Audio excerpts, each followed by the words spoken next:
proceed to the stage according to our staff's guidance. Thank you for your cooperation.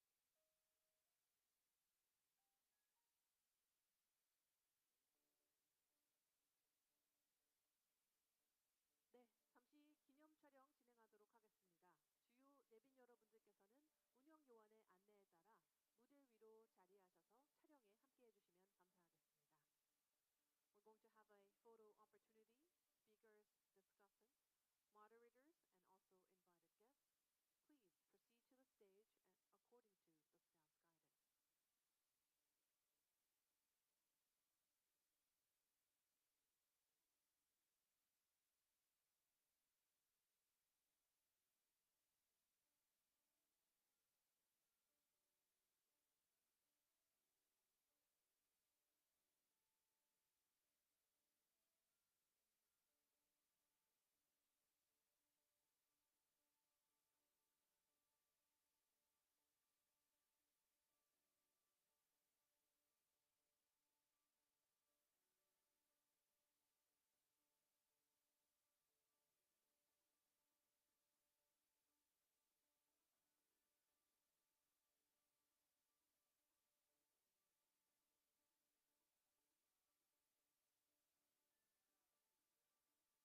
We're going to have a photo opportunity. Speakers, discussants, moderators, and also invited guests.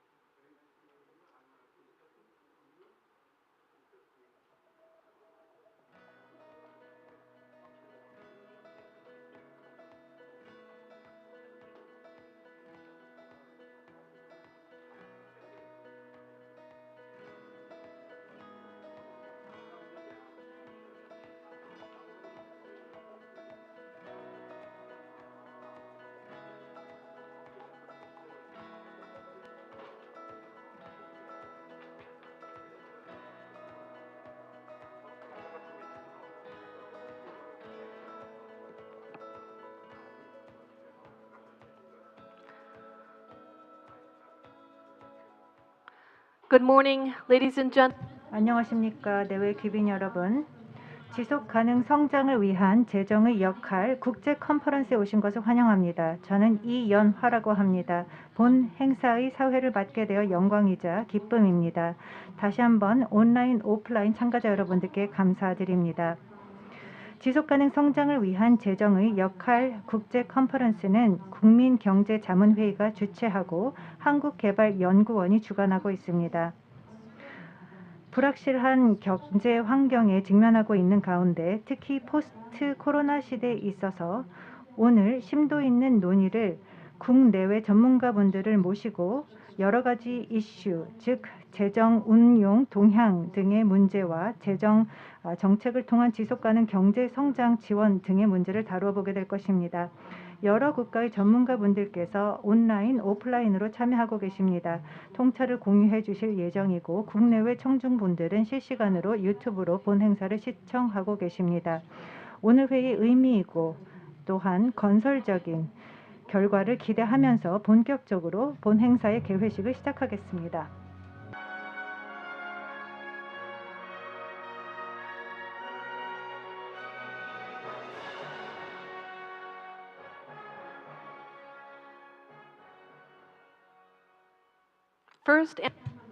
그러면 먼저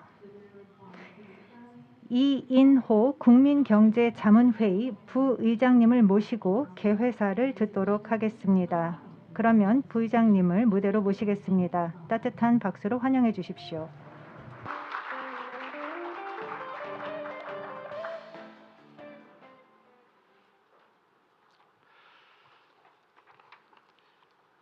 여러분 안녕하십니까?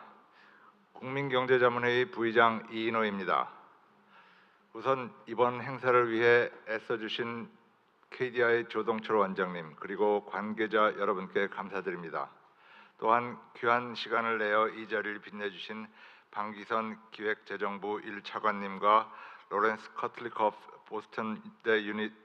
보스턴대 교수님 등 국내외 인사 여러분, 현장에 참석해 주신 내빈 여러분과 유튜브 실시간 방송을 통해 함께 하시는 시청자 여러분께도 깊은 감사의 말씀을 드립니다.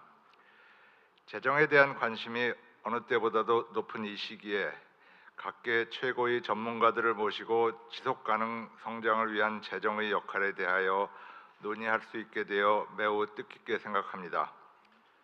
내외 귀분 여러분, 그간 우리 재정은 경제정책의 가장 중요한 수단으로서 한국 경제 발전 과정에서 핵심적인 역할을 수행해 왔습니다.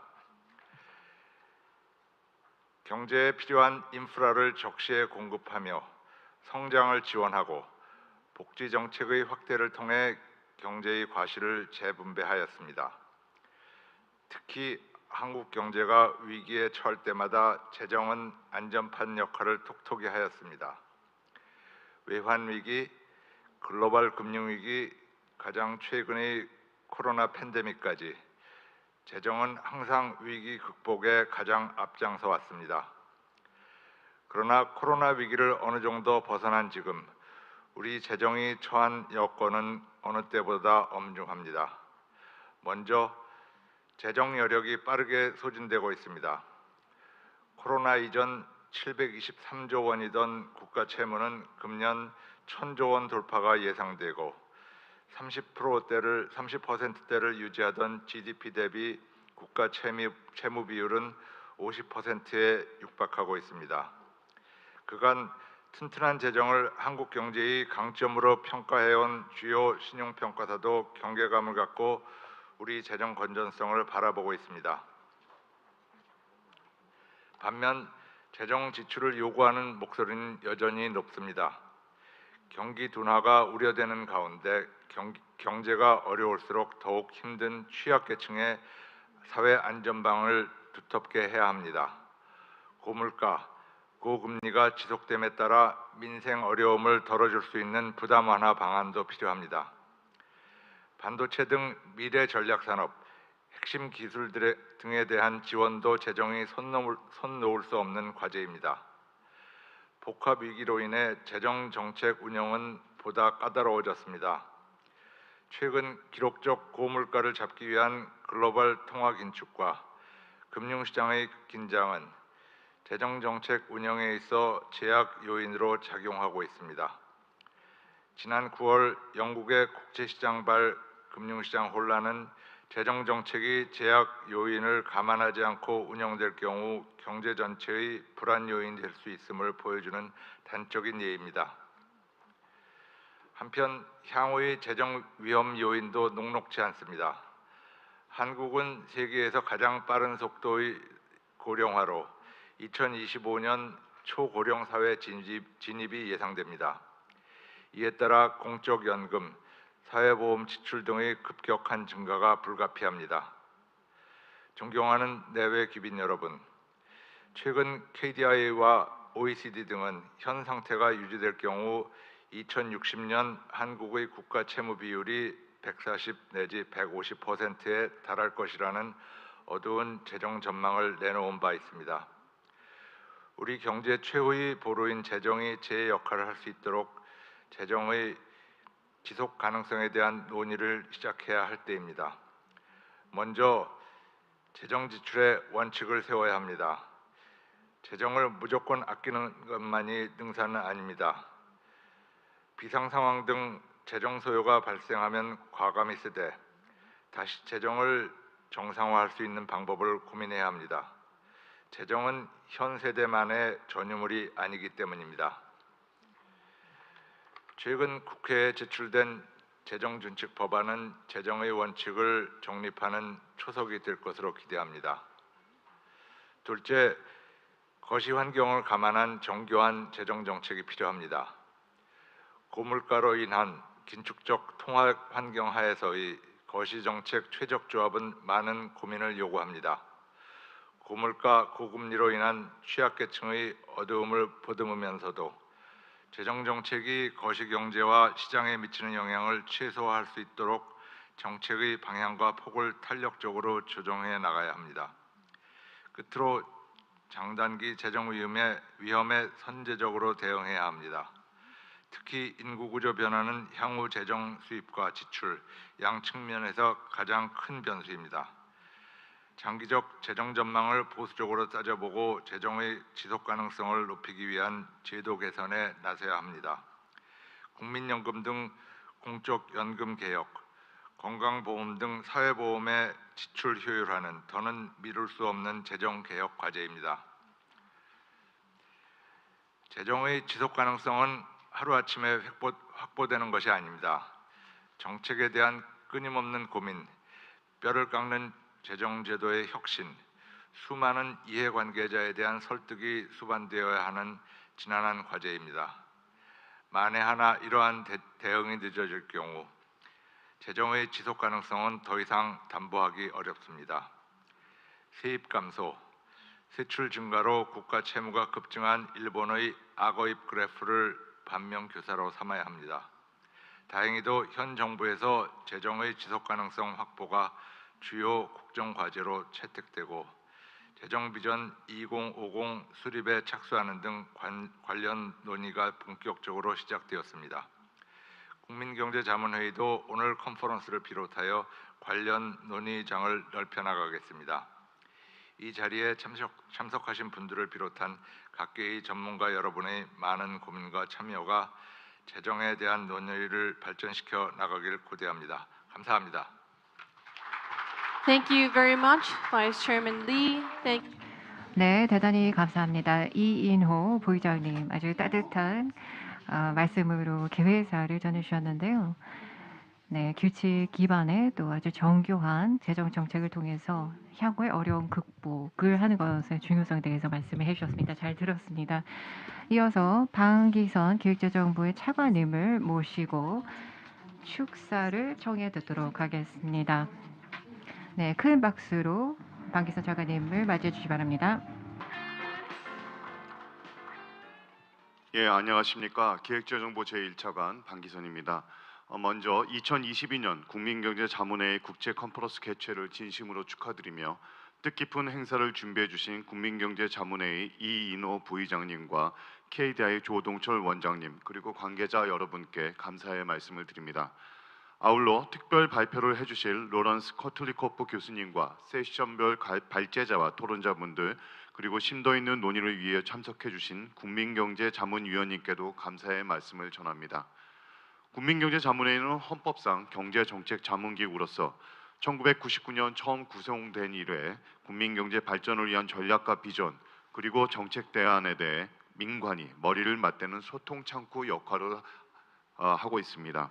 이번 정부의 국민경제자문회의도 각계각층에서 최고의 전문가들을 모신 만큼 앞으로 윤석열 정부의 성공적인 경제정책 운영을 위해 아낌없는 조언을 부탁드립니다. 그리고 2018년부터 매년 개최된 국민경제자문회의 국제컨퍼런스는 우리 경제정책 현안에 대해 글로벌 오피니언 리더들과 지혜를 공유하는 논의의 장으로 자리매김해오고 있습니다. 오늘 컨퍼런스도 코로나 이후 국내외 정책 당국의 주요 관심 사안이 되고 있는 지속가능 성장을 위한 재정의 역할에 대해 폭넓은 의견을 나누고 해안을 제시하는 계기가 되길 기대합니다.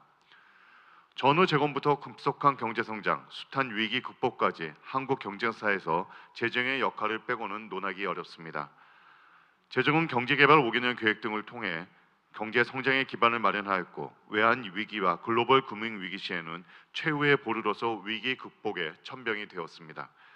팬데믹 위기로부터 완전히 회복되기도 전에 다시 복합 경제 위기와 잠재 성장률 하락에 직면한 현 상황에서도 재정의 역할에 대해 고민하게 됩니다. 단기적으로는 금융 외환 시장의 불확실성이 크고 취약계층의 어려움이 지속되고 있어서 정책 대응 요구가 높아지고 있습니다.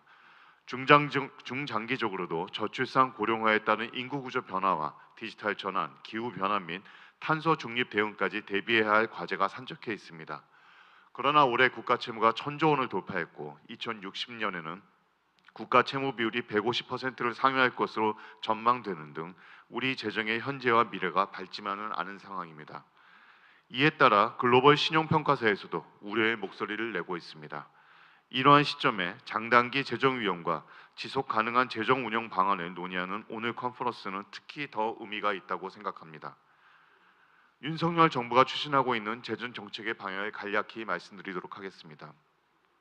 정부는 우선 건전재정 기조를 확립해 나가겠습니다. 건전재정은 경제위기 상황에서도 한국 경제에 대한 글로벌 신뢰의 기반이 되어 왔으며 저출산 고령화, 산업구조 전환 등 미래 대응을 위해서도 필수적입니다. 정부는 급격히 증가한 국가부채의 안정적 관리를 위해 과감한 지출 구조 조정을 거쳐 허리띠를 졸라맨 예산안을 편성하였습니다. 또한 건전 재정 기조를 제도적으로 뒷받침할 수 있도록 재정 준칙의 법제화, 재정사업 성과관리 체계 개편도 추진하고 있습니다. 그러나 이러한 건전 재정 기조를 지키면서도 경제 위기로 어려움을 겪는 서민들을 위해 할 일은 하도록 하겠습니다. 취약계층 지원을 위한 핵심 복지 지출을 확대하고 근로장려 세제 확대 및 소득세 하위 구간 과표 조정 등 서민 중산층 중심으로 세부담을 완화하는 예산 세제 패키지를 마련하여 국회에 제출하였습니다. 현재 세제 개편안 예산안에 대한 심사와 재정 준칙 법제화를 위한 국가재정법 개정안이 국회에서 논의되고 있습니다. 아울러 정부는 재정의 중장기적인 지속 가능성을 확보하기 위한 재정 비전 2050도 수립하겠습니다. 인구 구조 변화 등에 따른 공적연금, 건강보험 등 사회보험 재정 위험과 기후변화, 공급망, 식량 위기 등 불확실성 확대에 대해 한 세대 앞을 내다보고 선제적으로 대응하는 한편 재정 만능주의, 재정 칸막이 구조, 재정 이기주의 등 효율적 재정 운영을 자회하는 재정 병폐를 치유할 수 있는 개혁 과제들을 적극적으로 발굴 추진토록 하겠습니다. 그리고 국민들이 공감하고 지지할 수 있는 재정이 나아갈 청사진을 준비하도록 하겠습니다. 비관론자는 기회 속에서도 어려움을 찾지만 낙관론자는 어려움 속에서도 기회와 희망을 찾는다. 윈스턴 처칠이 말했습니다. 그간 재정은 한국 경제가 어려움을 겪을 때마다 기회와 희망의 초석이 되어 왔습니다. 아무쪼록 이번 국제 컨퍼런스를 통해 급변하는 경제 환경과 불확실한 중장기 여건 속에서 재정이 한국 경제의 버팀목과 디딤돌이 될 수 있도록 심도 있고 발전적인 논의가 이루어지기를 기대합니다. 정부도 오늘의 논의를 경청하고 바람직한 재정의 역할을 정립해 나갈 수 있도록 치열하게 고민하겠습니다. 다시 한번 2022년 국민경제자문회의 국제 컨퍼런스 개최를 진심으로 축하드립니다. 감사합니다. Thank you, Vice Minister Bang. The administration. 네, 방기선 차관님 감사합니다. 네, 내년 조세 부담, 특히 취약층의 조세 부담을 낮추면서 개정 예산안을 또 긴축적인 예산안을 제안하셨다고 하는데요. 그래서 귀한 말씀 공유해 주셔서 감사드립니다. 네, 그러면 환영사를 청하도록 하겠습니다. 그러면 한국개발연구원의 조동철 원장님을 모시도록 하겠습니다. 그러면 무대로 원장님을 모시도록 하겠습니다. 따뜻한 박수로 환영해 주십시오. 네, 안녕하십니까. 먼저 바쁘신 중에도 오늘 컨퍼런스에 참여해 주신 모든 분들 환영합니다. 특히 이인호 부의장님과 위원들께 감사드리고요. 방기선 기획재정부 차관님 그리고 로렌스 커틀리코프 교수님을 비롯하여 세션 사회와 발표 토론을 맡아주신 모든 국내 전문가분들께도 깊은 감사의 말씀드립니다. 아직까지 우리 재정 상황이 OECD 다른 국가들에 비해서는 상대적으로 양호해 보일 수도 있습니다만 인구 구조 변화 함의를 감안하면 재정의 지속 가능성을 쉽게 담보할 수만은 없다고 보입니다. 우선 인구 고령화는 사회복지 지출 수요만으로도 현재 GDP 대비 13%에서 2060년 28%까지 급격히 증가시킬 것으로 전망되고 있고요. 반면 저출산 고령화는 성장 잠재력을 약화시켜서 급증하는 재정 수요를 감당할 재원 공급 능력을 오히려 약화시키는 요인으로도 또 작용합니다. 따라서 이에 대응한 재정 개혁 없이는 앞서 고령화를 경험한 일본과 여타 유럽 국가들의 재정 상황이 빠르게 악화될 것이 고령화를 경험한 일본과 여타 유럽 국가들처럼 재정 상황이 빠르게 악화될 것이 분명합니다. 그리고 어느 시점에 도달하면 재정의 지속 가능성에 대한 금융시장의 의구심이 폭발적으로 나타날 수도 있습니다. 우리에게 재정개혁은 선택이 아니라 필수입니다. 그러나 확대되는 복지 지출을 충당하기 위해 안 그래도 빠르게 감소하는 생산 연령층에게 재정 부담을 급격히 집중시킬 경우 오히려 경제 활력이 저하되면서 복지 재원 확보가 더 어려워질 수도 있습니다. 따라서 재정개혁은 빨리 시작하면 할수록 재정의 지속 가능성을 제고하고 성장에 미치는 부작용을 줄일 수 있을 것입니다. 단기적인 관점에서도 그동안의 과도한 부양 정책으로 인플레이션 우려가 높은 상황에서 물가 안정을 우선순위에 두고 긴축적 통화 정책과 발맞춘 재정 정책이 필요하다는 의견도 많습니다. 반면 당장 과감한 재정 개혁을 추진하기에는 적지 않은 장애 요인도 다수 존재합니다. 무엇보다도 세계 경제 하강에 따라 경기 침체가 우려되는 상황에서 긴축적인 재정 정책은 부작용이 클 것이라는 의견이 있습니다. 심화되는 양극화에 대응한 재정의 역할이 필요하기도 하고요. 여기에 더해 불안한 국제 정세 속에서 산업 정책을 강화하는 국제 추세에 대응하기 위해서는 우리도 재정의 역할을 확대해야 한다는 요구도 커지고 있습니다. 이처럼 단기적, 중장기적 시각에서 다양한 견해가 표출되고 있는 현재는 그 어느 때보다도 재정 운용 방향 설정을 위해 머리를 맞대고 지혜를 모아야 하는 시점입니다. 이런 의미에서 오늘 컨퍼런스는 지극히 시적절한 주제를 논의하는 뜻깊은 자리가 될 것으로 믿어 의심치 않습니다. 시차와 거리의 장벽을 넘어 오늘 컨퍼런스에 참여해 주신 모든 분들께 다시 한번 감사와 환영의 말씀드립니다. 감사합니다. Thank you very much. 네, 감사합니다. 조동철 원장님 아주 명확한 재정과 관련한 진단을 공유해 주셔서 감사드리고 올바른 정책 방향을 설정해 주셔서 감사드립니다. 이것으로 개회식을 마치도록 하겠습니다. 다시 한번 참여해 주신 모든 분들께 감사드립니다. 그리고 잠시 자리에 착석해 주시기 바랍니다. 그러면 특별 세션 준비를 진행하도록 하겠습니다. 그리고 장례 정리를 하는 동안 다시 한번 오늘 행사의 진행 언어에 대해서 안내 말씀드리도록 하겠습니다. 특별 세션과 세션 1의 공식 언어는 영어입니다. 그리고 이후 세션 2는 우리말로 진행됩니다. 그리고 또 우리가 실시간 시청 인증 이벤트를 진행하고 있습니다. 이벤트 참여 방법은 시청하고 계신 화면을 캡처하신 뒤에 사진과 댓글을 KDI 사무국 이메일로 보내주시면 됩니다. 이벤트에 선정되신 분들께는 소정의 상품이 발송될 예정입니다. 관심과 참여 부탁드리도록 하겠습니다. 네, 말씀드리도록 하겠습니다. 특별 세션과 세션 1의 공식 언어는 영어입니다. 그리고 이후 세션 2부터는 우리말로 진행이 될 예정입니다. 이번 컨퍼런스에서 동시 통역 서비스가 제공되고 있는데요. 현장에 계신 분들께서는 자리에 있는 통역 리시버를 이용해 주시고 유튜브로 시청하시는 분들께서는 국민경제자문회의와 KDI 유튜브 채널에서 국문으로 그리고 KDI 영어 유튜브 채널에서 영문으로 시청하실 수 있습니다. 또 오늘 컨퍼런스 종료 전까지 계속해서 실시간 시청 인증 이벤트가 진행되고 있습니다. 이벤트 참여 방법은 시청하고 계신 화면을 캡처하신 뒤에 캡처 사진과 댓글을 KDI 페이스북 페이지에 함께 보내주시면 되겠습니다. 이벤트에서 선정되신 분들께는 소정의 상품을 발송해 드리고 있습니다. 여러분들의 많은 관심과 참여 부탁드리겠습니다. 네, 이제 장례 정리가 될 것 같습니다. It seems that the table arrangement has been finalized, and without further ado, 네, 그러면 본격적으로 특별 세션을 시작하도록 하겠습니다. 특별 세션의 주제는 중장기 재정 위험 요인과 지속 가능한 재정 운용 방안입니다. 그리고 특별 세션을 위해서 해외 연사분을 모셨습니다. 미국 보스턴 대학교의 로런스 코틀리코프 교수이십니다. 오늘 교수님의 발표 제목은 지속 가능한 재정 운용 방안, 중장기 재정 부담 관리의 중요성입니다. 그리고 대한민국의 재정 격차 세대 간 회개의 필요성입니다. 무대로 모시도록 하겠습니다. 따뜻한 박수 부탁드립니다.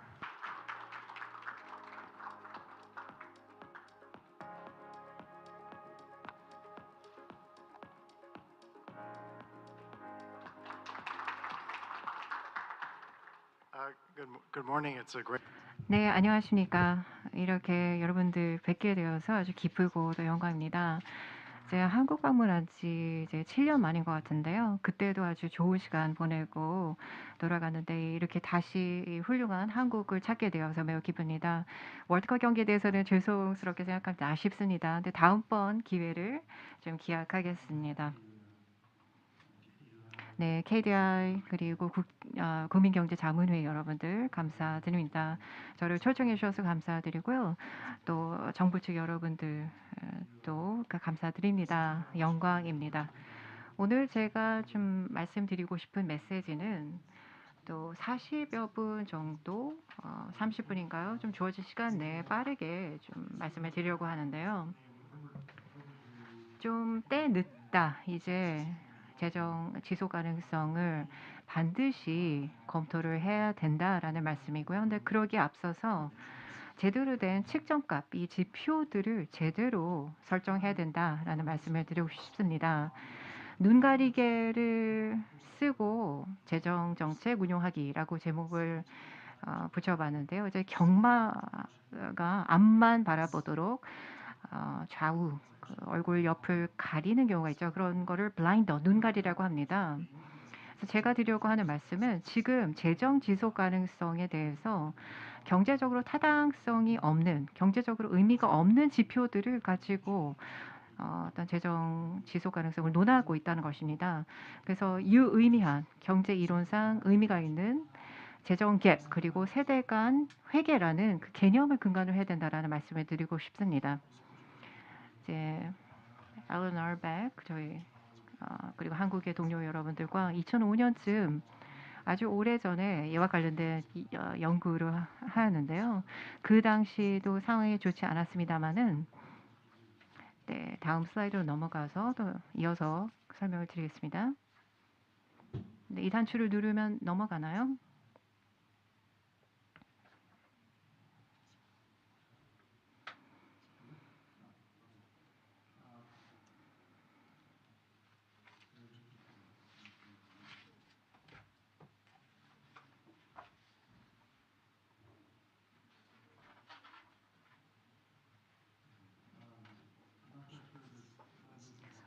네, 이게 두 번째 장이 맞는지 확실하지가 않은데요. 단추를 눌러도 제 반응이 좀 없습니다만. Okay, so that's fine. Okay, so forward. Okay, got it. Thank you so much. Okay, so neither. 네, 재정 정책의 지속 가능성. 뭐 한국이든 뭐 다른 미국 등 어떤 나라이든 마찬가지로 기존의 그런 책정 지표를 가지고 논하는 것은 적절하지 않습니다. 뭐 국가 부채 비율 이런 지표들은 적절하지 않다라고 보는데요. 네, 단추를 바꿀까요?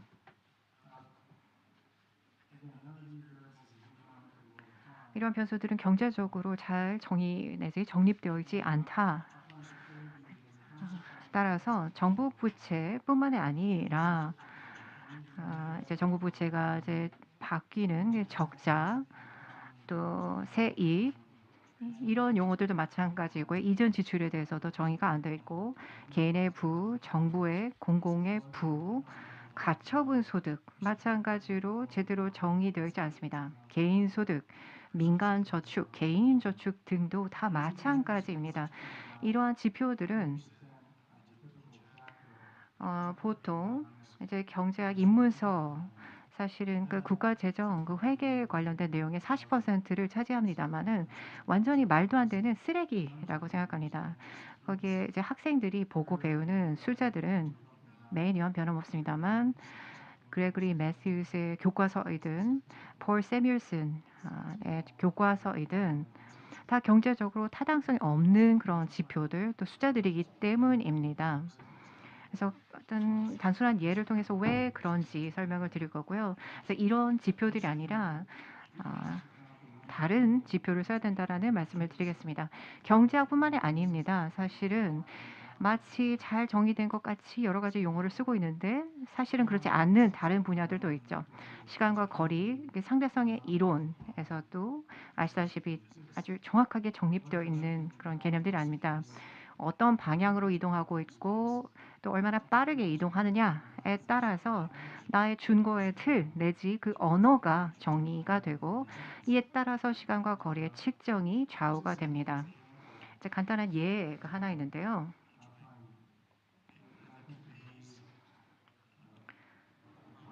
그래서 뭐가 문제인지를 좀 보여드리겠습니다. 그래서 어떤 용어를 쓰느냐 이게 문제라는 것인데요. 예를 들어서 제가 여러분들한테 와서 $1,000를 가져갑니다. 올해 지금 제가 정부인데 $1,000를 받고요. $1,100를 내년에 갚겠다라고 약속을 합니다. 이자가 10%가 붙는 것이죠. 그래서 내가 여러분들한테 $1,000 세금을 부과하고 나서 1년이 지났을 때 $1,100에 달하는 이전 지출을 했다라고 표현할 수도 있겠고요. 아니면 그게 아니라 여러분들로부터 오늘 $1,000를 빌리고 내년이 지났을 때 이자까지 이제 합쳐서 $1,100를 갚는다. $1,000를 받는 건 똑같은데 부르는 용어가 다르죠. 처음에는 세금, 그 다음에 다음 해에 내가 이전 지출하는 것, 아니면은 내가 빌리고 원리금을 갚느냐. 똑같은 그런 거래이지만 쓰는 용어가 다릅니다. 아니면 제가 오늘 여러분들한테 $1,000,000를 빌립니다.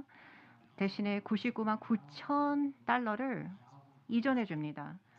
그러니까 그 차액인 $1,000를 제가 가져가는 건 똑같은데 이제 사용하는 용어, 설명하는 방법이 다르죠. 그러면은 그 다음 해에 뭐 $1,100,000를 상환을 하고 대신에 그 다음에 세금으로 $10,098,900를 세금으로 부과를 한다 할까요? 이 경우도 결국에는 제가 여러분들한테 받는 거는 $1,000이고 1년이 지났었을 때 드리는 거는 $1,100라는 것은 완전히 똑같습니다. 그러면 이런 경우 어떨까요? 이제 오늘 $500,000의 세금을 부과합니다.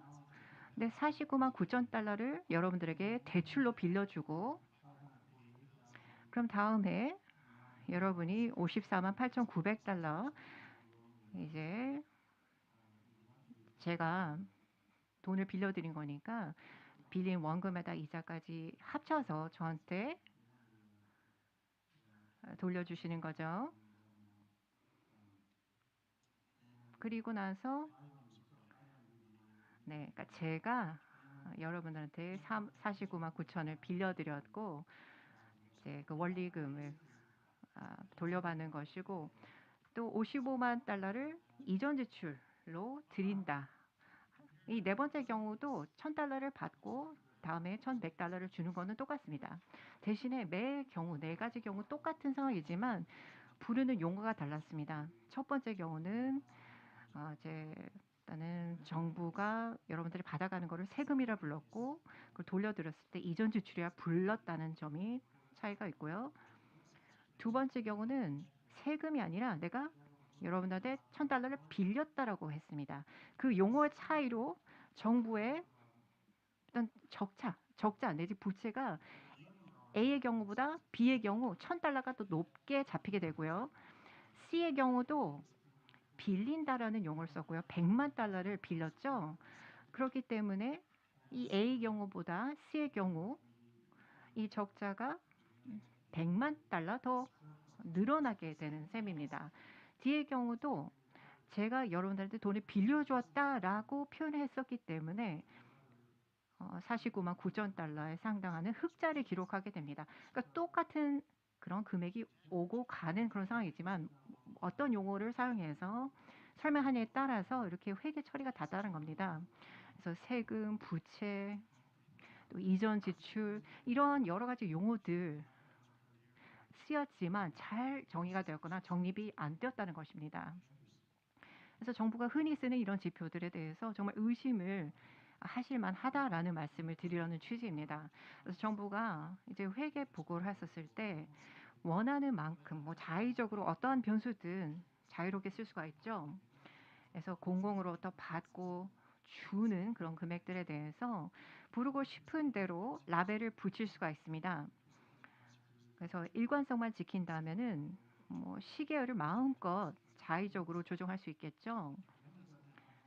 근데 정부만 이렇게 용어를 독점하는 것은 아닙니다. 우리도 이제 스스로 어떠한 용어를 쓸 것인가 우리가 스스로 정할 수 있는 부분들도 있죠.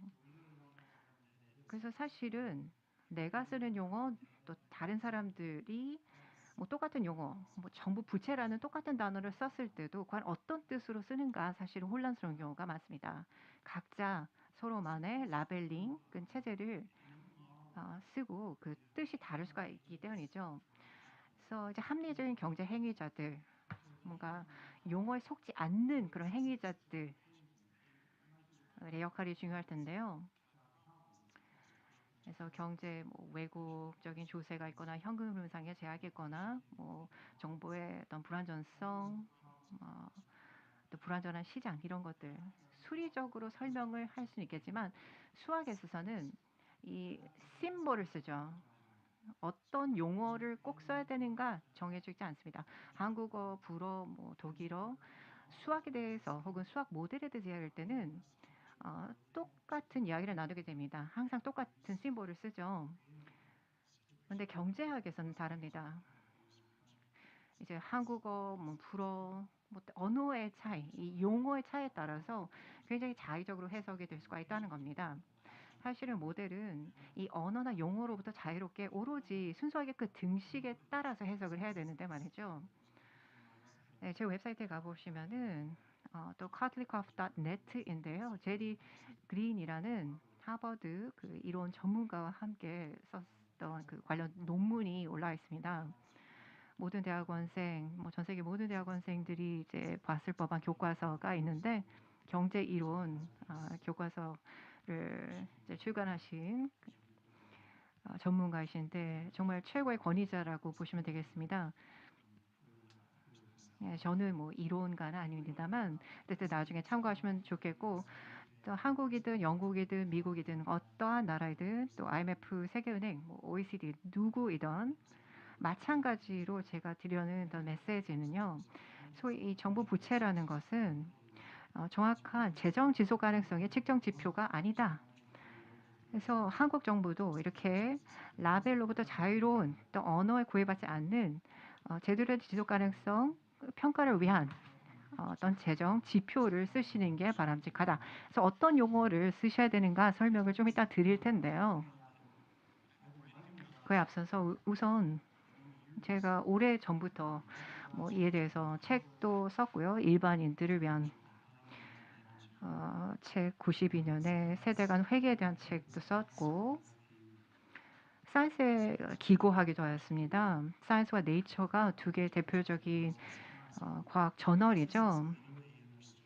그래서 사실은 뭐 물리학자분들 이게 문제이다 라고 말씀하시면서 저한테 그 논문을 써달라고 해서 제가 88년 써서 사이언스지에 기고가 되었습니다만 그 사이 시간이 많이 지났습니다만 사실은 이 문제를 좀 진지하게 필요한 만큼 받아들이지 못하지 않았나 생각이 듭니다.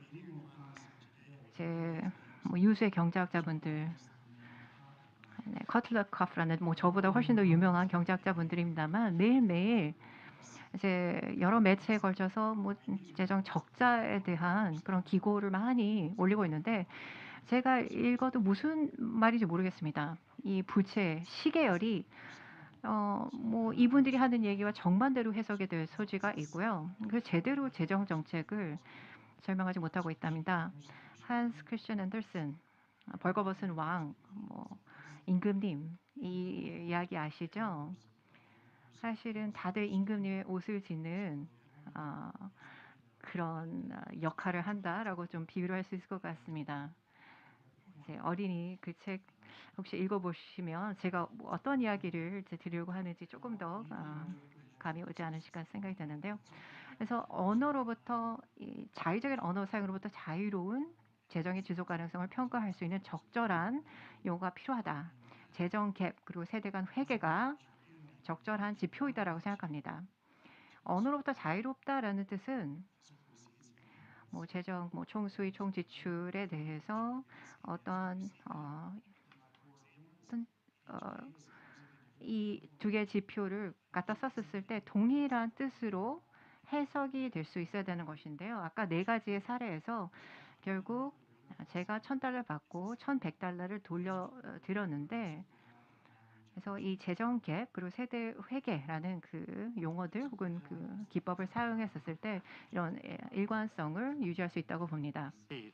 재정 격차의 정의는 미래 예상 지출의 현재 가치에서 미래 예상 수입의 현재 가치를 빼서 구하는 것입니다. 여기서 지출이라는 것은 정부가 예를 들어서 돈을 푸는 것을 보여주는 것이죠. 자금 지출을 의미하는 것입니다. 누구를 위하여, 무엇을 위하여, 어쨌든 지출 형식으로 이루어지기 때문에 라벨 자체를 붙일 필요가 없습니다. 이렇게 금액을 지출하게 되는 것이고 수입이 또 발생하게 되는 것이죠. 그래서 현재 가치, 이 두 가지 간의 현재 가치를 빼서 구하게 되는 것입니다.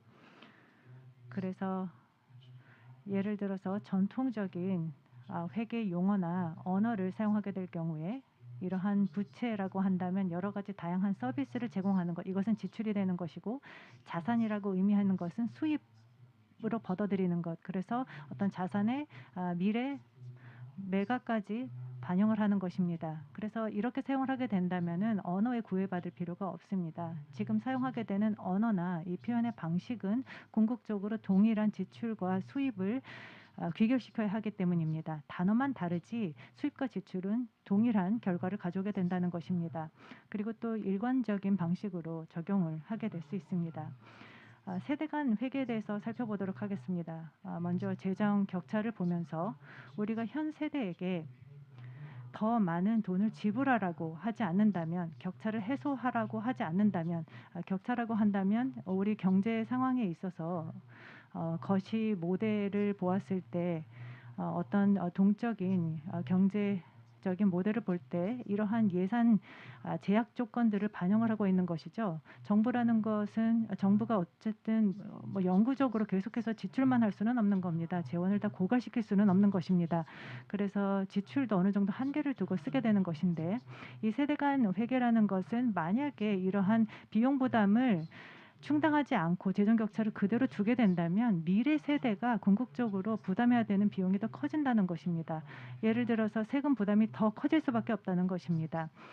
고 세금 부과로 귀결될 것이고, 결국 평생 동안 어느 정도 자신들의 근로소득 대비해서 어느 정도의 세금을 내게 되는가를 비율로 볼 수가 있는데, 예를 들어서 1년 전에 태어난 사람이라면 이 지속가능성과 관련한 문제에 직면할 수밖에 없는 상황입니다.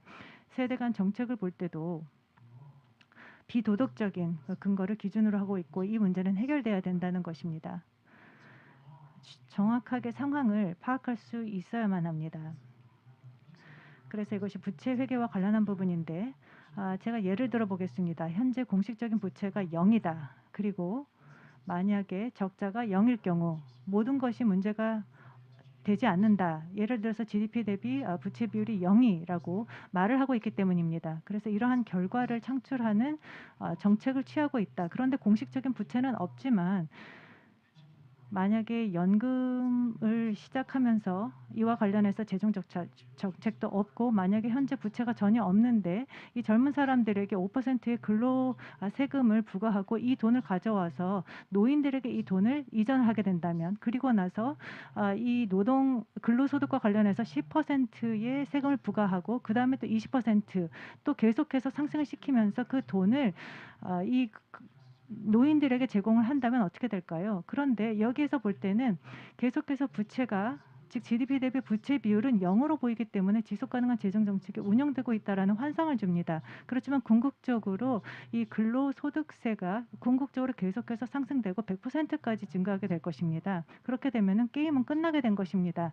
재정 격차 그리고 세대 간 회계라는 것은 제대로만 수행을 한다면 10년 이후 우리의 수입이 0이 되지만 지출, 다시 말해서 내가 이렇게 연금을 계속해서 그 이후 세대들에게 지급을 해주기 위해서는, 그래서 10%씩 근로소득에 대한 세금을 10%씩 인상을 하게 된다면 근본 지출 자체가 수입보다는 훨씬 커질 수밖에 없는 상황이고 재정 격차가 커지게 될 것입니다. 이것은 지속가능한 재정 정책을 의미하지는 않습니다.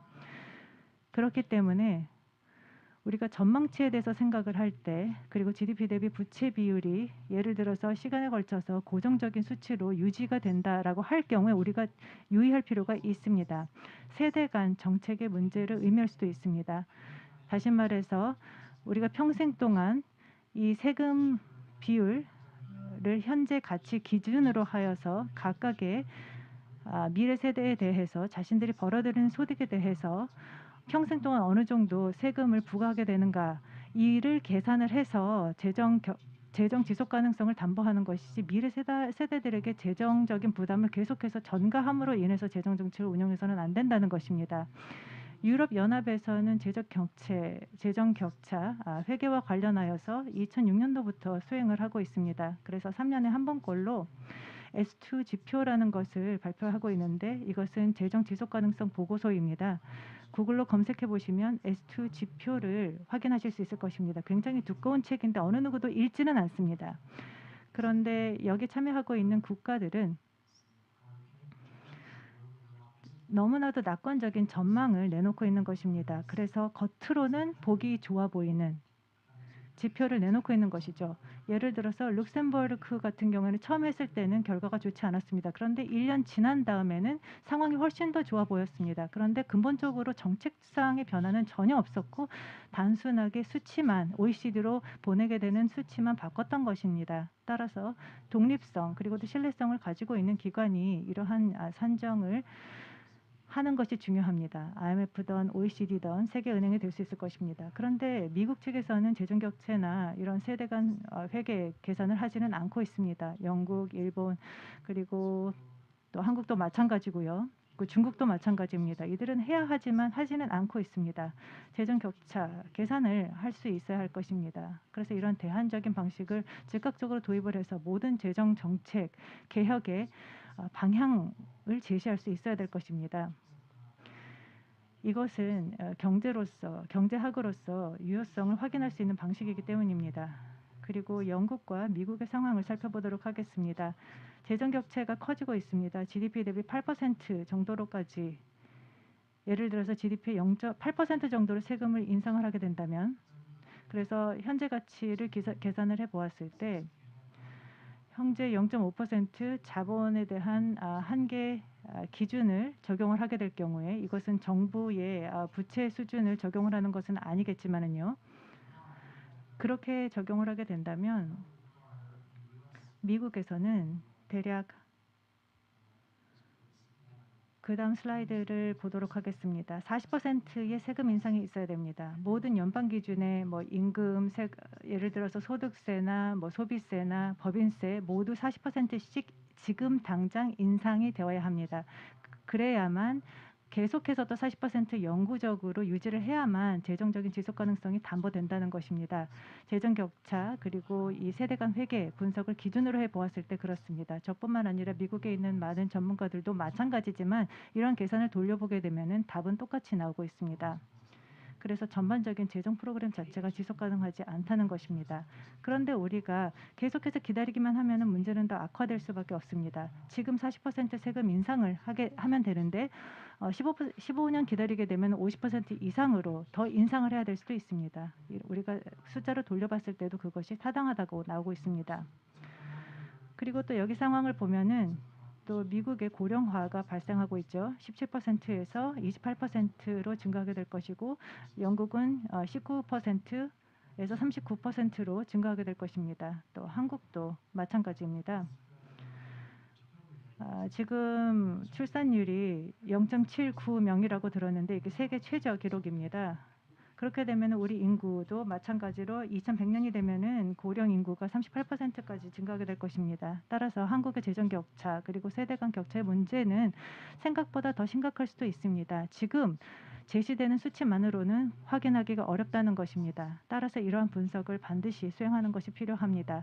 특히 생산 인구가 감소하고 있는 상황에 있어서 이것은 좀 끔찍한 문제일 수도 있고 그렇지 않은 문제일 수도 있습니다. 재정적인 시사점에 따라서 달라질 수 있는 것입니다. 그렇지만 정확하게 파악을 하기 위해서는 분석을 수행할 필요가 있습니다. 2018년도에 IMF의 연구 결과를 보면은 저성장 환경에서의 한국 정책을 위한 새로운 전략이라는 연구를 수행했는데 첫 번째 문장을 보도록 하겠습니다. 한국은 인상적인 재정 건전성 실적을 보유하고 있고 이는 거시경제 안정에 핵심적인 기여를 하고 있다. 일반 정부 부채는 GDP 대비 40%이며 한국은 선진국 중에서 가장 건전한 재정 상태를 보유하고 있다라고 되어 있는데 만약에 한국의 재정 정책에 대해서 다시 라벨링을 붙여서 한국이 GDP 대비 100만 %의 적자 비율을 가지고 있다라고 말을 할 수도 있는 것입니다. IMF의 이 문장에서 보면은 이 보고서상에서는 저에게는 사실 어떠한 의미도 없는 것입니다. 지금 현황을 전혀 보여주지 못하고 있습니다. IMF는 단순하게 한국 정부의 이 단어 선택을 반영하고 있는 것뿐이지 적절한 장기적인 재정 격차 분석을 하지는 못하고 있는 것입니다. 그런데 보고서의 세 번째 문장을 보면 2060년까지 한국의 노령연금과 의료비 지출은 현재보다 10에서 16% 증가하게 될 것입니다. 그래서 GDP 대비 비율은 더 높아지게 될 것이다 라고 보여지고 있는데 이것만 볼 때 재정 격차 문제가 있다는 것입니다. 따라서 분석할 필요가 있다는 것을 의미합니다. 결론을 말씀드리겠습니다. 한국은 미국에서도 그렇고 영국도 마찬가지입니다. 그리고 IMF도 그렇고 세계은행, OECD도 마찬가지입니다. 전 세계 모든 국가에 있어서 재정 격차 분석과 세대 간 회계 기록을 시작해야 합니다. 이것은 평형 분석입니다. 그렇기 때문에 불확실성을 반영하지는 않고 있습니다.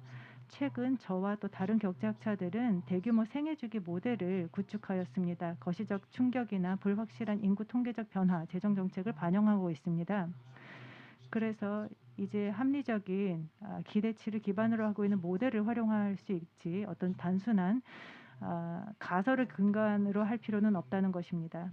이러한 모델들은 대안적인 재정 정책에 기반해서 미래 세대가 직면할 결과의 범위를 한국에 제시할 수 있습니다. 어떤 한 가지 확실한 방식을 보여주는 것이 아니라 여러 가지 다양한 결과의 범위값을 보여주고 있는 것입니다. 여러 가지 인구적인 충격이나 다양한 변수들을 반영한 결과값의 범위를 보여줄 수 있는 것입니다. 이러한 모델을 볼 때 미래 세대들이 직면하게 될 결과값을 다양하게 보여줄 수 있습니다. 예를 들어 복지 수준은 이 정도이다.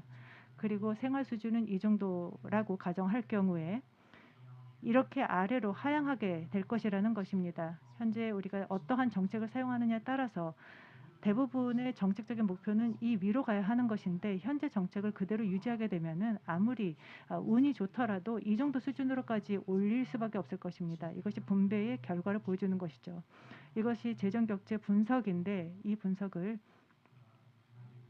현재로서는 수행을 하지 않고 있고 이와 관련해서 저희 커틀리커프단 넷에 오시면은 하센 하제크 공동 저자입니다. 이름이 좀 복잡하긴 합니다만 이 웹사이트에 오시게 되면은 모델링과 관련한 사례를 보여주고 있습니다.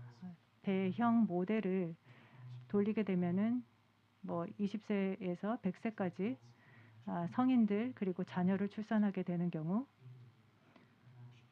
그리고 거시경제 충격들을 반영을 해서 앞으로 어떠한 문제가 발생할 수 있는지를 보여주는 좋은 모델이니 참고해 주시기 바랍니다. 네, 이것으로 제 발표를 마치도록 하겠습니다. 그래서 도움이 필요하시면 언제든지 한국에 기꺼이 도움을 드리고자 합니다. 감사합니다. 네, 감사합니다. 컬리커프 교수님. 중요한 사례들 그리고 잠재적인 시나리오를 설명해 주셨고 무엇보다도 우리가 즉각적으로 재정 격차 그리고 세대 간 회계 분석을 수행해야 한다라는 당위성을 잘 설명해 주셨습니다. Moderated by Professor Lee Chul-hee of Seoul National University and Professor Lee Chul-in of Seoul National University and Professor Lee Young of Hanyang University will participate as discussants. And let's invite them up on the stage. Ladies and gentlemen, please welcome them with a big round of applause.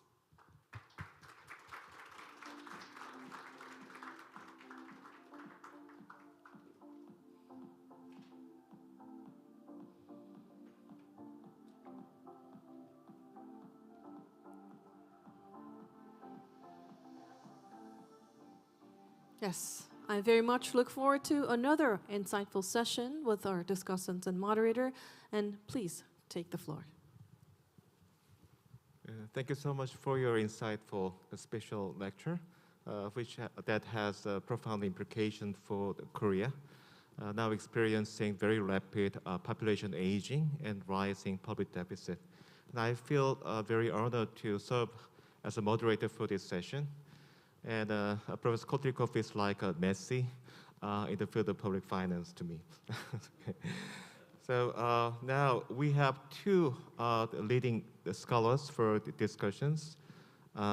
Professor Cheolin Lee from Seoul National University and Professor Young Lee from Hanyang University, and who will share their thoughts on Professor Kotlikoff's special speech.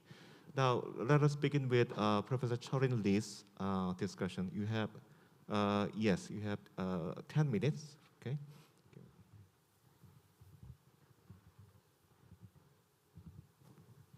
Hello, everybody. Thank you so much for inviting me as a discussant. And we all grew up reading Professor Kotlikoff's paper, and I'm really honored to serve as a discussant today. And I don't think I'm in a position to make comments on his important slides and presentation. I would rather reinterpret his findings and try to ask some questions if possible. And it is really great to hear about his most fundamental view as to fiscal stance and how we should understand or interpret the fiscal outcome today. And despite many useful statistics about fiscal deficit and government, still there are so many people arguing that the current Korean fiscal stance is okay because we have quite a bit of fiscal space left.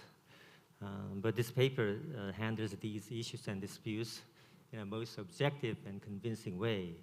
And first of all, he said fiscal concepts such as fiscal deficit, surplus, and national debt, they are all nominal or incomplete or imprecise at best. And so he's suggesting that we need to use more accrual-based approach rather than cash-based approach in a sense. And he also emphasized that fiscal gap based on generous accounting only gives us a clear picture about what is going on in the fiscal side. This is a really strong point, and I think we should keep that in mind. And just technically speaking, fiscal concepts or fiscal variables, they do not appear individual budget constraint or resource constraint. They only appear in the government budget constraints, but conceptually, there are infinite combinations of fiscal variables to generate the same fiscal situation. So mathematically speaking, the usual fiscal concept and languages are very imprecise. That's true. And even if you use recurrent equivalence theorem as a basis, we can talk about only the ways to finance government debt or government deficit, but that's it. We cannot say about what is the right size of deficit or what is the right size of government debt. We don't say anything about those important issues using recurrent equivalence theorem. So his point is consistent with that type of story. Professor Kotlikoff argues that finally, without looking at other variables, we should look at fiscal gap based on generous accounting only. That's the most important sufficient statistics to talk about each individual government fiscal stance. That is really clear and straightforward and very useful concept, and I totally agree with that kind of view. And second part of his presentation, he emphasized the issue of population aging. Population aging in Korea is quite severe, and he said that it leads to generational imbalance in terms of fiscal stance. So that's the easiest way to bring up the issue of fiscal gap in analysis. And according to Professor Auerbach and Chun's analysis, in 2006, when that paper was written, the policy conclusion was that current fiscal policy at that time has been too much kind of putting emphasis on current generations or existing generations, especially in terms of public pensions and medical insurance. That's why we're going to have huge fiscal gap, even at the year of 2006. Now we see that demographic transition or demographic forecasting data is very gloomier than that time. It's much more gloomier than that time. So fiscal gap based on generational accounting, although we haven't conducted yet, we can assume that the statistics must be very gloomy and very negative. So we should really think about what we should do fiscal-wise. I think that's kind of the conclusion.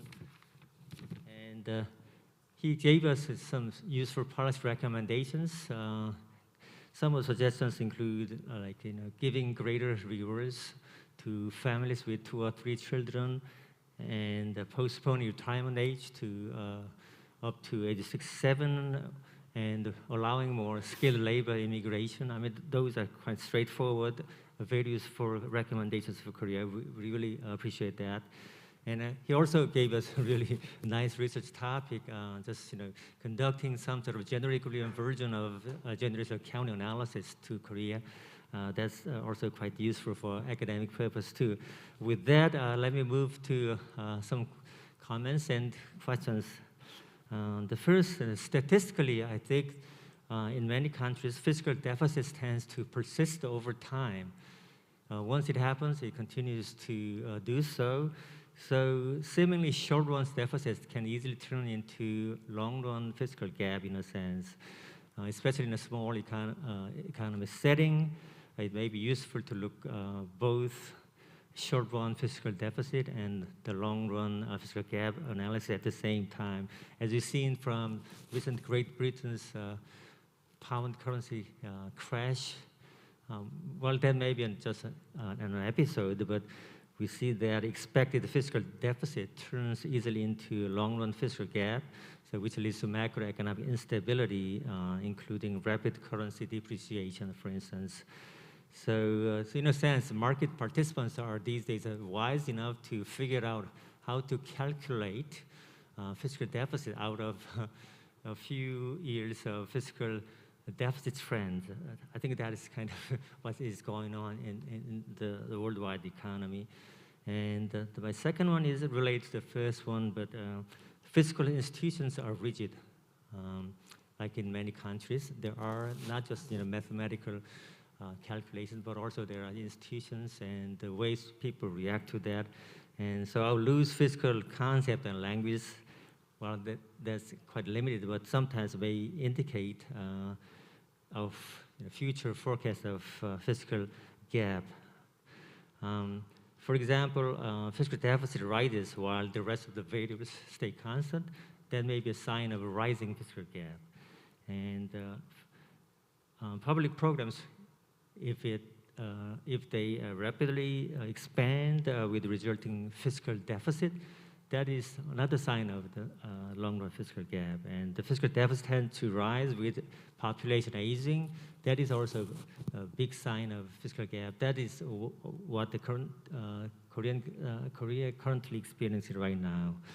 And, finally, just a small question. I think the Professor Kotlikov gave us a very useful kind of conceptual framework to deal with fiscal stance in the long-run framework. I certainly appreciate that. But what if, even with presenting such a useful statistics, okay, what if people just say that, we are still okay because we can raise tax rates up to the level of European welfare states. We can handle all those outlays without that much kind of problems. Well, well, that sounds really irresponsible, but redistribution demand is kind of political in nature, and that is also can be taken as democratic process, and I don't know how to handle those type of questions in the usual kind of setting, not just in academic setting, but in the usual socio-economic setting. Thank you very much for your presentation. Thank you, Professor Shorin Lee. to give some his thoughts on the speech and provide the questions for the Professor Kotrikov's the speech. And now move on to the next discussion, Professor Young Lee from Hanyang University. Okay.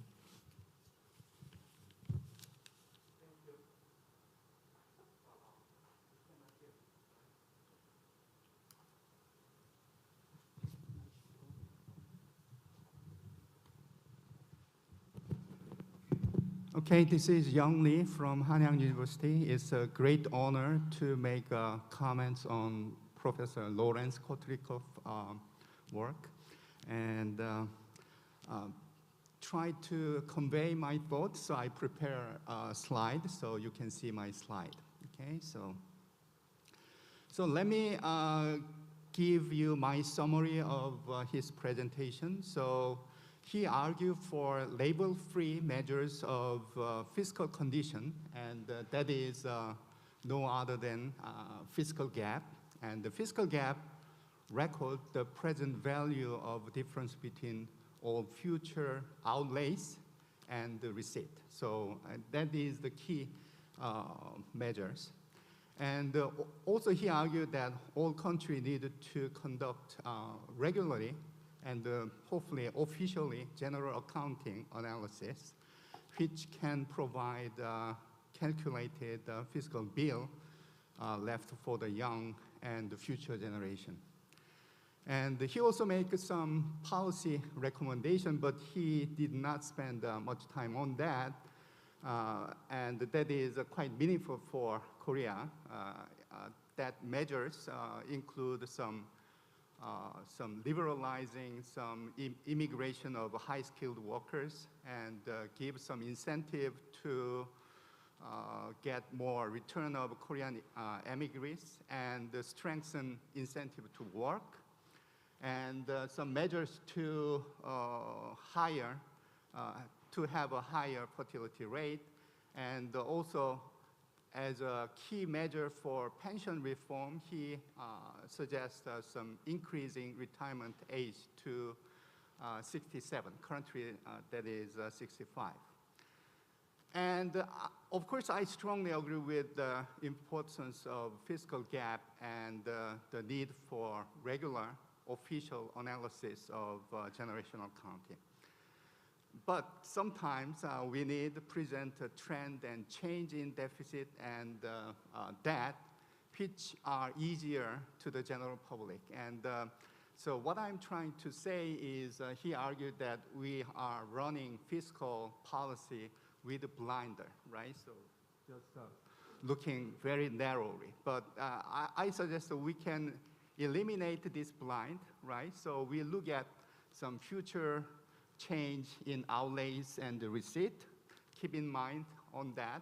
But still, we can convey some changes and some fiscal status of each government by looking at government debt and so on. So maybe we eliminate blind, but we may focus on some measures, conventional measures, and to communicate with the general public. Okay, so. And when we do that, of course, we need also present some analysis of key items affecting future outlays and the receipt. And the key item in Korea is, as you correctly point out, some aging structure and the deficit of a pension fund. Okay? And also, I strongly agree with the policy recommendation he made. So some specific comment. So first one, he correctly pointed out that some general accounting is not done in Korea officially. But my colleague at Hanyang University, and you know, he was a student of Allen Auerbach, okay? Yeah, so actually he came here, so let me introduce after this session. But he regularly conduct this GA exercise, and I asked him to send me the most recent one. So I just go through, and what I found is fiscal gap in Korea is estimated to be around 16 to 18%. And around half as bad as the U.S. You estimate 40%. So if I'm correct, that is just around half bad as U.S., but much worse than European countries. Okay. So our number, the 40% was the tax hike. Our number is 8% for the U.S. So if this is 16% of GDP, Korea is twice as bad. Oh, really? Maybe Youngjun can make a comment on it. And as you correctly point out, the age structure is really going fast. And I think Korea is really dynamic in every aspect. So very dynamic change. And also, John did some exercise looking at the effect of a change in fiscal policies in recent government. So from 2013 through 2018 on generational accounting, and he find that no significant improvement in fiscal gap. Okay. All right, and the second one, as I mentioned in the introduction, maybe I still lean toward to conventional measure, and maybe we can still learn from looking at some conventional measure of the public debt, and of course Korea's most significant danger in the future of Korea's fiscal position is public pension. And the public pension, we have a funded system, and we have not moved to pay-as-you-go system yet. And if we run this pension system as it is, our fund will just go negative in 2060. So it's around 40 years from now. And we needed to reform that one. And some conventional measure, I put it here, is government debt. And by looking at what I am arguing is looking at just a slope of this government debt. And when we see very steeper slope, we can argue that that government, that president actually have a very loose fiscal position and so on. And if I want to say that, I know that I need to look at future outlays and the future receipt that is affected by this change. And what I can say is during this last 20 or 30 years, there is no significant change in future outlays and receipt. So just looking at this public debt change, still I would say, argue how each government run this fiscal policy. And I can have some numbers, and I want to argue that the last government changed the fiscal position quite rapidly, and government deficit and the public debt increased quite dramatically from 2017 to 2022. And the current government actually changed fiscal policy and presents some plan to consolidate this fiscal policy. And the final specific comment I want to make is about some policy recommendation. And I strongly agree with pension reform, and how can we go with this pension reform? And when I look at what has been done in other countries to have to consolidate this pension fund and have a better shape in fiscally, the key case, I think most interesting case is 1998 Sweden pension reform. And what they did is they convert some pension, part of a pension, to defined contribution from defined benefit. And of course, they delay this retirement age and so on. So what I suggest here for Korea is, say, delay this retirement age to 67 or later. And also, I suggest using some price index which is lower than CPI. We know that CPI is a little bit, overstated because of change in some commodity bundles and so on. So maybe we can make some pension price index or something which generate a little bit lower number than CPI. And another thing I suggest here is currently we have a pension contribution that is 4.5, and 4.5 coming from employer. And I suggest this contribution from employer increase by 3%. And this additional one is maintained as a defined contribution, not defined benefit one. Okay?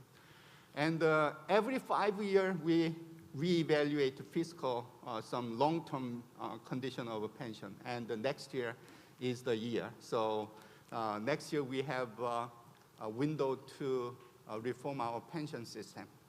And other things, some fertility rate, active labor market policy, and how to reform some health system. But let me stop here. Thank you. Okay. Thank you, Professor Young Lee. Professor Lee updated generational accounting in Korea and provides some conventional measures of public deficit, and finally suggest the pension reform as a response to the current problems. Thank you. Now, Professor Kodrikov, would you say anything about the comments made? Oh yeah, happy to. Thank you so much for your very helpful comments. I want to make clear an important point that the mathematics shows us. It might be, I think there's a view that, okay, the fiscal gap accounting is important, we should do it eventually, we should go beyond that to do generational accounting, but the short-term deficit outlook, certainly if we look at 20 years, 30 years, 40 years, 50 years, we're going to get a pretty good picture of sustainability. Unfortunately, that's not the case. The fiscal gap accounting goes out to the infinite horizon. It doesn't truncate. You can't do the analysis for any period of time like 30 years. I've heard that the Korean government is going to start doing fiscal planning for 30 years. Well, if I change my labels, as I did in that example, if I use a 30-year horizon to do the fiscal gap accounting, if I just do it for 30 years, I get a very different number than if I use a different set of labels. So any truncated projection, any truncated window of analysis will produce a different fiscal gap. The only fiscal gap that will be language invariant is when you look out to the infinite horizon, when you project to the really into the indefinite future.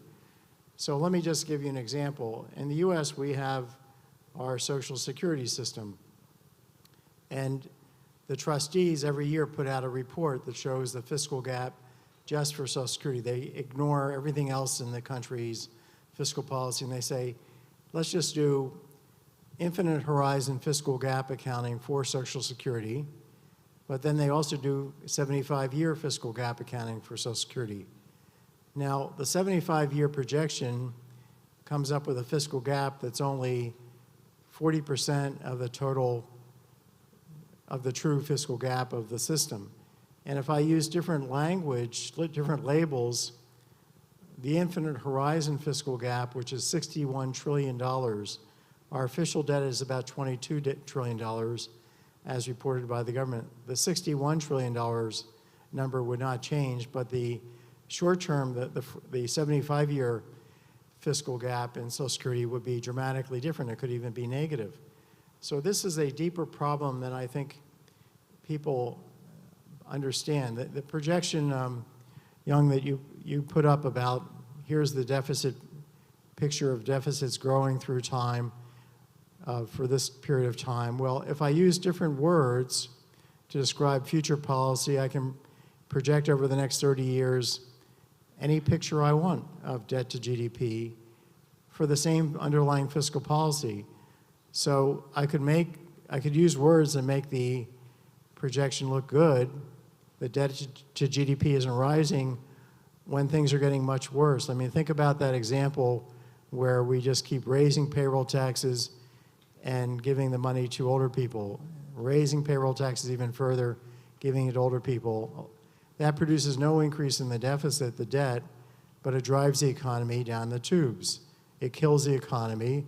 In the long run, it will produce a tax on young people that will exceed their wages, be equal to their wages, they'll leave the country. So we have to do this based on economic theory. We can't be making up measures that are not dictated by economic theory. That's the beginning and end of,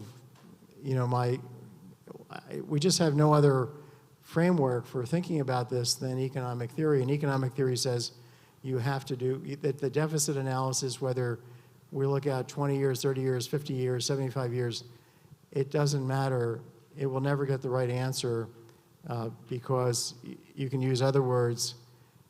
You need to include everything. I mean, just let me say this last thing. Social Security's fiscal gap has gone from 50 trillion to 61 trillion over the last 2 years. I'm the only person in the US who actually looks at table 6F1 in the trustees report every year when it comes out. I'm the only person in the US who actually writes to the general public about what this number is. Now think about running a $10 trillion increase in the unfunded liability of Social Security over 2 years. That totally swamps the official debt deficit, the official deficit as reported. So we're looking at we're not even looking at the trees. We're looking at imaginary trees. We're missing the forest. If our Social Security system, according to the trustees' actuaries, has gone from 50 trillion to 60 trillion in the red, that's an enormous problem that's not being reported to the public, and it's not being picked up by the way we're doing our accounting. So but it would be included fully in fiscal gap accounting because it's part of the outlays and part of the receipts. So I don't think there's any substitute for fiscal gap and deficit accounting. I would really say that the smartest thing to do if you're a younger person is if you hear a politician or an economist talk to you about the deficit, say, what's the deficit if we used entirely different words to describe Social Security? What's the deficit? Talk to me, try and get across the point to them that the measures they're telling you about are not meaningful and that what is meaningful isn't being measured. So, we're interested in hearing what you have to say, but you have to tell us about numbers that actually correspond to what economics says to do. Thank you. Okay, thank you. I have a number of questions from the audience outside this room, and let me pick one of them and ask you instead. The question is about how to respond to the population aging and low fertility to maintain the fiscal stability. The question is related to this issue. There's an argument that it is better spend more today to cope with the population aging and low fertility issues in Korea. More spending in welfare and human capital. And what is your opinion about that argument? So just on the aging, is aging a terrible problem on the fiscal side for Korea? That's one question. Until we do I think we have been doing the fiscal gap accounting. Youngjun has been doing it, so I'm eager to.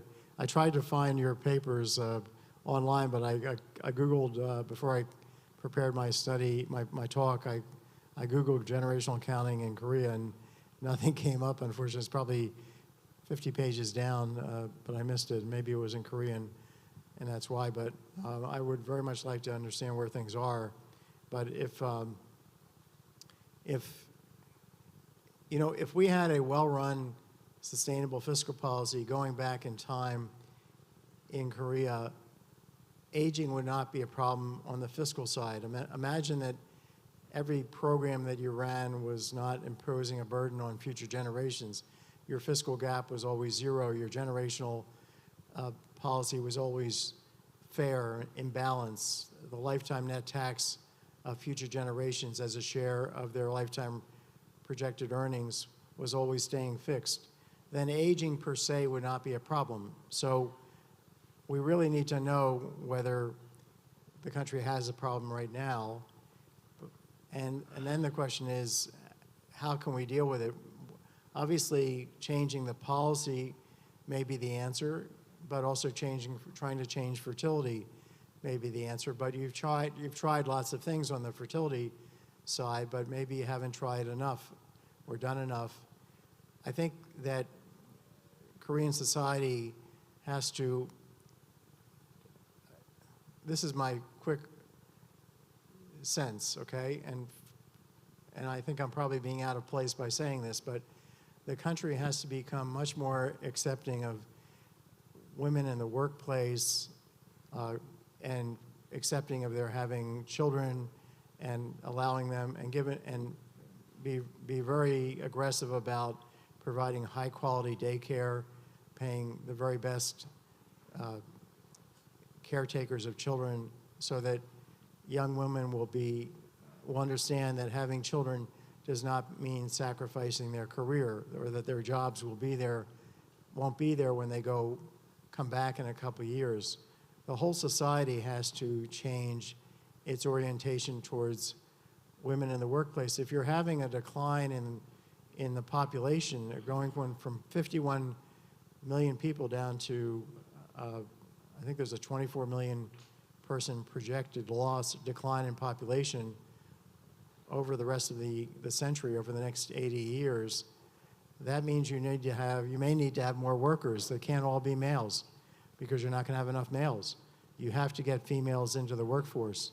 You have to help people, not just in low-wage jobs, work into their 70s and 80s, but you have to make sure that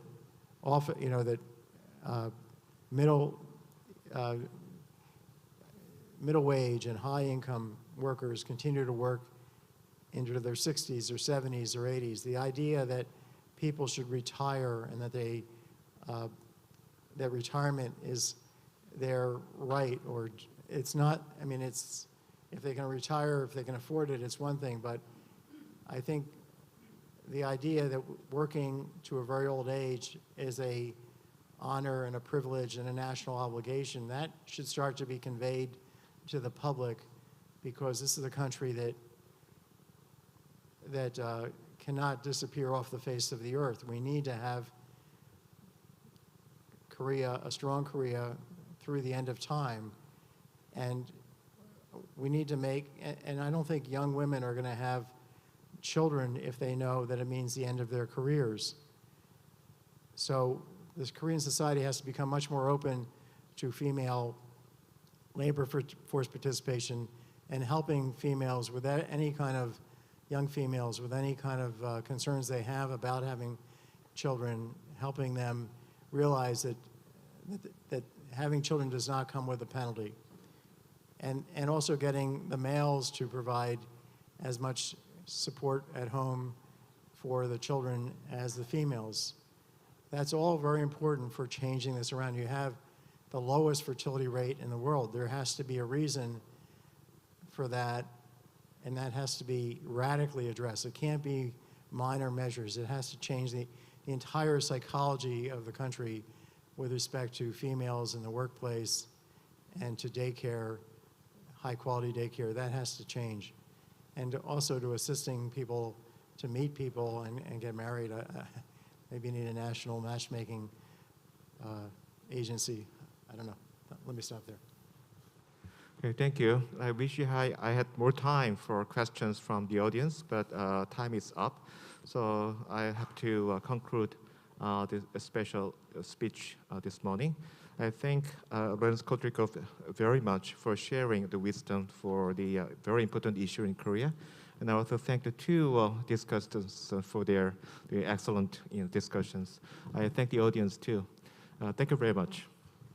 Yes, ladies and gentlemen, please give another round of applause for our speakers and the excellent moderator. And this concludes the special session. I would like to thank the moderator and discussants for their great sharing of insights and ideas to make the Korean society a better place, a sounder place. And from now on, we're going to have a short break. The next session will resume at 10:40 a.m. Enjoy your break.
May I have your attention, please? Ladies and gentlemen, the keynote session is going to begin shortly, so I'd like to ask all the audience to make your way to the venue and be seated.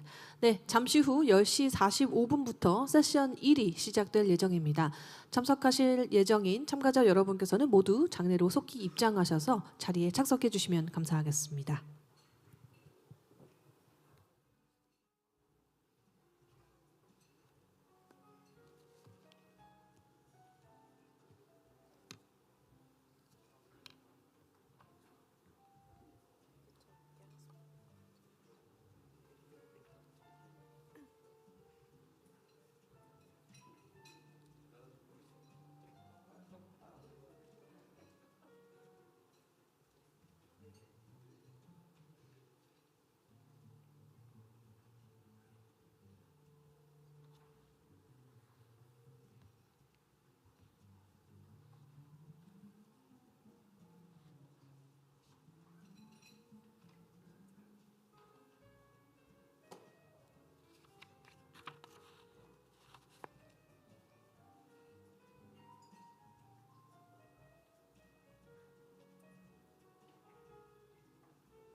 Welcome back, everyone. I hope you enjoyed your precious coffee break. And now let us begin session 1. The title of the session is Fiscal Policy in Response to High Inflation. And the first speaker is Mr. Vitor Gaspa, Director of the Fiscal Affairs Department of the International Monetary Fund. And today he's going to deliver a presentation on fiscal policy and inflation. Now let's connect to him virtually. Hello, Mr. Gasper. Hello, good morning. It is a pleasure to join you in this conference organized by the Korea Development Institute in Seoul. I want to talk to you about fiscal policy and inflation, and that is not the topic that we covered in the October 2022 Fiscal Monitor. The topic back then was resilience, helping people and communities bounce back, and what role fiscal policy can play in that context. But the next issue of the Fiscal Monitor will be very much about fiscal policy and inflation, and that's the topic that I want to cover today. I will start by giving you a perspective from the United States, then I will move to the world, and finally I will try to zoom in on the Asia and Pacific region and try to discuss how the various perspectives that we get from the US and the world apply to the region. Next slide, please. If we look at very long time series for the United States, please note that you have in front of you almost 250 years of data. You actually see something which was quite marking up to 2020, which was the idea that despite the fact that we had very high levels of public debt, you have in purple the public debt to GDP ratio in the US. We had at the same time very low levels of interest rates in blue. If you focus for a moment in the blue line and you go to 2020, you see that 2020 actually has the lowest level of nominal interest rates ever. If for a moment you look at the dashed line, which gives you the interest payments, you see that interest payments on the budget actually lag interest rates. And this pattern of lags over time is something which is very important when we look at the impacts of inflation on fiscal policy. Next slide, please. Now, if we look at a slightly shorter time period and go only to the beginning of the 20th century, we're again focusing on the US, we see quite a sharp divide between the first and the second half of the century. And on the left-hand side, we see that business cycle fluctuations are actually much less pronounced after 1950 than before. You recall that the contribution of Keynes that was published in 1936 gave a response by the economics profession to the Great Depression, and basically what we see is that in the second half of the 20th century, the problem of depression has basically been solved. Please note that even the global financial crisis and the COVID-19 crisis are relatively small by the standards pre-1950, where the volatility of the business cycle was much more pronounced. Interestingly enough, the same applies to inflation that was much less volatile in the second half of the 20th century and until now than it used to be in the first half of the 20th century and before. And that does suggest that indeed macroeconomic policy may have contributed to this result. You also see in the chart on the right-hand side the period that which became known as the Great Inflation in the United States, and we can look at the increase in inflation as having taken place from 1965 to 1980, and then the period of disinflation you can consider that has been concentrated in the first half of 1980, has been prolonged until the end of the 1980s, or even go as far as 1995. If you go to 1995, you have a nice symmetry of 15 years of inflation and 15 years of disinflation.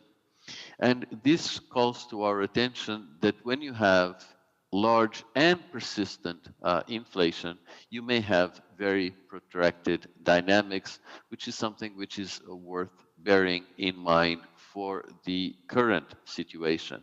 Next slide, please. So in this slide, we go for an even shorter time series that starts in 1960 and ends up in 1984. What you see in blue is military spending. You can see in 1965 that military spending was going up associated with the Vietnam War, but towards the end of the 60s and then during the 70s, it went on a pronounced declining path, which basically means that the public spending pressure associated with the great inflation did not come from military spending or war. Instead, it came from the black line, which is the trend in transfer payments in the United States and the very pronounced increase between 1965 and 1975 is associated with the programs that became known as the Great Society, Johnson's Great Society, and the War on Poverty. This was very much associated with the political situation in the United States that led to a management of fiscal and monetary policy in the context of a common framework. And in the context of that common framework, fiscal and monetary policy became quite accommodating towards inflation, and that made the inflation great. Therefore, the great inflation. Quite happy to discuss the issue in more detail if you so wish. Next slide, please. In this slide, you see inflation, you see perceptions of inflation, and you see expectations of inflation from the Michigan survey. I call to your attention the diamonds, the orange diamonds, and this comes from surveys that were conducted at the time of US presidential elections, and they depict the percentage of the population that think that inflation is an important issue. And you see that this percentage was increasing, and around 1980, it was actually about 50%. So it was the increased salience of inflation as a concern for the American public that created the environment in which the Volcker disinflation was possible. So in a sense, behind the great inflation, there were political and policy considerations, but the crucial driver was actually politics and the concern or lack thereof of the American public concerning inflation, which is again something which is very much worth discussing in the current situation. Now let's go to the next slide, please. Tom Sargent, James Bullard, and others have been arguing that one can look at COVID finance as war finance. And if we look at the work of Tom Sargent, we see that the increase in public spending in the first year of the pandemic on the chart on the left-hand side actually replicates the behavior of spending at the beginning of World War II. And if you look at the right-hand side, you see that the behavior of inflation is actually quite close as well. What is going on here, and why is this analogy interesting? It is interesting because when you have a price spike, like in a war, it is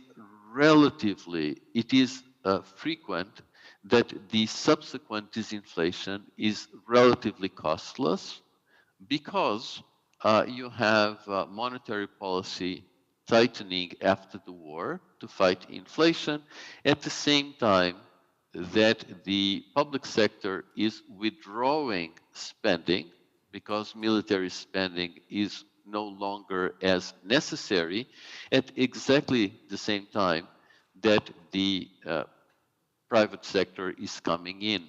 So in those circumstances, one can have a quite pronounced surge in inflation, followed by a low-cost disinflation. So if we go to the next slide, we can see what is going on right now in the world. And we see that in 2020, most countries in the world had quite a substantial loosening of monetary and fiscal policy. Countries are very much concentrated in the low left-hand side quadrant of the chart on the left, labeled 2020. In 2021, fiscal policy moved into tightening in most countries, while in many countries, monetary policy stayed unchanged. You can see a very large concentration of countries on the vertical axis in the chart labeled 2021. But this year, 2022, monetary policy started tightening all around the world, while fiscal tightening persisted.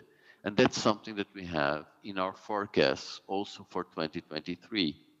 This pattern is qualitatively very much in line with the war financing analogy that I used for the United States. So it's an analogy which serves us well under the current circumstances. Next slide, please. Now, if we look at global inflation, you see on the right-hand side that inflation around the world is very diverse. In some countries, there is very high inflation. In others, less so. And interestingly, there are two countries in the region, Japan and China, that in 2022 are very much on the left-hand side of the distribution of inflation around the world, as you can see on the left-hand side. Next slide, please. Now, from the viewpoint of public finances, the surge in inflation has contributed to a reduction in the public debt to GDP ratio that is particularly strong in some areas of the world. I call to your attention the example of the United States with a contribution of inflation of 8.4 percentage points of GDP for the reduction in the public debt to GDP ratio, and 8.3% for emerging market economies excluding China. In the remainder of the examples in this chart, we have impacts that are quite significant but smaller than these two. Next slide, please. Now, how does Asia Pacific fare? If we look at Asia Pacific, we see that in 2020, most countries are on the bottom left-hand side quadrant, which is very much like the world. It does seem that from the viewpoint of monetary policy, the degree of loosening was not as pronounced as in other places of the world. In 2021, we do have the pattern that I described before, some fiscal tightening, but in the region not very pronounced, and most central banks on the vertical axis. In 2022, we have quite an interesting divide in terms of fiscal tightening and fiscal loosening, but we do see that monetary policy did tighten in most countries, and the tightening of monetary policy is projected to continue in 2023 with less fiscal action in the pipeline than in some other countries in the world. So next slide, please. You see on the very left-hand side that China and Japan are indeed among the countries of the world with less inflation pressures at this point in time. China and Japan are not representative of the region, although of course they're two very large economies in the region. As a matter of fact, Japan and China are very much on the left-hand side of the distribution of inflation in the region. Korea is much closer to central moments for the region. And on the right-hand side, you actually see that the dispersion of inflation rates of countries in the region is quite pronounced, and it reproduces very much the distribution of inflation around the world. So you do have an ample diversity of situations in the region, which basically means that one has to be very careful not to use one-size-fits-all approach in the region, and the same is true for the world. Now, if we go to the next slide, we see that in the region we don't have examples, at least in this chart, of the type of very, very large contributions of inflation to the reduction in public debt. The largest examples we have in this slide are minus 5.9 for India in 2021 and 5.5 for developing Asia in 2022. Those are the largest numbers in this slide. Next slide, please. If we concentrate on the evolution of debt in the region and concentrate on 2022, we see that the public debt in most countries of the region is actually still above the horizontal line, which means that the public debt to GDP ratio is increasing, and the declines in the region in terms of the public debt to GDP ratio seem to be more moderate than in other regions of the world. And if you have time and patience, you can actually use this chart to look at the various factors that affect the equation of motion of public debt in the region. Next slide, please. Now, this slide is, to my mind, a very important slide. So let me try to explain what is it that I'm trying to show you.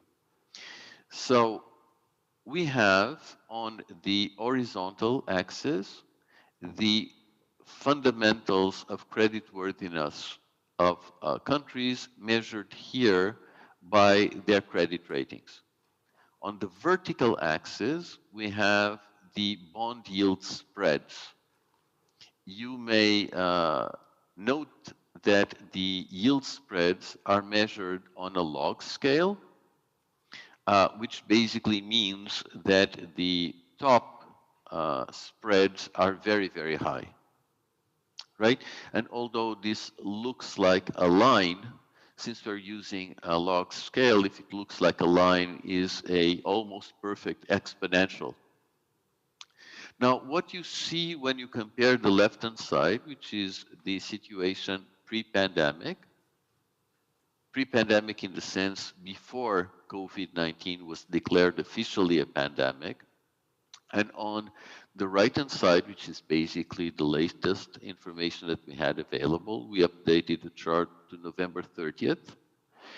You see that the sensitivity of yield spreads to fundamentals has increased. We interpret this finding as basically saying that markets are very sensitive at this point in time to weak or deteriorating fundamentals. And that is a further reason why it is very important to look at countries on a case-by-case basis, because debt vulnerabilities can be very relevant, and they can materialize very suddenly. The mini-budget crisis in the UK is an example of that sensitivity. So in this type of macroeconomic environment, the advice that I would leave with you is that inflation should be tackled as the first macroeconomic priority. It's the priority of central banks to bring inflation back to target in a timely way.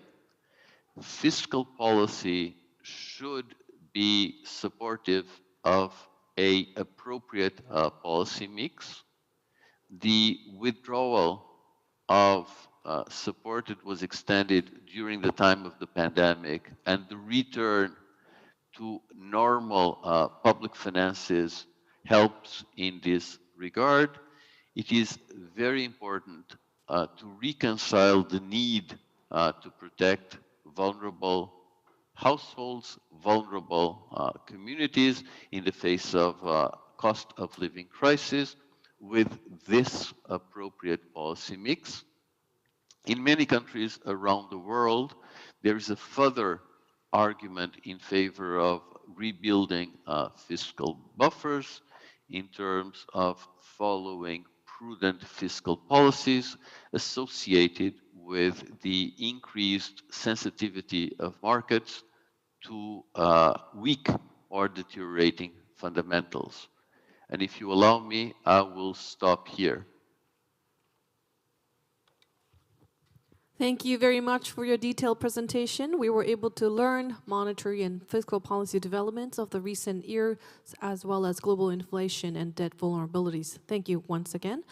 And next, we're going to have the second presentation of the keynote session by Jan Blundell, Head of Budgeting and Public Expenditures at the OECD. He'll deliver a presentation on the role of budget institutions, and this time, again, he's going to join us online. Hello, Mr. Blundell. Thank you very much. It is a great pleasure to be with you, distinguished guests, and it is, again, as we wait for my presentation to come up.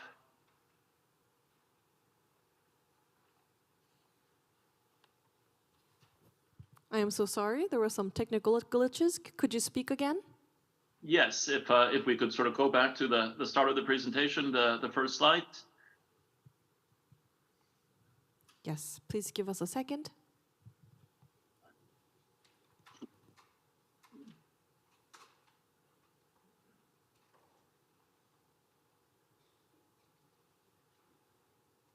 Anyway, my presentation is about budget institutions, the role of budget institutions, because we firmly believe, and I think the evidence clearly shows that institutions play a pivotal role in achieving successful fiscal outcomes. And as has been outlined earlier today, the fiscal challenges ahead of us for OECD countries and the wider world, demographic changes, green transition, healthcare, environmental factors, infrastructure, the challenges that are coming up are great, and the role of institutions in managing those challenges are pivotal. Okay, we seem to be having some issues. But when we talk about budget institutions, quality budget institutions, it is a difficult subject because it is not a single entity, a single function, a single process, or a single procedure that defines what is a quality budget institution. It is the interplay of various different factors that taken together constitute what are successful budget institutions.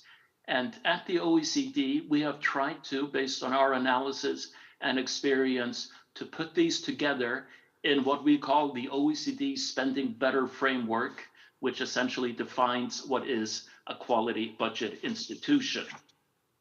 They are divided into the 10 principles that you see ahead of you, see in front of you. But when you view them, you need to look at them as an integrated and comprehensive whole. Some of the individual elements may be obvious, but there are nuances to all of them. But the clear message is that you need to take them together when you are discussing what is a quality budget institutions. You cannot just focus on one of them. And this framework has been endorsed by OECD budget directors in the Committee of Senior Budget Officials, the SBO. I will briefly go through each of these, and hopefully we'll have an easier time going forward than backwards with the slides. So if I could have the first slide, please, the next one, please.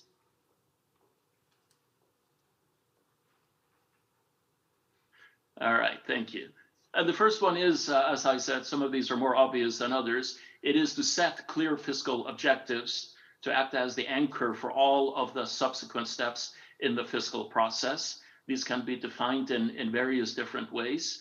But the two things that I would like to highlight here is that based on our experience, these can either be contained in legislation or in a government's political program or coalition agreement, because it is not the legal form that is the key, it is the political commitment that is the key. And what often goes hand in hand with that is the simplicity in design of the fiscal objectives, because simplicity fosters transparency and fosters accountability. Now, as an example, if we look at the European Union, which has a very comprehensive fiscal governance framework, we see that individual countries in the EU often supplement these with national fiscal objectives that are very much in line with the EU objectives, but they focus very much on spending often, because spending objectives are easier to convey in the public. They are more operational, so it fosters the achievement of overall fiscal goals. Next slide, please. And objective economic assumptions, if I start with a quote at the bottom, the accuracy of the economic assumptions in the budget are the government's key fiscal risk each and every year. We talk a lot about what constitutes fiscal risks for governments, but if you talk to people in budgeting, the biggest fiscal risk every year is ensuring that the economic assumptions underlying the budget are accurate, because inaccurate economic assumptions can lead to revenue shortfalls and unplanned spending pressures, macro spending pressures. Again, all economic assumptions should be disclosed. Sensitivity analysis in order to quantify uncertainty should be used to the extent possible. And here is where independent fiscal institutions can play a pivotal role. The advent of independent fiscal institutions is a recent innovation in budgeting, and it may be one of the more consequential ones that we have seen in recent years, to create an independent body whose primary role is to prevent biased economic assumptions, to ensure that they are objective. Number three, and if I before we move maybe to the slide, because Vito, he mentioned the United Kingdom example a bit earlier, and that just goes to highlight what a successful independent fiscal institution can do and how much credibility an operational IFI can lend to overall fiscal objectives of a government and the reverse. The third one, expenditure baselines. Now we're getting more into the details of budgeting. Baselines, they illuminate the consequences of spending decisions over the next 3 to 5 years. So it is essentially to have a full picture of government finances going 3 to 5 years beyond the budget. So this shows the full year impact of many spending decisions, because in the initial year of many spending decisions, the full cost is not obvious. By illuminating this over a longer period, it becomes clear, and it also acts as an early warning mechanism for emerging spending pressures. Because the earlier you see many spending pressures, the earlier you can take actions to deal with them. And you need to have clear baselines in order to do so. It may sound very simple, but you'd be surprised. how difficult it is to do this and how few countries successfully do this. It is very important that the baselines are considered an integral part of the budget process, not a separate exercise. It should be the same entity that is responsible for the annual budget that prepares them. We should not have separate units of the Ministry of Finance dealing with the annual budget and another unit dealing with a medium-term horizon beyond that. They are all together. The baseline should include all expenditures, and it should be continually updated throughout the year, because this is where baselines tend to go wrong. They become outdated if they're only updated, let's say, once or twice a year. Then they lose their value. So when you start working on the subsequent year's budget, you essentially start afresh without having year two of the previous baseline as a starting point. Next slide, please. The fourth one is the notion of top-down expenditure ceilings. Again, they serve to operationalize the high-level fiscal objectives, and top-down expenditure ceilings is in many ways another form of a fiscal rule. They can be set for the medium term, consistent with the government's term of office, or on a rolling basis. So when a new government takes office, any changes are very transparent to what was in the previous government's plans. The important thing is to set the expenditure ceilings prior to the submission of proposals by line ministries. That is one of the key objectives of top-down expenditure ceilings. But in order to do that, you have to have a very robust system of baselines. Again, everything works together. You cannot look on anything in isolation. And then once you have these ceilings in place, it is important that each spending ceiling is the responsibility of a single minister, and that ministers should have the flexibility to reallocate resources within their ceilings. The budget office should focus on ensuring that such reallocations are realistic, but the premise of this is that each minister, as the quote says here, is his own finance minister.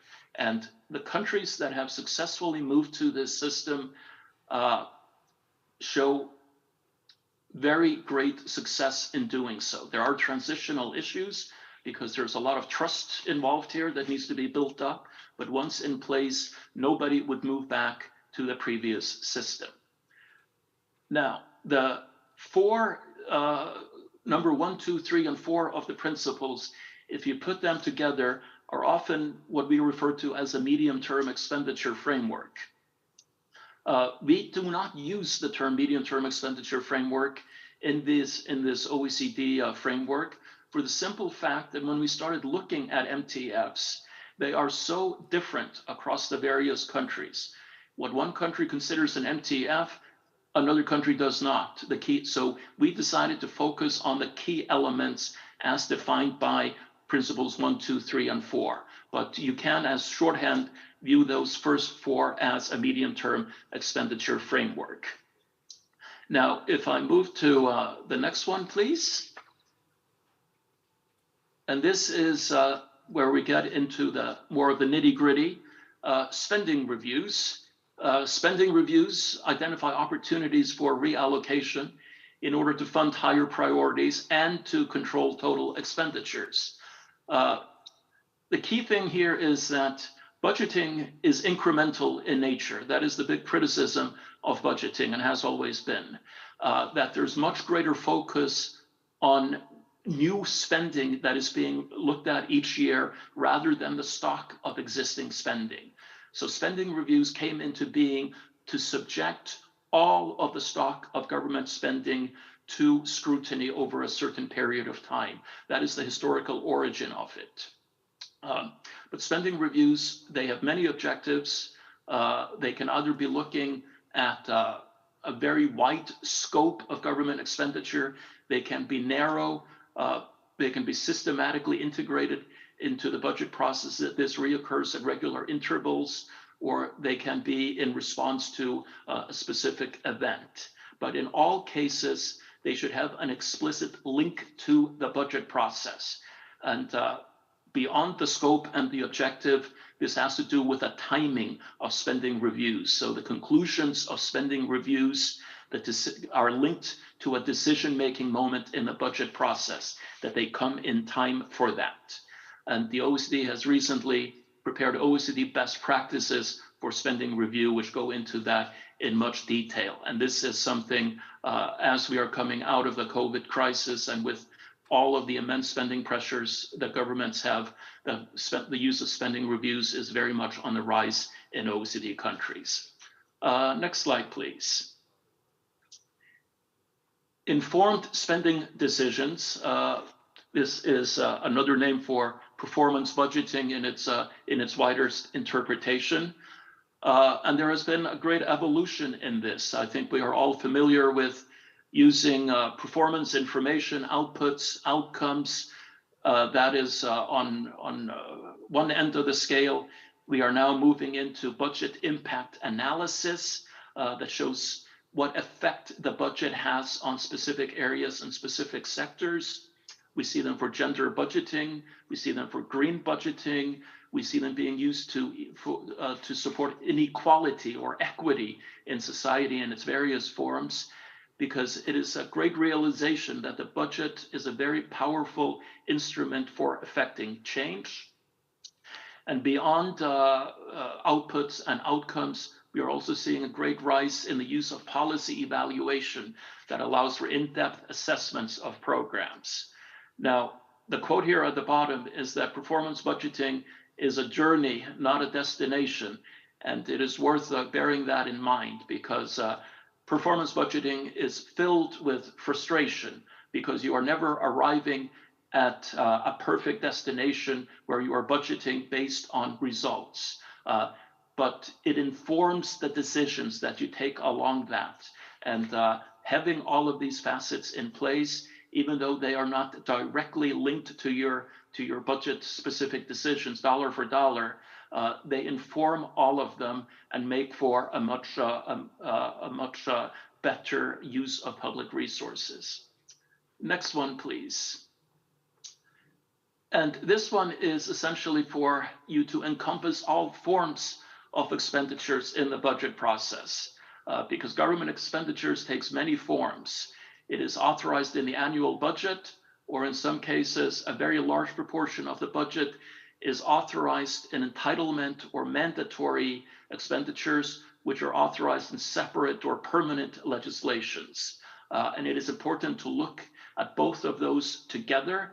For example, in your baselines, you should have both of them. These are what we would consider normal expenditures. But beyond that, we have tax expenditures, tax credits, where essentially the revenue side of the budget is used to authorize and generate expenditures. In some cases, even though there is no tax liability for the individual. We also see loans and guarantees that may have major future budgetary implications. It is essentially to put all of them on equal terms in the annual budget process. And we highlight here the importance of budgeting for the default risk for guarantees and any social rates of interest for loans when they are granted. If we look at COVID-19, we saw in some OECD countries, a majority of the response, the fiscal response to COVID, took the forms of loans and guarantees.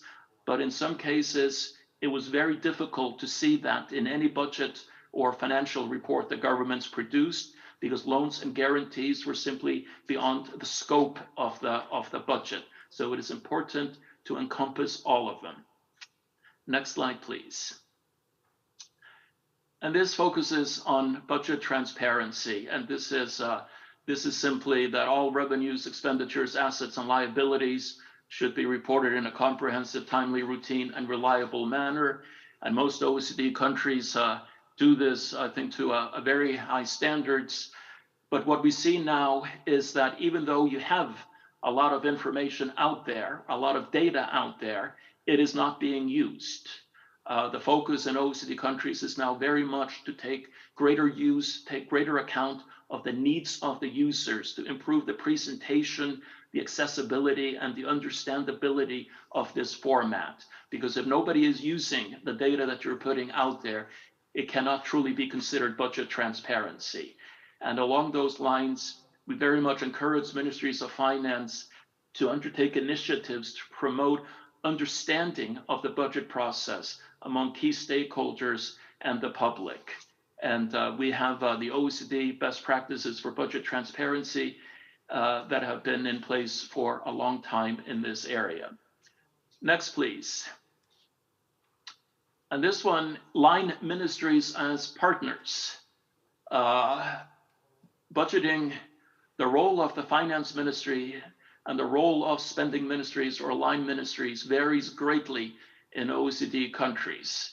But the budget reforms or the principles that I have outlined in this presentations, they very much change how line ministries and finance ministries work together. If we take top-down expenditure ceilings as an example, the entire premise of the reform is to give line ministries a greater say in the budget process.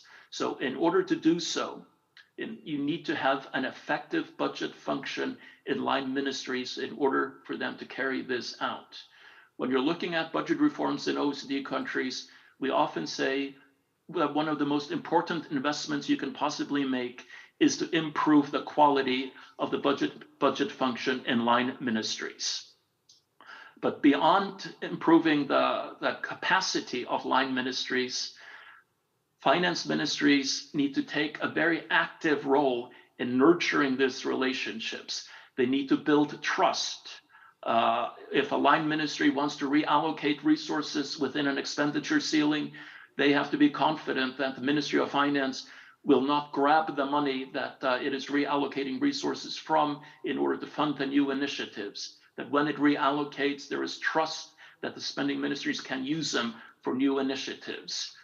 Finance ministries will have to be the first movers in doing this and providing incentives. And there needs to be clear communication and open dialogue between finance ministries and line ministries in this regard. The premise should very much be that there are no surprises. And line ministries are always on the front line. They always have more information than the finance ministry, no matter how good the finance ministry is. So when this relationship is in place, it works very, very well with great impacts. And if I come to the last principle, and the next slide, please. And that has to do with budget oversight, which is the role of parliaments or the role of national assemblies.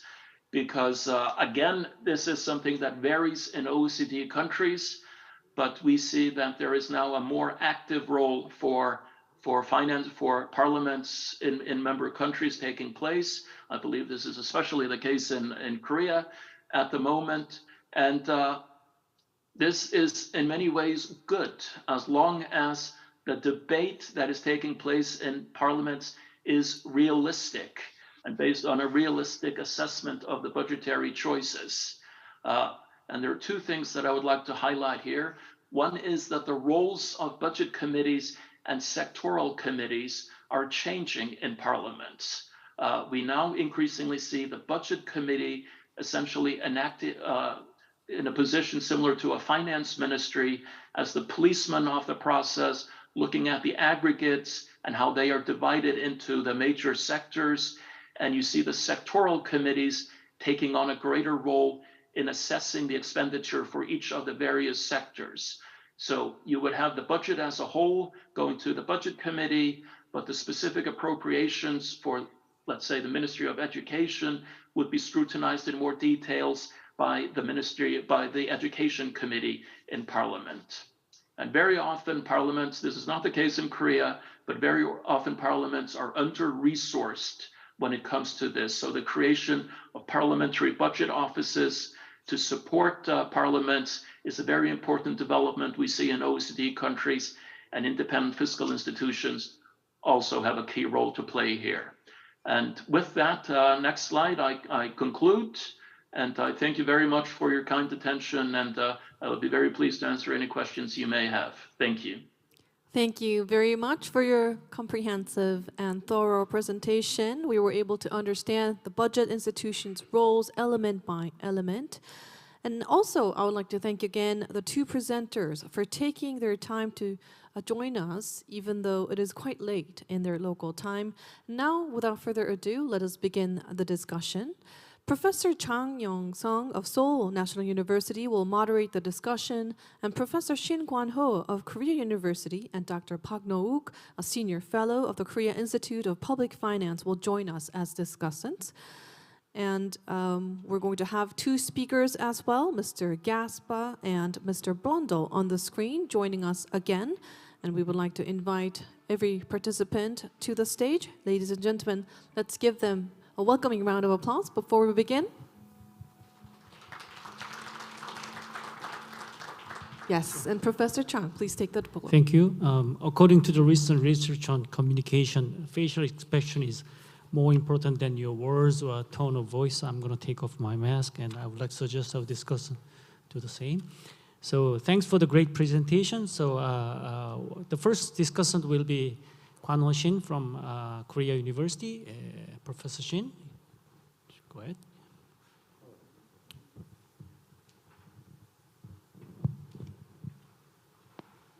I'm very pleased to discuss the first paper by Dr. Gasper. Honestly, actually, I got the only one pager which I had to use to prepare my slides. So I cannot prepare the slides for the entire presentation, but I will talk about that if I have a chance.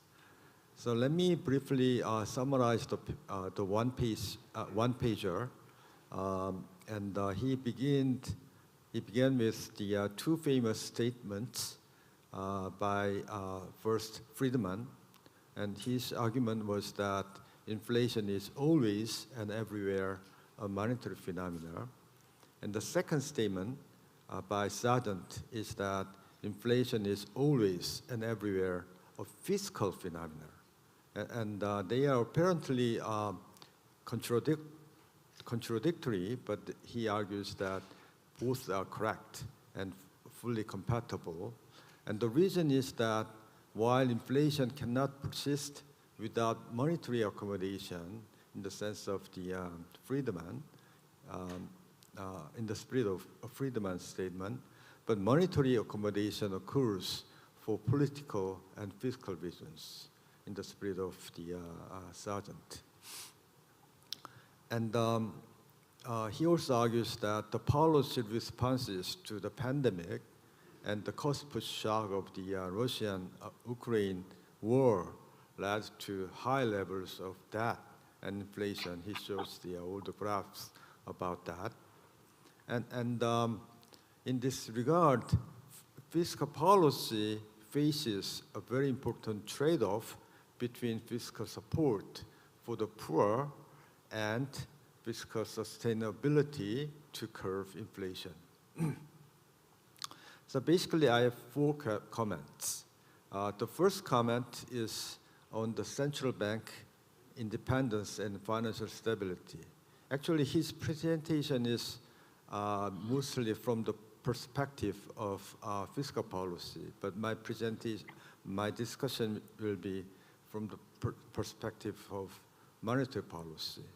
And the second comment is related to the first comment, and it is the recent Korea's case, which shows the trade-offs between price stability and financial stability that is faced by the central bank.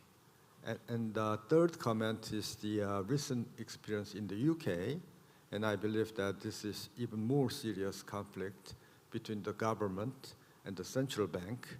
And finally, I'll talk about debt sustainability and low interest rates. So first comment.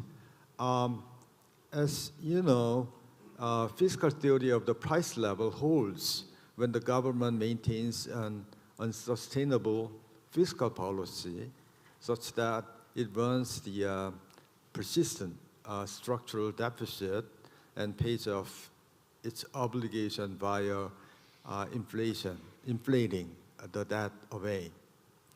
Thus, fiscal discipline, meaning a balance between the government expenditure and revenue over the entire horizon, is required for the price level to maintain stable. In this regard, I think that the central bank's independence from the government is very important.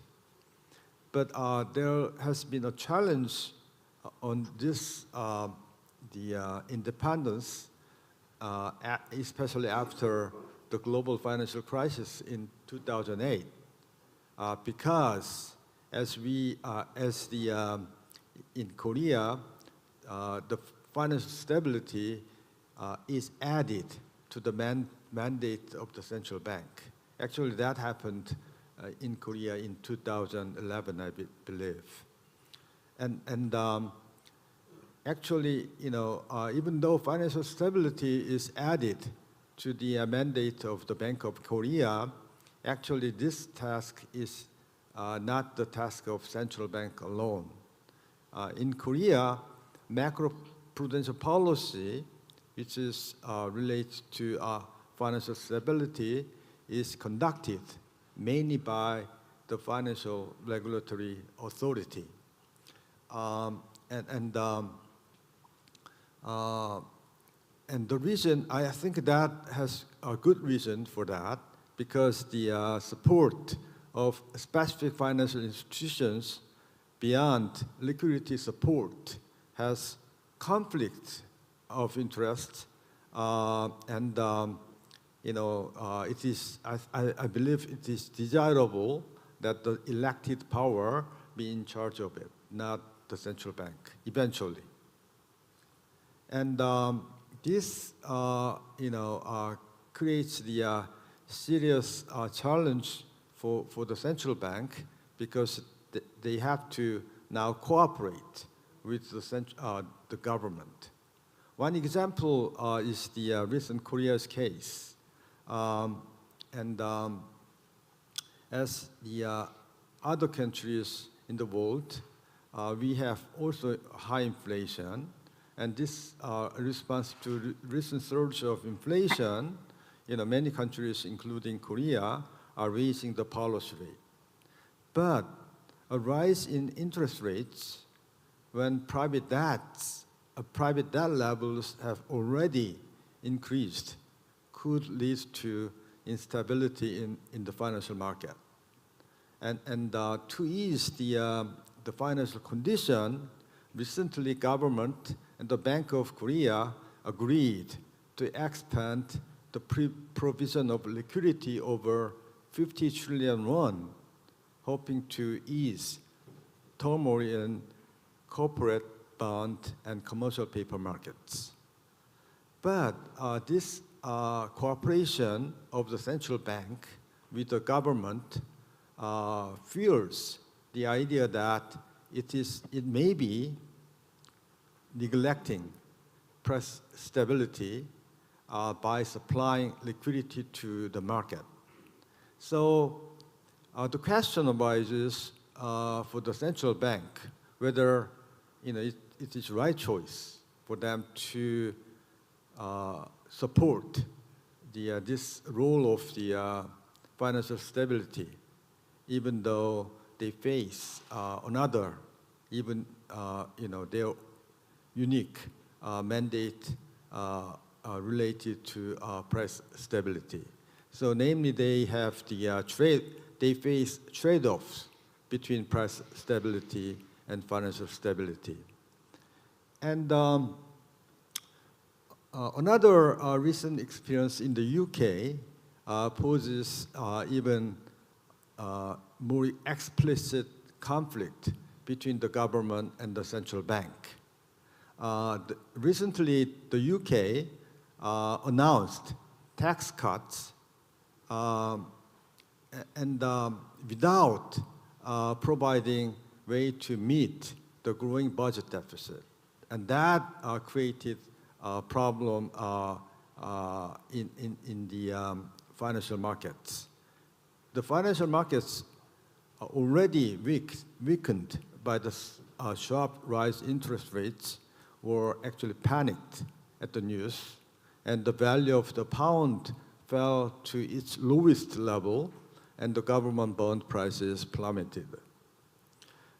This unsustainable fiscal policy, this episode clearly shows that this unsustainable fiscal policy can lead to a counterattack from the financial market. And to ease the problem in the financial market, the Bank of England began purchasing government bonds. It was the mainly government bonds that were in trouble. But again, that was interpreted as a reversal of the existing policy stance of raising interest rates in response to inflation. So Governor Bailey of the Bank of England actually ended government bond purchases and financial markets, which were calmed down, but fell into turmoil again. And this problem eventually was solved after Prime Minister Truss fired her finance minister, Kwarteng, and withdrew the existing tax cuts. So if the Governor Bailey had succumbed to the immediate financial market turmoil, it would have been difficult to control inflation. And this, many newspapers pointed out that it was gamble by the Governor Bailey, but this time it paid off, and the government actually withdrew their plan. But what if the government hadn't withdrawn the tax cuts? Then financial markets would have been devastated. So what is the right choice for the central bank? Can central banks of other countries make the same choice when the government make some unreasonable decisions? That's the very important question we have to answer. And finally, I'll talk about debt sustainability and low interest rates.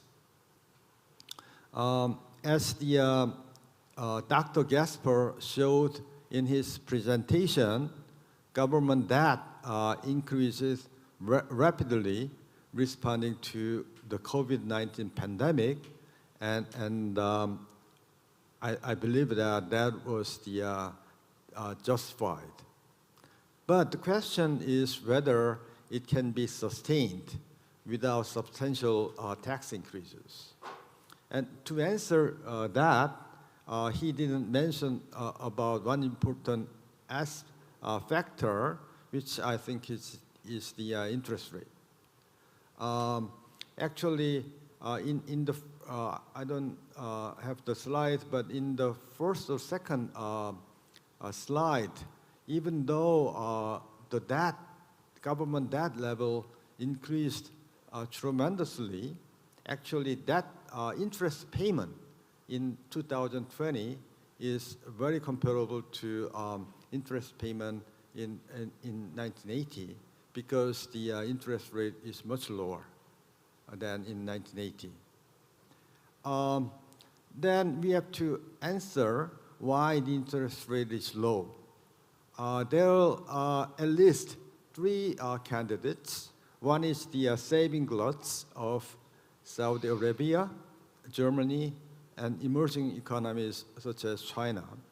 Another answer is the secular stagnation and low investments, argued by Larry Summers and that reflects the shift from manufacturing to services and from factories to digital platforms. And finally, growing inequality and high savings of the wealthy. That probably you can list some more the answers for this, why the actually the real interest rate I'm talking about, why the real interest rate is low. And depending on your answers and depending on how you project for future real interest rates, your answer for the debt sustainability will differ. So let me stop here. Thanks. Thanks, Professor Kwan Ho-shin. So our next discussant is Nook Park, a senior fellow from KIPF. Okay. Thank you very much for a very excellent presentation from Vittorio and Jan. I would like to actually both presentations are from the international organizations, so they provide very sound guidelines for the budget institutions, also the fiscal policy in the environment of the high inflation. So I would like to apply their implications to the Korean context, and also possibly one or two questions to the presenters. And the first, implication from Vittorio's presentation is about fiscal policy under the high inflation. In Korean context, I think it's global context too. It's a high inflation means after COVID-19, now we are experiencing the high inflation. It give trouble to the, you may know, the low-income people because of the high inflation. So naturally, as a fiscal policy standard viewpoint, we are inevitable to give support, fiscal support to the disadvantaged groups. But in our context, even the new government came into power with the promise of the fiscal soundness and restoring fiscal sustainability, and also the philosophy of social welfare policy is more targeted assistance rather than more broad and universal approach. But in reality, there is political realities there. So, for example, recently the Korean government provided the grocery discount coupon to the general public, not for the disadvantaged group. Recently I encountered some surveys on how people responded to that very universal support for the consumption.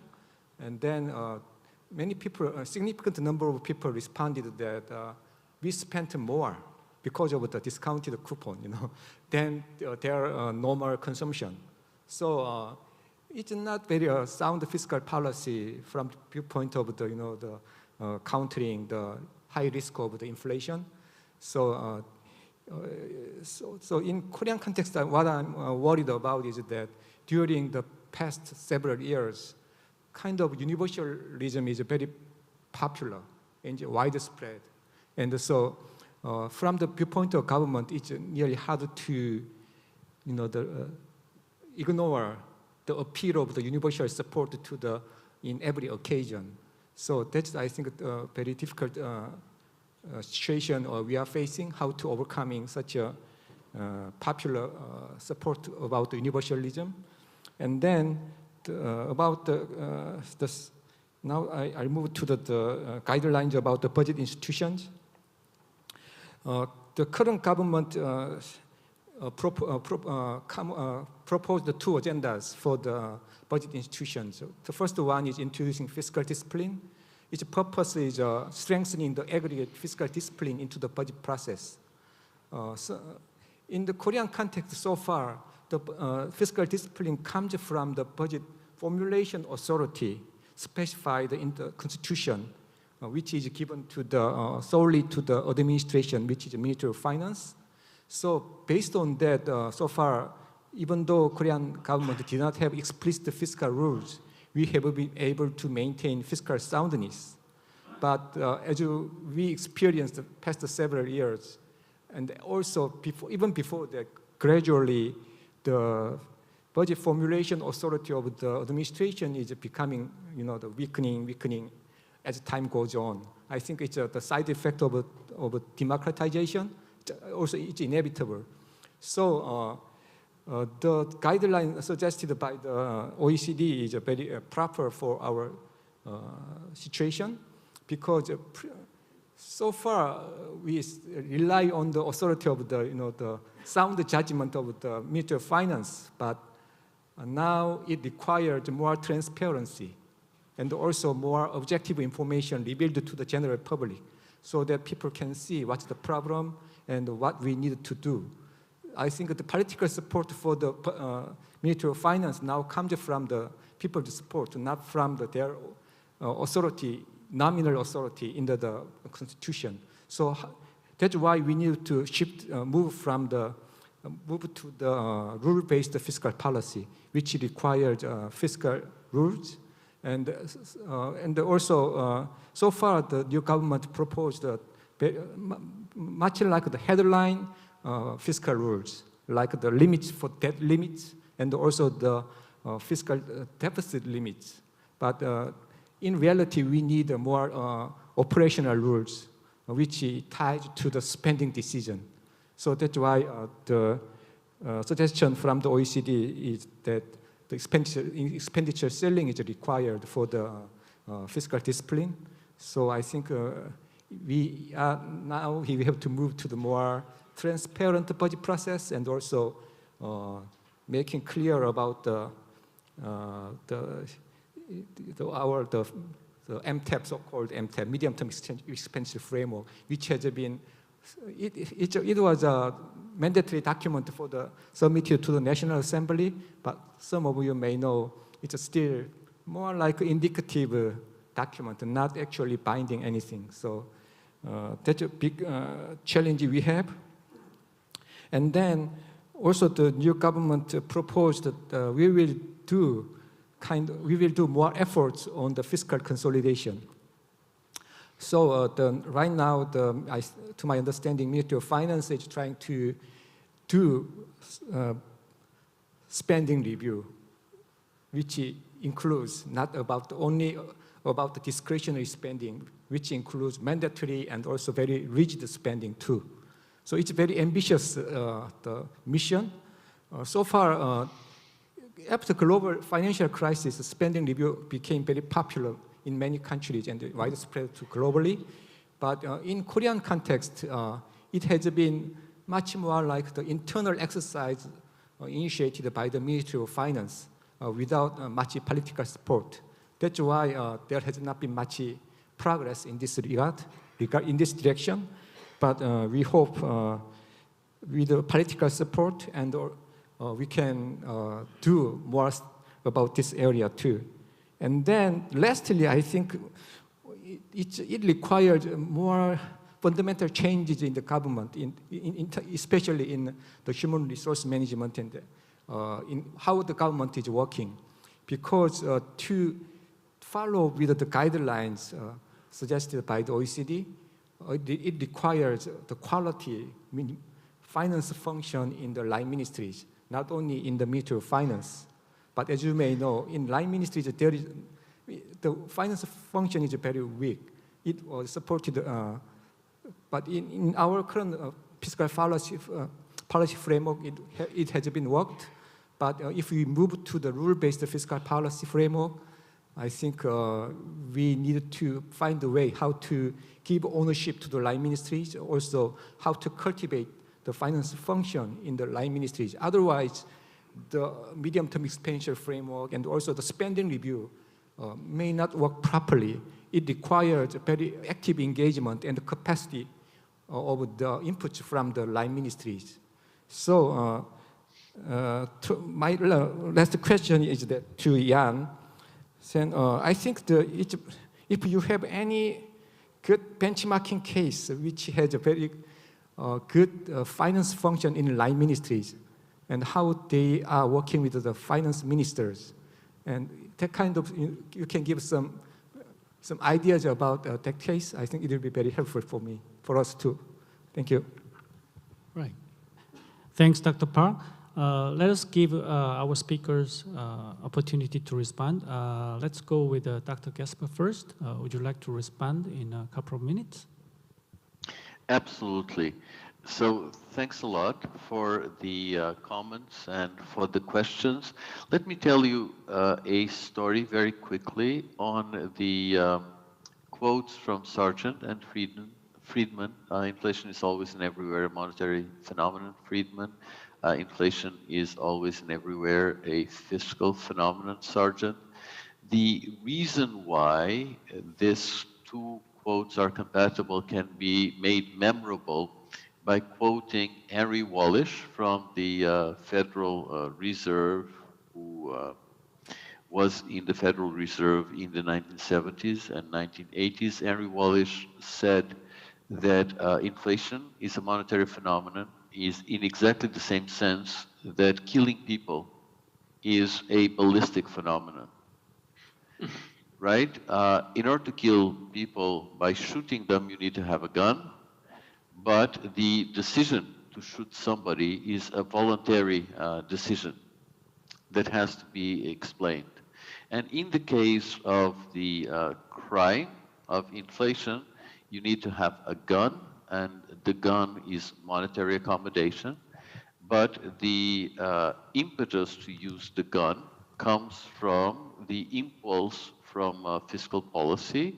In the case of the United States, the pressure coming from the Vietnam War, the Great Society Project, the war on poverty, and the political and economic consensus in the 1960s in the United States that macroeconomic policy, fiscal and monetary, should be conducted in an integrated framework, sharing the same objectives and managing the policy trade-offs using all monetary and fiscal instruments in an integrated framework. In that integrated framework, fiscal policy and the priorities of the government took precedence over the Fed and the fight over inflation.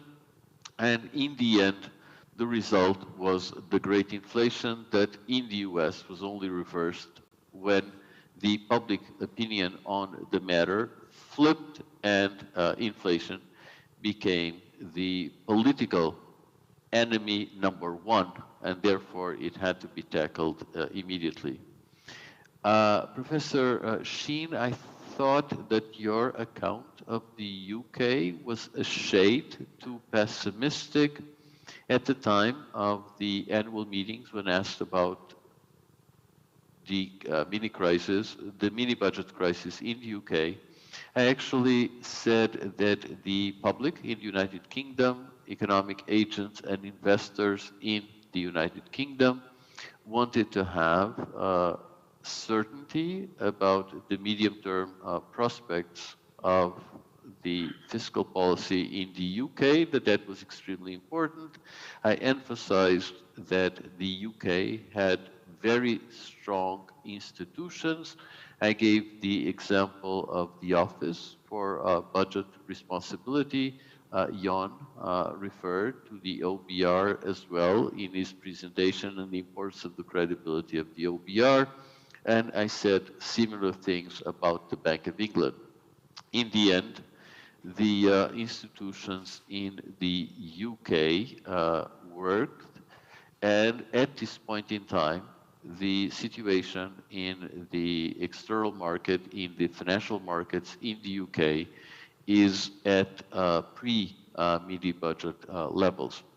Last but not least, the comments that were made about interest rates are spot on. I didn't have time to go into this.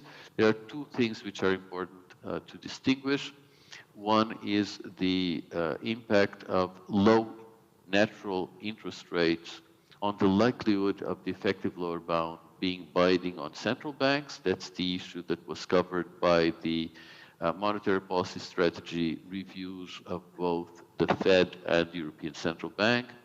And another related but different issue is the impact that low natural interest rates have on the long run sustainability of public finances.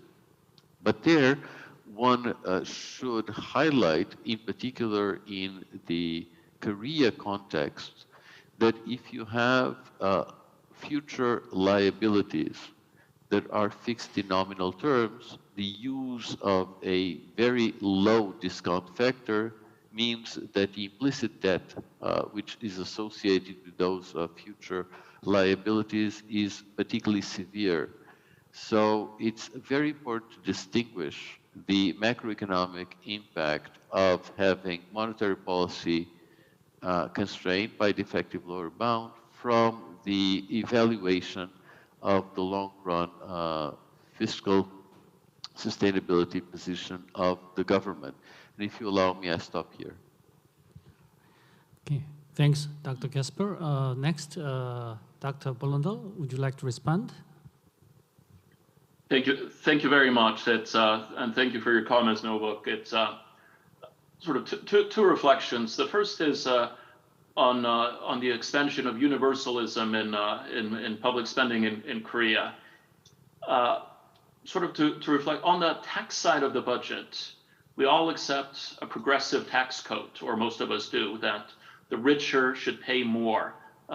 There is often accompanying any tax decision great analysis of its impact on different groups.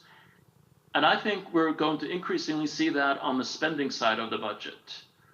We see increased attention now being paid to impact analysis of various spending decisions. And I think this goes hand in hand with an increased targeting of government spending, increased means testing, increased user charging, which is essentially applying the same progressive principles we accept on the tax side of the budget to increasingly apply that to the expenditure side of the budget. And I think that is going to be one of the solutions that OECD countries will have to its fiscal challenges, to increase the level of means testing, targeting, and user charging. So quite the contrary to universal payments. On your specific questions on examples of strengthening line ministries, if I were to give you one example of a country that has this very much institutionalized with a set of regulations governing the appointment of the head of the line of the finance function, what its duties are, it is the Netherlands, Holland. They have a very long history of doing this, but in other countries that may not have this as regulated as the Netherlands, even though they have this in place, there are behaviors by the finance ministries that can greatly influence how the finance function in line ministries is seen. In some of the Scandinavian countries, the Nordic countries, there is a policy that the finance ministry will only talk to the head of the finance function in the line ministry to discuss the budget. That decision by itself increases the stature of the finance function in a line ministry greatly, because instead of the sectoral units in the spending ministry having direct access to the finance ministry, everything goes through the finance function. De facto, it is strengthened. It gets a much better overview of the spending ministry. So when it comes times to identify savings reallocations, you now have a finance function in place just by that one decision of the finance ministry. But it is a process, and trust is key to it. Thank you. Thank you. So we already gone over time, 6 minutes, which is actually generous even by this year's World Cup standard. So I think on behalf of everybody, I would like to thank our great two keynote speakers and two excellent discussants. So this will conclude session 2. Thank you. Thank you. Ladies and gentlemen, let's give a big round of applause for wonderful speakers and discussants, and also the excellent moderator for their contributions as well. User charging, texting, targeting of spendings, as well as benchmarking Nordic countries will definitely benefit shaping the future of Korean fiscal policies. Thank you very much for your suggestions. And ladies and gentlemen, the next session will begin at 1:30 under the theme of Fiscal Risk of Korea and Measures to Improve Fiscal Sustainability. Please enjoy your lunch break from now on, and I'll see you again at 1:30 p.m. Thank you for your cooperation.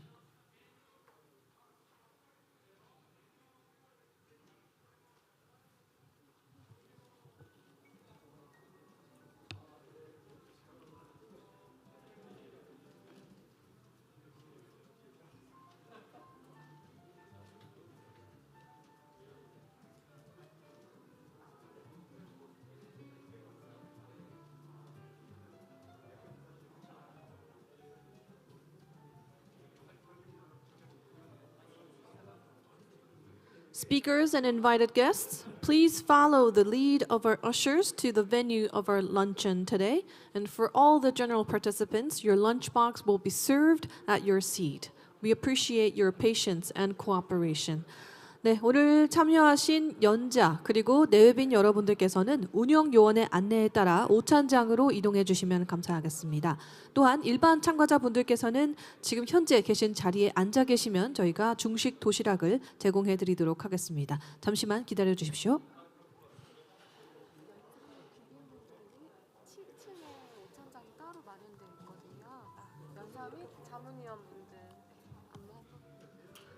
네, 오늘 참석하신 연사와 자문위원 분들께서는 7층의 오찬장으로 함께 이동해 주시면 감사하겠습니다. 그쪽에서 오찬 제공해 드리도록 하겠습니다. 또한 일반 참가자 여러분께서는 현장에 앉아 계시면 저희가 중식 도시락 제공해 드리겠습니다.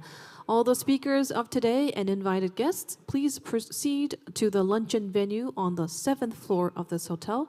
Thank you very much for your cooperation.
네, 여러분 점심 식사 맛있게 하셨는지요? 모쪼록 즐거운 휴식이 되셨기를 바라겠습니다. 이어서 지속가능성장을 위한 재정의 역할 국제컨퍼런스의 오후 세션을 시작하도록 하겠습니다. 오후에 진행되는 세션은 공식 언어를 한국어로 바꾸어서 진행하도록 하겠습니다. 이번 세션은 우리나라의 장단기 재정위험과 재정의 지속가능성 재고 방안을 주제로 진행을 해볼 텐데요.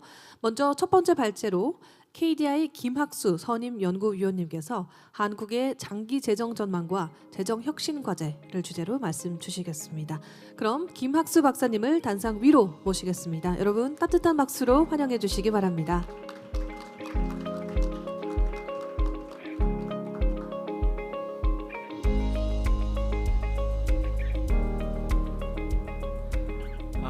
안녕하세요. KDI 김학수입니다. 이렇게 귀한 자리에 발표 기회를 주셔서 감사하고요.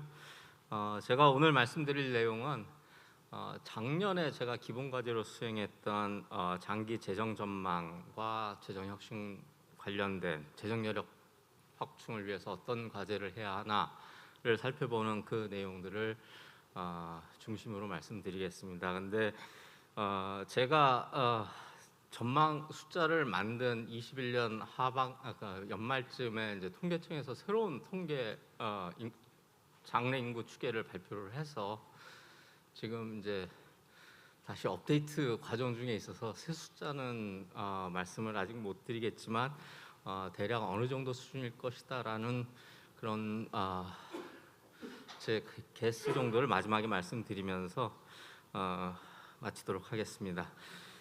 먼저 최근 새 정부가 마스크 좀 벗고 하겠습니다.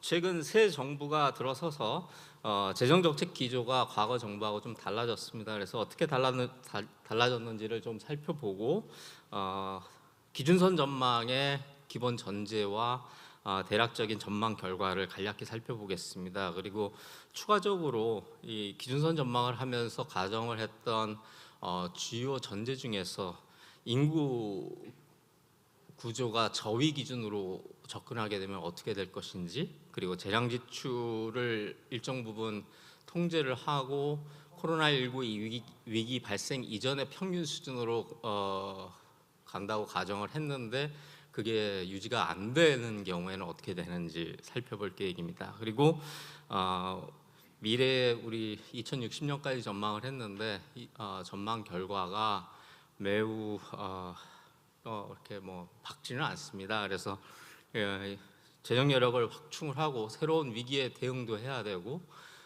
재정 건전성을 지금 위기 회복 국면부터 확충을 하기 위해서 어떤 과제들을 중심으로 하는 것이 바람직할지 논의를 하고 마치도록 하겠습니다. 저보다도 다 여기 계신 분들 잘 아실 건데요. 간략하게 새 정부의 재정정책 기조를 말씀드리면 재정준칙을 법제화하고 지출 효율화 등을 강력하게 추진하면서 재정 규율을 좀 만들고 민간주도 성장을 뒷받침하는 재정의 정상화 그리고 지속 가능성을 확보하는 데 정책 목표가 있는 것으로 보입니다. 그래서 경제사회 위기 시 적극적으로 그리고 과감하게 재정의 역할을 수행하기 위해서는 좀 전에 말씀드린 것처럼 회복 국면부터 재정 건전성을 개선하고 여력을 확충하는 노력이 필요하고 그것에 대해서 사회적으로 모든 구성원이 합의하는 그런 노력이 필요하지 않겠나라는 생각을 할 수 있겠습니다. 그래서 지출 효율화, 재원 조달 다변화, 재정 관리 성과 관리 체계 강화 이런 것들은 참고를 하시면 될 것 같고요. 이런 그 재정 정책의 기조가 최근에 발표된 국가재정운용계획상에 잘 반영이 돼 있습니다. 먼저 살펴보시면 중기 재량지출 계획을 보시면 되는데 2022년에 2차 추경을 하면서 재량지출이 전년도 국가재정운용계획에서 계획했던 GDP의 재량지출 비율 14.4%를 훌쩍 뛰어넘는 16.6% 수준에 이르렀습니다. 그래서 이런 상태가 계속될 수는 없기 때문에 전년도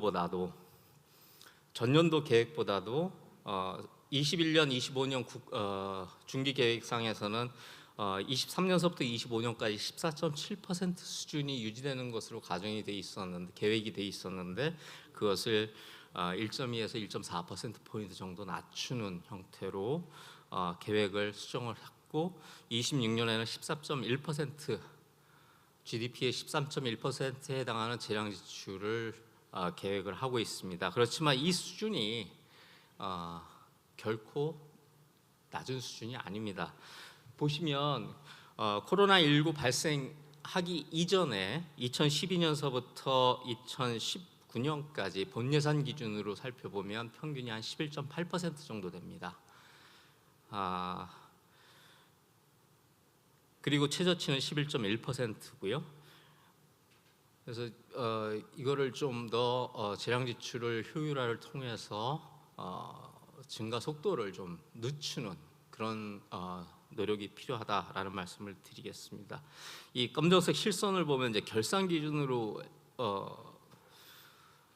계산을 한 것인데요. 18년서부터 계획보다 이제 늘어나기 시작했습니다. 추경하고, 그다음에 19년에 코로나 위기가 발생하기 전에 재량 지출 비율이 12.8%로 이제 원래 계획보다 1%포인트 이상 늘어나는 그런 모습을 보였고, 코로나 위기 대응 과정에서는 15%에서 16.6%까지 크게 늘어났었다. 이거 그대로 유지할 수는 없는 상황이라는 거 다시 한번 강조드리겠습니다. 그리고 국가채무 비율 관리 계획에도 이제 이러한 최근에 정책 기조가 잘 반영이 돼 있는데요. 이 노란색 점선, 녹색 점선을 보시면 국가재정운용계획 17년에서 21년, 그다음에 18년에서 22년 계획에서 보면 국가채무 비율을 40% 안팎에서 안정적으로 관리하겠다라는 기조가 있었습니다. 그렇지만 이 파란색 점선을 보면 이제 갑자기 19년서부터 확장적 재정 기조가 눈에 두드러지고, 계획도 국가채무 비율을 매우 빠르게 증가시키는 그런 형태로 바뀌었습니다. 그리고 보라색 실선이나 보면 20년, 24년 계획인데요. 매우 빠르게 또 국가채무 비율이 증가하는 걸로 계획이 돼 있었고, 이후에 21년에 기대하지 않았던 예상 밖의 국세 수입 호조로 인해서 살짝 뒷부분이 완화되기는 했습니다만 굉장히 빠른 속도로 국가채무 비율이 증가할 계획이었습니다. 그런데 이번 국가재정운용계획에서는 22년 49.7%를 기준으로 해서 26년에 2.5%포인트만 확대하는 이런 계획을 세우고 있습니다. 이런 계획은 국세 수입도 일정 부분 예상대로 잘 거쳐야 되겠지만 재량 지출 통제도 잘 이루어져야 되는 그런 상황입니다. 그렇지만 지금 또 경기 여건이 별로 안 좋아서 내년에 추경을 또 편성하거나 하게 되면 이것이 과연 유지가 될 수 있을지, 국세 수입이 예상 밖으로 또 기대와 달리 조금 덜 거치거나 하게 되면 여건은 좀 안 좋을 수도 있겠다, 이런 생각을 할 수 있겠습니다. 이런 제가 이제 말씀드리고 싶은 거는 장기 재정 전망 2060년까지 우리 국가 채무 비율이 어떻게 되나, 중기 계획은 이런 변화가 있었는데 제가 작년에 수행했던 장기 재정 전망 결과를 말씀드리겠습니다. 기준선 전망은 이제 현행 법, 제도 관련 규정, 관행 등이 그대로 60년까지 유지된다는 가정하에 세 가지를 큰 전제를 합니다. 인구 전제, 장래 인구 추계 통계청에서 발표한 2019년에 발표한 그 중위 기준을 기준선 전망의 전제로 사용을 했습니다. 2021년 5,180만 명 전체 인구가 2060년에는 4,280만 명으로 21년 인구의 82.7% 수준으로 이제 절대 인구가 감소하는 그런 모습을 보입니다. 뭐 노년 부양비도 이제 91% 수준으로 높아지고, 생산 가능 인구 비율은 대폭 축소되는 그런 모습을 보일 것으로 보입니다. 주요 거시 변수에 대한 전제는 이 인구 전제를 반영한 2020년 장기 재정 전망 협의에서 사용했던 공통 거시 전제를 그대로 활용을 했습니다. 그래서 60년까지 경상 GDP 증가율은 2.8%, 실질 GDP 증가율은 1.2% 평균적으로 증가할 것으로 예상됩니다. 다른 변수들은 참고하시면 좋을 것 같고요. 마지막으로 어려운 것이 재량 지출 전제인데요. 미래 정부, 이번 정부도 그렇고 어느 정부나 자기 국정 철학을 이행하기 위해서 재량 지출을 확대하고 싶은 유인은 클 겁니다. 그렇지만 어느 정도 확대할지, 어느 정도 또 재정 긴축을 가져갈지 미리 예측하는 것은 거의 불가능한 것 같고요. 그래서 기준선 전망 시점에 정부 중기 계획 21년, 25년 국가 재정 운용 계획상의 재량 지출을 그대로 원용을 하고 26년서부터는 30년까지 매해 점진적으로 GDP 대비 재량 지출 비율을 축소를 해서 2030년에는 코로나19 위기 발생 이전 평균 수준인 11.8%를 달성할 것이다 라고 가정을 했습니다. 그리고 나서 그것이 유지되지 31년 이후에는 11.8%가 계속 유지되면서 경상 GDP 증가율과 같은 속도로 재량 지출도 증가한다라고 전제를 했습니다. 이런 전제 하에서 기준선 전망 결과를 간략하게 말씀을 드리면 국가 채무 비율 중심으로 말씀을 드리겠습니다. 시간 제약상. 그래서 2020년 43.8%에서 2060년에 144.8%로 확대됩니다. 25년 이후부터 2030년까지 재량 지출 비율을 축소하면서 관리재정 수지가 개선되는 모습을 보이고요. 그 이후에 재량 지출이 경상 GDP 증가율과 같이 증가하면서 조금 다시 악화되는 그런 모습을 보입니다. 그리고 사회보장 수지도 2038년에 적자 전환되는 것으로 나타나고 국민연금 기금은 54년에 고갈되는 것으로 전망되고 있습니다.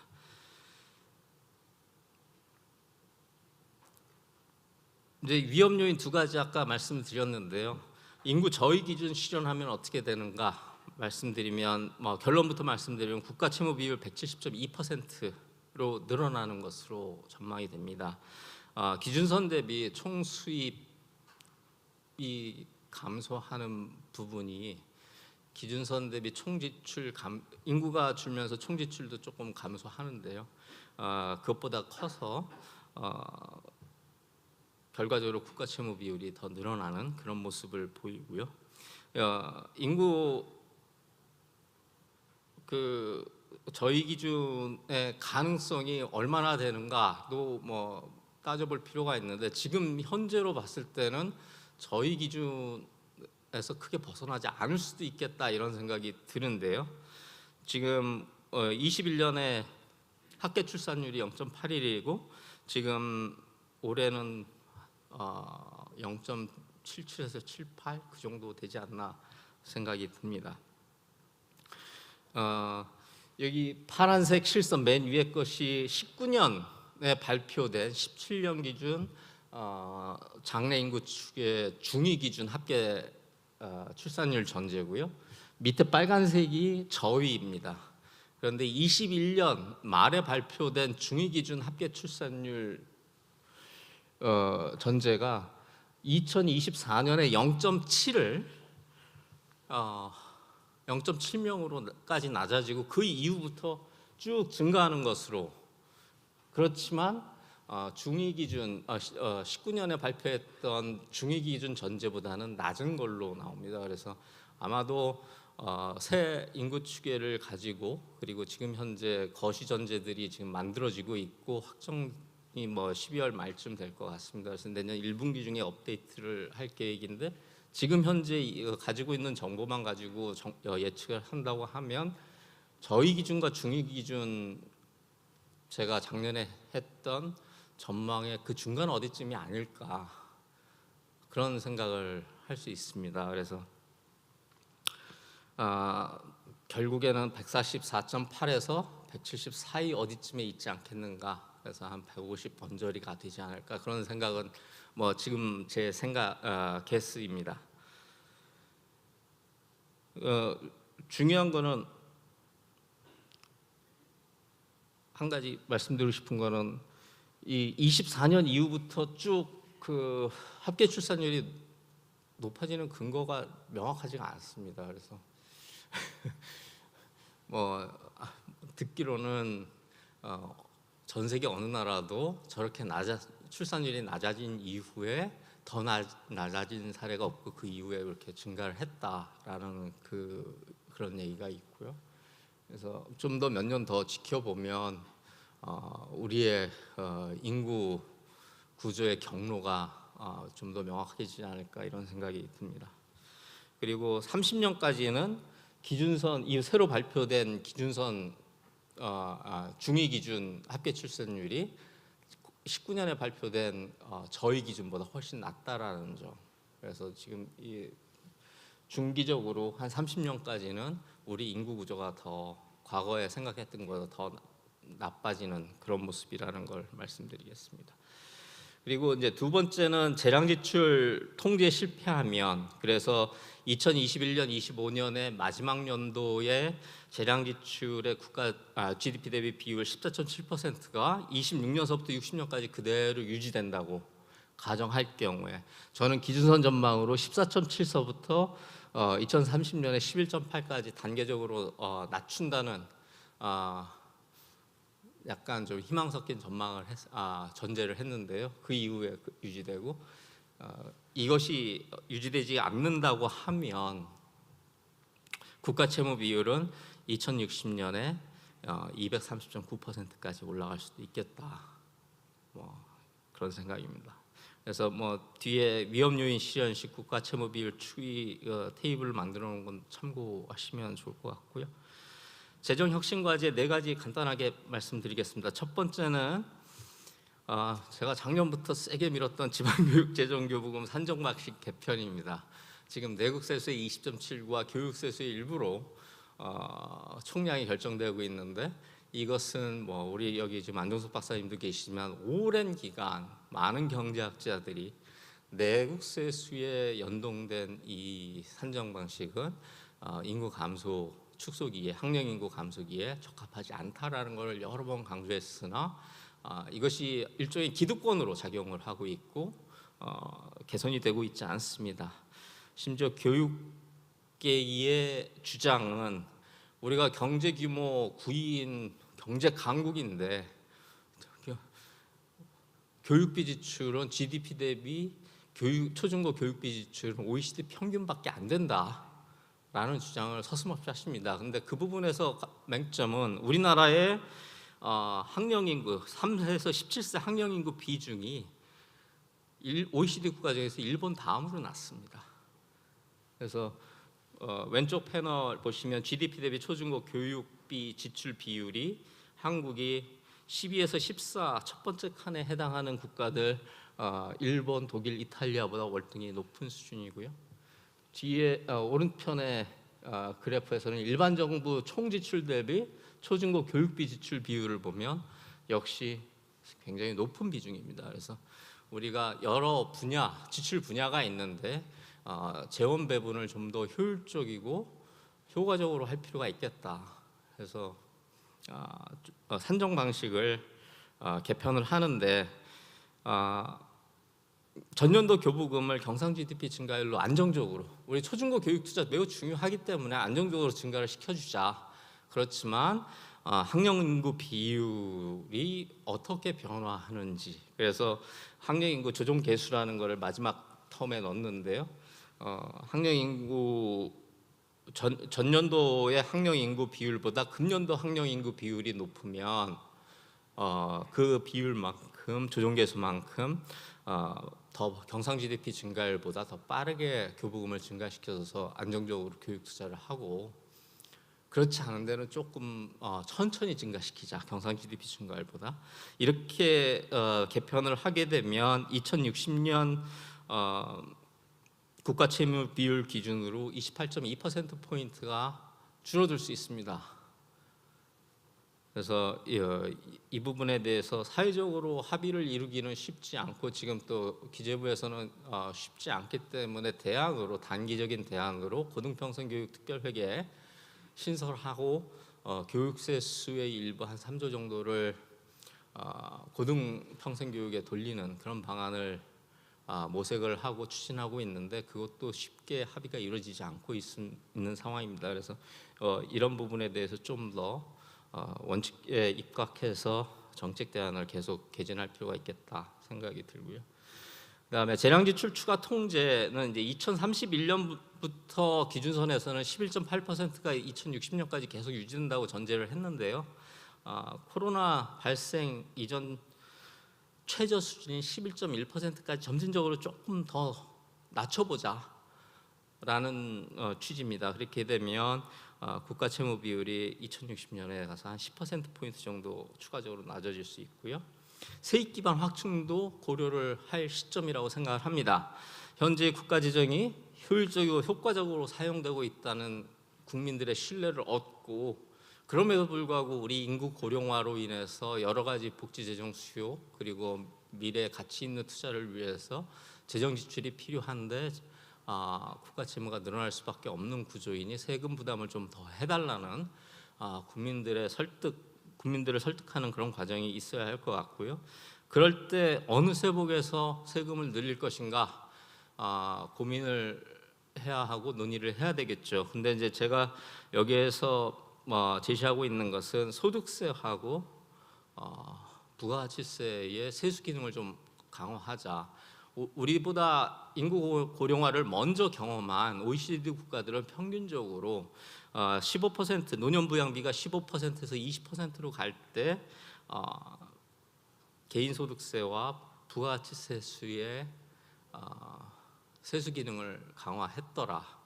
물론 뭐 OECD 국가들이 그렇게 했다고 꼭 우리가 해야 되느냐? 뭐 그것은 아니지만 왜 그 국가들이 이렇게 할 수밖에 없었을까?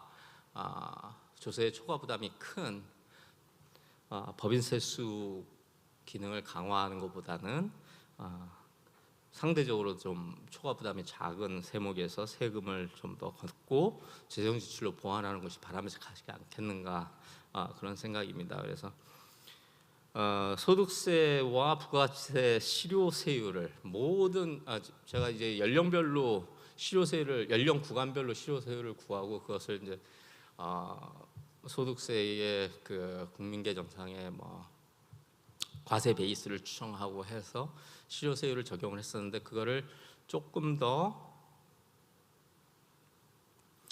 1%포인트씩만 인상하고 그리고 21년 기준 2.86조 원의 비과세 감면을 항구적으로 축소하게 되면 한 18%포인트의 추가적인 재정 여력 확충이 가능하겠다. 그래서 이게 동시에 다 됐다고 한다면 21년서부터 됐다고 한다면 2060년에 87.6%도 달성 가능하겠다. 이런 계산을 했습니다. 그래서 이런 것들을 좀 더 적극적으로 추진하기 위해서는 모든 사회 구성원이 효율적으로 재정 운영을 하고 재정을 쓸 때 한 푼이라도 아껴 쓰겠다는 그런 사회적 약속이 필요하고 그것이 재정 준칙의 법제화로 반영되는 것이 바람직하지 않겠나 이런 생각을 합니다.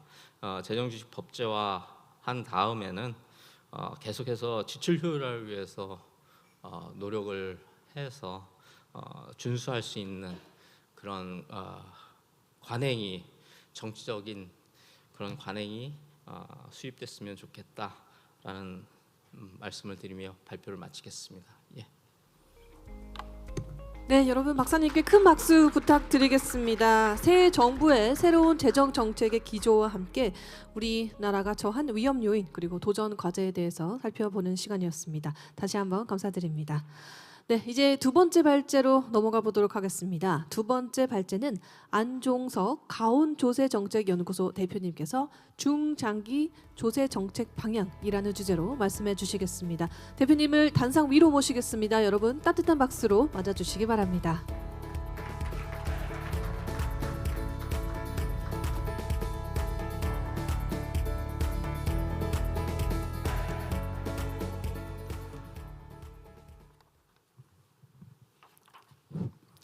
안녕하세요. 안종석입니다. 중장기 조세 정책 방향에 대해서 말씀을 드리겠습니다. 제가 오늘 이제 발표를 어떤 식으로 구상을 해볼까 이런 생각을 하다가 바람직한 조세 정책의 기본 원칙에 대해서 먼저 논의를 하고 그 다음에 이제 그 원칙에 입각해서 현재의 제도와 최근의 또 변화를 평가를 하고 개편 방안을 정책 방향을 제시하는 게 좋지 않겠냐 이렇게 생각했습니다. 최근에 그 세제 개편 이렇게 과정을 쭉 지켜보고 또 정치 과정에서 조세 정책에 대한 얘기가 나오고 이러는 것들을 보면 굉장히 기본적인 그 원칙에 대한 문제들이 잊혀지고 있지 않은가 그런 생각이 듭니다. 그래서 우리가 조세를 통해서 뭘 하고자 하는가에 대한 그런 그 기본적인 원칙이 고려되지 않고 또는 무시되고 그보다는 더 정치적인 그 이슈들이 더 앞으로 올라와서 조세 정책을 조금 이렇게 혼란스럽게 만드는 것 같아서 한번 이번에는 굉장히 기본적인 문제부터 시작을 해보자 이런 생각으로 이렇게 얘기를 했습니다. 바람직한 조세 정책의 기본 원칙은 49 밑에 세수입의 충분성, 효율성, 공평성, 단순성, 투명성 뭐 이렇게 쭉 정리한 형평성 이렇게 정리했는데 그 재정학 교과서에 나오는 내용입니다. 조세가 이러이러해야 된다 하는. 그래서 재정학 교과서에 나오는 가장 기본적인 원칙에 비추어서 우리가 어떤 문제가 있는지를 살펴보고자 하는 것입니다. 제일 먼저 세수입 확보 필요성과 효율성을 말씀을 드리면 하여튼 세금을 조세제도가 존재 이유는 세수입을 확보하기 위해서입니다. 가끔은 이제 그 신문에 나오는 이야기나 정치인들의 이야기를 보면 그걸 까먹는 것 같아요. 세금을 깎아주기 위해서 존재하는 게 아닌가 그렇게 그 생각하시는 분도 있는 것 같은데 세금은 세수입을 확보하기 위해서 필요하다. 그런 그 안정적인 재정 운영을 위해서 필요한 재원을 조달을 해야 된다는 그런 말씀을 먼저 드리고요. 그 다음에 이제 제시하는 그 원칙의 효율성입니다. 경제 성장에 미치는 부정적인 영향을 최소화해야 된다. 세금이 경제 성장을 촉진할 수는 없죠. 촉진할 수는 없지만 경제 성장을 저해하는 효과를 최소화하도록 노력을 해야 된다. 그리고 조세 회피 탈세 이런 것도 결국은 비효율적인 행태이기 때문에 그걸 최소화하도록 노력을 해야 된다. 그런 기본적인 원칙입니다. 그래서 경제 성장에 미치는 부정적인 영향을 최소화하려면 시장에서의 자원 배분을 왜곡시키지 말아야 되고요. 그래서 그러려면 어떤 방향으로 정책을 수립을 해야 되느냐. 제가 여기서 세 가지를 제시를 했는데 경제활동의 최종 단계에서 세금을 부과하는 게 좋습니다. 그래서 소득세는 개인한테 부과하는 게 좋고요. 소비세는 최종 소비 단계에서 부과하는 게 좋습니다. 부가가치세입니다. 그것이 조세를 회피하려는 행태 변화를 최소화시킬 수 있기 때문입니다. 그럼으로 인해서. 그래서 세법별로 보면 부가가치세나 개인소득세가 조금 더 법인세에 비해서 우월한 편이고요. 두 번째로는 이동성이 낮은 세원에 세금을 부과를 해야 됩니다. 이동성이라는 것은 어떤 그 국가 간 이동도 가능하고 지역 간 이동도 가능하고 스스로 존폐가 가능한 예를 들어서 기업 같은 거는 안 할 수도 있고 할 수도 있고 닫았다가 다시 열 수도 있고 이런 변화가 가능합니다. 하지만 개인은 그런 변화가 가능하지 않기 때문에 이동성이 낮은 세원에 세금을 부과하는 것이 좋습니다. 그래서 여기서도 역시 법인세가 제일 조금 떨어지는 것으로 판단이 되고요. 재산가세하고 부가가치세가 우월한 세목으로 생각이 됩니다. 개인소득세도 뭐 중간 단계입니다만 비교적 우월한 측면에 든다고 볼 수 있습니다. 아마 앞전에 김학수 박사님께서 법인세의 그 경우에 초과 비용이 크다고 그렇게 말씀을 했는데 그게 이 두 가지 이유 때문이 아닌가 그렇게 생각이 됩니다. 그 다음에 이제 그 세월은 넓게, 세율은 낮게 이렇게 조세 정책을 수립을 해야 조세를 피해가기 위한 행태가 줄어들게 됩니다. 그러기 위해서는 조세 특례나 비과세, 차등세율, 다단계 세율 이런 것들을 최소화시키는 것이 필요합니다. 그다음에 이제 공평성입니다. 세금이 공평해야 된다는 것이 가장 기본적인 원칙이고 가장 제가 생각하기에는 가장 중요한 원칙이라고 생각을 합니다. 공평하다는 것은 경제 상황이 동등한 납세자를 동등하게 취급하는 것인데 세금이 공평하지 않으면 조세를 회피하려는 노력을 하게 되고 또 그 납세자의 세금 제도 자체에 대한 불만이 생깁니다. 그리고 세금에 대한 불만이 나아가서 정부에 대한 신뢰가 굉장히 낮아지는 그런 요인이 된다고 생각합니다. 제가 그 조세재정연구원에서 오래 근무하면서 쭉 세금만 이렇게 파트에서 봤는데 한국의 조세에서의 가장 중요한 문제는 납세자의 정부에 대한 신뢰도가 낮은 게 문제다. 낮은 게 이제 여러 가지 이유가 있겠습니다만은 그 문제가 회복되지 않으면 조세 체계를 선진화시키기가 굉장히 어렵다 그런 생각이 듭니다. 그런데 그 중요한 요인 중에 하나가 공평성이다. 그래서 제도의 공평성도 있습니다만 행정에서도의 공평성을 확보해야 됩니다. 정책 방향은 앞에서 나온 것하고 중복이 됩니다만은 세우는 넓게, 세율은 낮게. 그래서 조세 특례, 비과세, 다단계 세율 체계를 최소화할 필요가 있다는 생각입니다. 행정에서 특히 또 공평성을 확보를 해야 됩니다. 조세 회피와 탈세를 최소화시킬 필요가 있습니다. 형평성은 이제 소득세를 통해서 부과를 구현을 하게 되는데요. 소득세 누진세율 체계 그리고 이제 저소득층에 적용되는 각종 공제 제도가 그 형평성을 구현하는 수단이 됩니다. 그런데 한국의 제도에서 굉장히 중요한 특징은 뭐냐면 조세 제도하고 지출 제도죠. 보조금, 저소득층 보조금 이게 따로따로 나갑니다.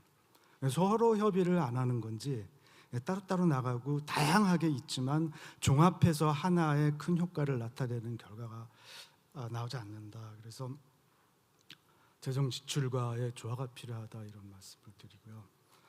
그래서 텍스 베네핏 어널리시스를 해서 그것을 바탕으로 해서 보조금과 세금을 조화시킬 필요가 있다. 중간 단계 과세는 그러니까 법인을 통한 과세죠. 중간 단계 과세는 재분배 효과를 알 수 없고 재분배 효과 측면에서 그렇게 바람직한 제도라고 볼 수 없기 때문에 재분배 관점에서는 중간 단계 세금을 강화하는 것은 바람직하지 않습니다. 그다음에 이제 투명성 및 단순성 역시 공평성하고 비슷한 얘기입니다만은 제도가 투명하고 이해를 해야 납세자가 이해를 해야 납세 의식이 높아지고 세금을 납부할 수 있습니다. 그래서 그런 제도를 위해서는 세율은 낮게 그리고 세우는 넓게 그래서 조세 특례, 비과세, 다단계 세율 최소화가 정책 방향이라고 할 수 있습니다. 이런 관점에서 최근의 제도를 평가를 해보면 먼저 세수입의 충분성 문제입니다. 이게 그 앞에서 김학수 박사님도 말씀을 하셨고 그래서 제가 짧게 넘어가자면 지금 그림이 두 개가 있는데 왼쪽 그림은 1991년부터 2020년까지 90년부터입니다.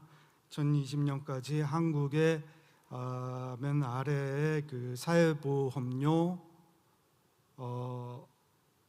GDP 대비 비율, 그 중간에 것은 조세부담률, 그 위에 것은 사회보험료와 조세부담률을 합한 총부담률의 GDP 비율 변화입니다.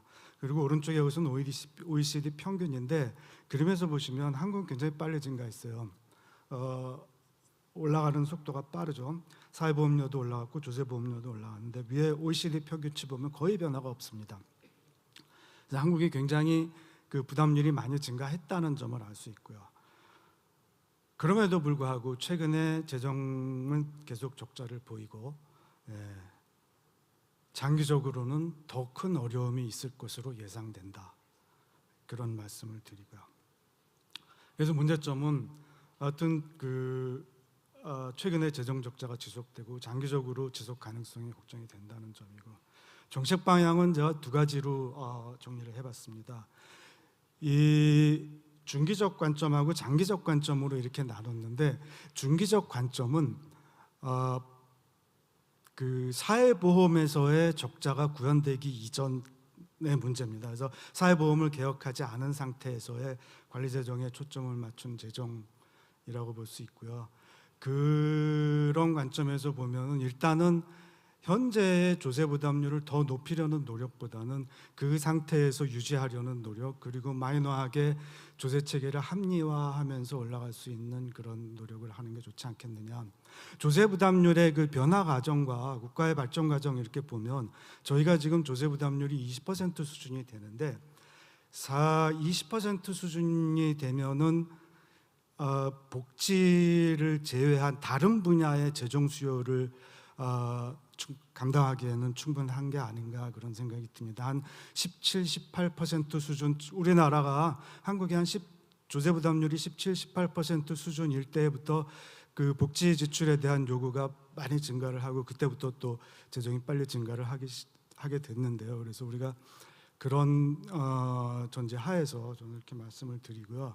지금 이제 그 복지 지출이 문제인데 일반 재정도 부담을 하고 사회보험도 부담을 합니다만은 이제 사회보험 제도의 개혁과 함께 조세가 사회보험에서 어떤 역할을 할 것인가 하는 이런 문제들에 대한 합의가 이루어질 때 그것이 이제 장기적인 관점이라고 볼 수 있는데 그때는 이제 사회보험료 인상과 조세 부담 인상이 진행이 돼야 되지 않는가 그런 생각입니다.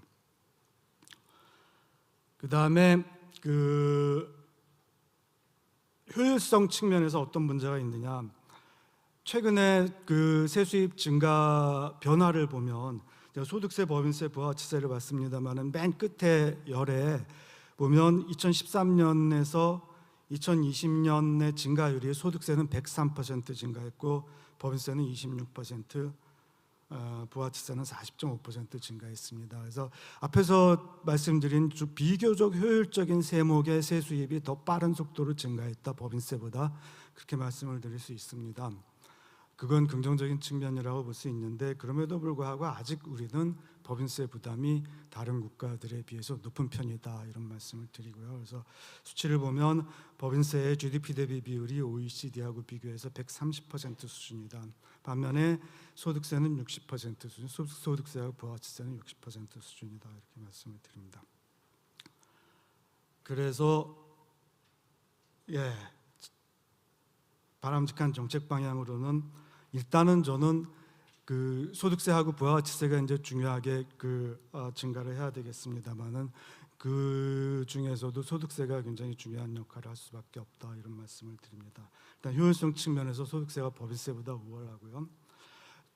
또 하나 중요하게 고려해야 될 것은 지금부터 증가하는 지출의 증가가 대부분이 다 복지 지출입니다. 사회보험과도 관련이 돼 있고 대부분 다 복지 지출이고 그것은 재분배의 기능을 가지고 있기 때문에 재분배의 역할을 담당하는 소득세하고의 조화가 필요하다. 그래서 사회보험료하고 소득세가 이제 어떻게 역할을 분담하느냐 하는 문제인데 사회보험료는 비례세고 소득세는 누진세입니다. 그래서 앞으로 그쪽 분야의 지출을 누진세와 비례세, 소득에 대한 누진세와 비례세가 어떻게 분담하느냐가 중요한 이슈다 이렇게 생각을 말씀을 드립니다. 그리고 마지막에는 공제제도나 이제 소득세 제도를 자세히 들여다보면 공제제도 등을 개편해서 세수를 좀 증대시킬 여지가 있는 것으로 보이기도 한다 이런 말씀을 드리고요. 법인세는 굉장히 증가시키기 어려울 것으로 보입니다. 자원 왜곡 효과가 크고요.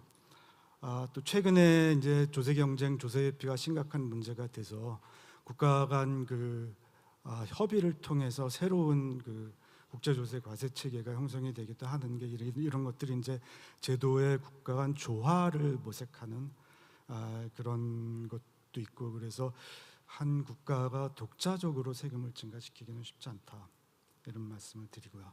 부가가치세 수입은 장기적으로 증대시키는 게 좋다고 생각을 합니다. 그러나 그것이 이제 될까 이런 거에 대해서는 약간의 의문은 있습니다. 그래서 좀 큰 변화, 예를 들어서 사회보험료 변화, 부가가치세 변화 같이 간다든지 아니면 또 큰 변화, 그래서 부가가치세율은 10%라고 인식하고 있는 국민의 그 인식을 변화시킬 수 있는 정도의 어떤 큰 변화와 함께 가면 가능할 수도 있지 않겠느냐 하는 생각이고요. 재산가세는 뭐 지금 너무 과하다는 평가가 많아서 어렵지 않을까 이렇게 생각이 됩니다.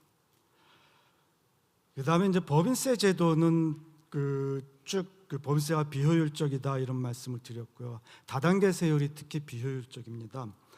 제가 여기서 과표 구간별로 2016년에서 2020년 변화분에서 각 구간의 변화분이 차지하는 비중을 정리를 했는데, 이 과세 표준을 보시면 2016년에서 2020년 사이에 과세 표준 증가분 중에서 대부분을 200억 이하와 또 2천억에서 5천억 이하 이렇게 차지를 하고요.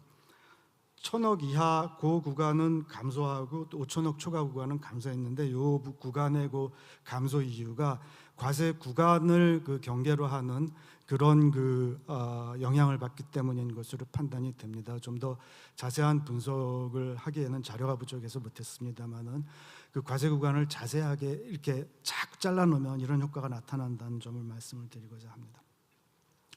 법인세 과세 체계는 세율 체계를 인하하고 과표 구간을 단순화했으면 좋겠다 이런 생각이고, 이거는 금년도 그 법인세제 개편안에 잘 정리가 돼 있어서 넘어가겠습니다. 그 다음에 이제 공평성, 투명성, 단순성은 지향하는 바가 똑같습니다. 넓은 세원, 낮은 세율. 그래서 그런 측면에서 보고 복잡한 제도를 단순화해야 될 필요가 있다는 그런 점에서 보면 부동산 과세제도, 최근에 부동산 과세제도 변화를 쭉 정리를 했는데 정말 단순하게 정리한 겁니다. 얼마나 복잡한지 정리하기가 굉장히 어렵습니다만은 이거는 제가 그냥 넘어가겠습니다. 복잡한 걸 다 아실 것 같아서. 그래서 제도가 과도하게 복잡하다. 공평성 측면에서 특별히 문제가 있다. 조세회피를 유도를 하고 이 사람과 저 사람 간, 저 사람은 저런데 나는 왜 저런가? 내가 왜 더 많이 내야 되는가? 이런 불만을 굉장히 야기를 하고 그걸 피하고자 하는 그런 노력을 유도를 합니다. 시장에서 가격 안정화 효과가 드러나지 않았고요. 반대로 오히려 임대료만 인상하는 효과가 나타났다. 그래서 개편 방안은 단순하게 할 필요가 있다. 그래서 다주택자에 대한 특례 중과제도를 폐지하고 부동산 가액을 기준으로 과세를 하는 방향으로 개편했으면 좋겠다는 생각이고요. 이 세부담을 너무 높여놓으니까 또 저소득층을 위한 특례가 자꾸 도입이 되는데, 일반적인 부담으로 갈 수 있도록 좀 세부담을 완화할 필요가 있고, 과도하게 높은 세율로 인한 특례를 축소시킬 필요가 있다. 또 하나는 공평하게 과세하기 위해서는 거주주택 외 부동산으로부터 얻는 소득에 대해서 철저한 과세가 필요하다. 그래서 임대소득세, 양도소득세는 철저하게 과세할 수 있는 방안을 모색했으면 좋겠다. 두 번째는 이제 주식 양도소득세입니다. 지금 금융투자소득 과세 제도로 소득세제 연기 문제로 굉장히 이슈가 되고 있는데요. 저는 이 문제에 있어서 가장 중요한 것은 공평성 문제라고 생각합니다. 금융투자소득세제를 도입하고자 하는 가장 중요한 이유는 공평하지 않은 과세를 공평하게 만들려고 하는 데 있습니다. 그래서 그러면 공평하게 함으로써 시장이 붕괴될까? 그런 문제도 기술적으로 가능한가? 이런 문제도 검토를 해야 됩니다만은, 공평하지 않은 것을 공평하게 하면 시장이 붕괴될까? 공평하던 것을 하지 않도록 개편하면 시장이 붕괴될 수도 있다고 봅니다. 그래서 그런 문제들을 좀 고려를 해서 제도가 개선이 돼 나갔으면 좋겠다 이런 생각이고요. 건강보험료가 통상적으로 제가 그 세제실하고 무슨 얘기할 때는 건강보험료 얘기는 안 합니다. 그분들이 안 듣기 때문에. 근데 건강보험료는 사실 국민 입장에서 보면 세금이랑 똑같습니다. 받는 혜택에는 전혀 국민들 간에 받는 혜택에 있어서는 차이가 없고요. 세금은 소득과 재산 규모에 따라서 냅니다. 그래서 강제로 납부하는 세금입니다. 그래서 그런 면에서 건강보험료 제도를 조세 정책의 관점에서, 세제의 관점에서 재평가하고 다시 볼 필요가 있지 않느냐, 그런 생각입니다. 그래서 지역 가입자와 직장 가입자를 구분해서 소득이나 재산이 똑같은데 한쪽이 더 많이 내게 하는 것은 부당합니다. 지금 제도가 그렇게 되어 있습니다. 그래서 그런 문제가 있다는 말씀을 드리고, 연금이 이중과세라는 말씀을 또 드리고 싶습니다. 연금은 세금은 연금을 기여할 때에 그 기여금을 공제를 하고 그때 세금을 내지 않습니다. 그 다음에 이제 연금 소득은 그래서 내가 기여한 연금의 배분을 나눠서 받는 것도 있습니다. 그래서 그 연금 소득에는 내가 기여한 금액과 이자 배당으로 추가된 금액이 합쳐서 있는 거죠. 그래서 그때 이제 거기다 세금을 부과를 합니다. 건강보험은 총 급여에 대해서 부과를 합니다. 그래서 연금이 공제가 안 돼요. 기여 단계에서 공제가 안 되고 부과를 합니다. 그래서 국민도 내가 연금 소득을 받으면 내가 기여한 금을 돌려받는 거에 대해서도 또 세금을 냅니다. 이중과세가 되죠. 명백하게 이중과세입니다. 이자 배당은 투자원금은 과세하지 않습니다. 증식된 부분에 대해서만 과세하는 거죠. 주식 양도 차익은 심지어 건강보험의 과세 대상이 되지 않습니다. 왜냐하면 주식 양도 차익은 종합소득에 포함되지 않기 때문입니다. 금융투자를 이렇게 놓고 보면 연금과 채권, 주식 이렇게 놓고 보면 연금이 가장 불리합니다. 건강보험의 관점에서 볼 때.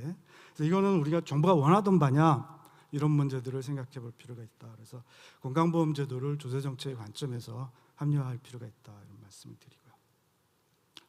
그다음에 이제 시간이 지금 거의 다 돼서 소득세 문제인데요.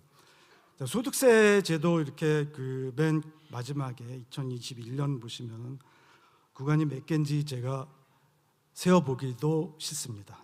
다양한 구간으로 복잡하게 되어 있고요. 최고 세율은 45%입니다. 요게 이제 왼쪽은 소득세 실효세율이고 오른쪽은 조세 격차라고 되어 있는데, 조세 격차는 소득세와 사회보험과 보조금을 종합적으로 고려한 겁니다. 선이 4개 있는데 아래 2개가 한국이고 위에 2개가 OECD 평균치입니다. 아래 2개 중에서 더 아래쪽의 것은 독신자고 위에 것은 4인 가구입니다. 보면 특징이 뭐냐 하냐면, 한국은 되게 플랫하게, 그러니까 거의 비례적인 세금이 아니냐, 이런 정도로 이렇게 소득세는 포물선이 그려져야 되는데 포물선이 그려지지 않는다. 다른 나라들은 굉장히 낮은 수준에서 포물선이 그려진다, 그런 말씀을 드리고요. 그래서 누진세이기 때문에 포물선이 그려진다, 이런 말씀을 드릴 수 있습니다. 두 번째 특징은 한국은 그 2개의 선의 격차가 굉장히 좁습니다. 차이가. 그래서 그 가족 구성에 따른 세부담 격차가 적다는 말씀을 드리고, 다른 국가에 비해서 또 조세 격차 이쪽을 보면 저소득층에 대한 지원은 확실히 아직은 한국은 굉장히 적은 편이다, 이런 말씀을 드릴 수 있습니다. 그래서 한국은 어디에서 포물선이 나타나냐를 제가 한번 그려봤어요. 그래서 하나의 그림으로 그리면 안 되겠죠. 이게 나타나지 않아서 2개로 잘라서 그렸는데, 왼쪽은 1억 6천까지는 거의 직선입니다. 실효세율이. 그다음에 이제 오른쪽에서 보면 그 한 1억, 2억 수준에서 포물선이 나타납니다. 그래서 그 다른 나라들은 이제 그보다 훨씬 아래에서 포물선이 나타나는 것에 비해서 한국은 그렇다는 말씀을 드리고요. 약간의 포물선. 그다음에 요건 이제 최고세율 적용 구간인데요. 한국의 최고세율이 지금 45%와 지방세 합해서 49.5%고, 적용 기준은 평균 임금이 한 4,700만 원 정도 됩니다. 평균 임금의 20몇 배 되죠. OECD 회원국 대부분은 5배 이내로 되어 있습니다. 그래서 5배 이내라는 것은 한 1억, 2억 사이에서 된다는 말씀이고요. 그래서 그 국가들이 조금 과도하게 좁은 구간에 대해서만 높은 세율을 적용하는, 그럼으로써 어떻게 보면 그 소득세 세수 확보에도 크게 기여하지 못하고, 겉으로 보기에는 되게 재분배 효과가 있는 것 같지만 크게 재분배 효과도 나타나지 않고, 그런 결과가 나타나고 있습니다. 면세자 비율 추이는 넘어가겠습니다. 종합소득세와 근로소득세 실효세율 격차인데, 요 가운데 한 8천만 원 이하 6천만 원 이하 요구간을 보면 종합소득세와 근로소득세가 한 실효세율이 한 3%포인트 정도 격차가 납니다. 그래서 그런 정도도 우리가 이해할 필요가 있을 것 같고요. 그래서 특징은 전반적으로 소득 구간별 실효세율이 다른 국가에 비해서 낮은 편이다. 최고세율 적용 기준이 높다. 조세 격차 구조를 볼 때 재분배 효과가 상당히 낮다. 독신자와 4인 가족의 세부담 격차가 작은 편이다. 면세자 비율은 높은 편이고 지속적인 감소세를 보이고 있습니다. 종합소득과 근로소득의 실효세율 격차가 좀 있다. 이런 문제점을 정리를 드리고요. 그래서 정책 방향으로는 세수입 증대를 위한 과세 기반 확충이 필요하다. 그래서 공제체계 및 세율체계 개편을 통해서 세수입 기반을 확충할 필요가 있다. 특히 중간소득 이상부터 그 세금을 최고세율이 적용되도록 하면 세수입이 많이 확보될 수 있을 것으로 생각이 됩니다. 그리고 가족 친화적인 세제를 좀 구현할 필요가 있다. 지출 정책과 보조금과의 조화가 필요하다. 이런 말씀을 드립니다. 그다음에 사업소득과 근로소득과의 과세 형평성 제고 필요하다. 그리고 물가상승률 제고. 이게 우리가 과세 구간과 공제제도가 굉장히 오랫동안 변화 없이 유지가 되었는데요. 물가상승률을 고려해서 적절한 수준으로 통제할 필요가 있다. 이런 말씀을 드리겠습니다. 그 외에 뭐 나온 것들은 그냥 참고하시고요. 제 시간이 많이 지나서 이것으로 제 발표를 마치겠습니다. 감사합니다. 네, 여러분 큰 박수 부탁드리겠습니다. 두 번째 발표 잘 들어봤습니다. 한국의 세 구조가 가진 특징에 대해서 하나하나 조목조목 꼼꼼하게 잘 살펴주셨습니다. 감사합니다. 네, 이제 마지막 발제로 넘어가 보도록 하겠습니다. 김우철 서울시립대학교 교수님께서 재정 거버넌스 개선 과제를 주제로 말씀해 주시겠습니다. 여러분 교수님께 큰 박수로 환영해 주시기 바라겠습니다.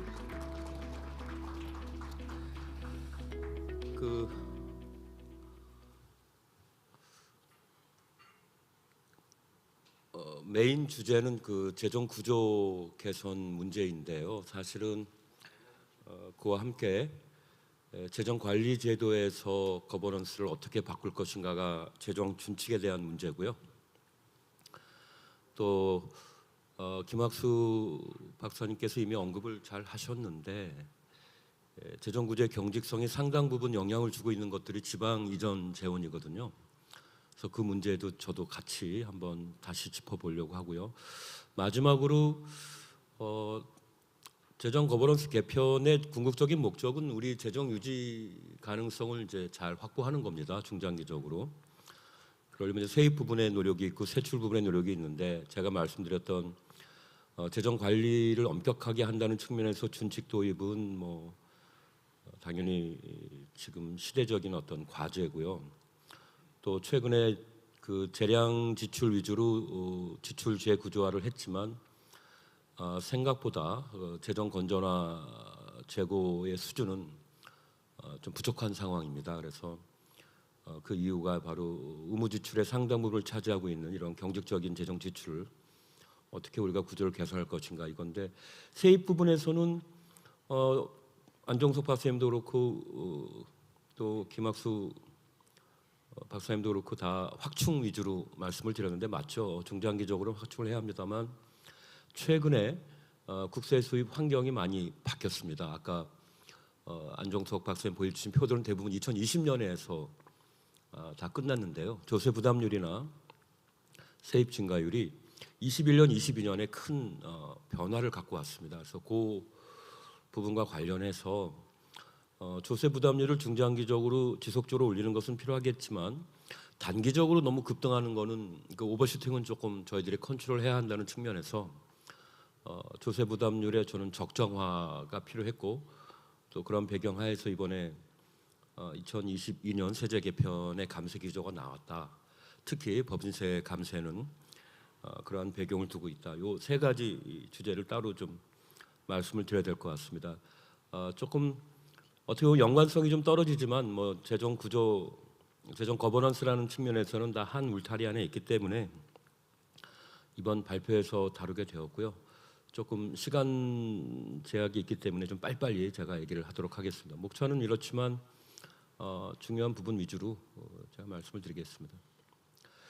그 이번 정부의 가장 큰 특징은 건전 재정으로 기조를 전환한 것이 있고요. 그것들이 이제 그 재정 적자가 종전의 5%대에서 2% 중반으로, 그리고 국가 채무 수준이 2026년까지도 50% 초반대를 유지하겠다는, 어떻게 보면 상당히 적극적인 그런 자세를, 건전 재정으로 기조 전환하는 데 있어 적극적인 자세를 견지하는 것으로 나타났습니다. 재정 지출을 줄이는 방식으로 건전성을 제고했다면 보통 세분제 확충하는 방향으로 갈 것을 기대하기 마련인데, 이번에 보셨지만은 이제 감세 기조가 많고요. 특히 법인세하고 종부세에서 감세 기조가 명확했고, 여러분 잘 많이 논의는 되고 있지 않지만 그 해외 배당 소득 면제가 도입되면서 국제 조세에서 큰 원칙이 지금 바뀌고 있습니다. 그런 것들 상당히 유의할 만한데, 당초 그 17월에 세법 개정안이 나왔을 때 세제실은 이번에는 세법 개정안이라는 표현 대신 세제 개편이라는 말을 쓰고 있는데, 일단 그 개정의 범위가 광범위하고 일관된 원칙 하에서 여러 가지 중요한 사안들을 많이 다루었기 때문에 종전과 달리 세제 개편이라는 단어를 썼고, 그 전체적으로 감세 기조가 명확하게 드러났는데 한 13조 원쯤 됩니다. 이 감세 13조 원은 과거를 기준으로 했을 때 작은 규모는 사실은 아닙니다. 법인세와 종부세가 특히 이제 감세 폭이 큰데, 지금 감세 규모가 조금 건전 재정 기조하고도 조금 역행하는 바가 있고, 또 너무 큰 것 아닌가. 특히 야당의 경우에는 이제 법세 감세가 부자 감세라는 논리로 상당히 이제 반대 견해를 강하게 내세웠는데, 제가 먼저 보여드린 표는 그 21년 그리고 올해까지 이제 보시면 올해 세수까지 이제 치면요, 21년, 22년 보시면 기울기가 갑자기 이제 높아지는 걸 확인할 수가 있습니다. 거의 2년에 걸쳐서 국세 수입이 100조 원 가까이 이제 증가하는데, 보통은 국세 수입 100조 원 증가하려면 한 10년 걸렸거든요. 근데 이번에는 대단히 예외적인 세수 증가가 나타났다, 이렇게 볼 수 있고요. 이것 때문에 조세 부담률이 아까 이제 안 박사님은 20% 정도고, 이걸 너무 이제 올리는 것보다는 이 세수 정도면은 어느 정도 충분한 것이 있기 때문에 세수 체계를 좀 더 합리화하자, 이렇게 얘기를 하셨는데 좀 충분히 동의하고요. 근데 문제는 20%에 머무르는 게 아니고, 지금 올해 연말이 되면은 이제 12월이니까 지금이죠. 23.3%에 지금 조세 부담률이 달하는 겁니다. 그러니까 2년 만에 3.3%가 지금 증가하는 것이죠.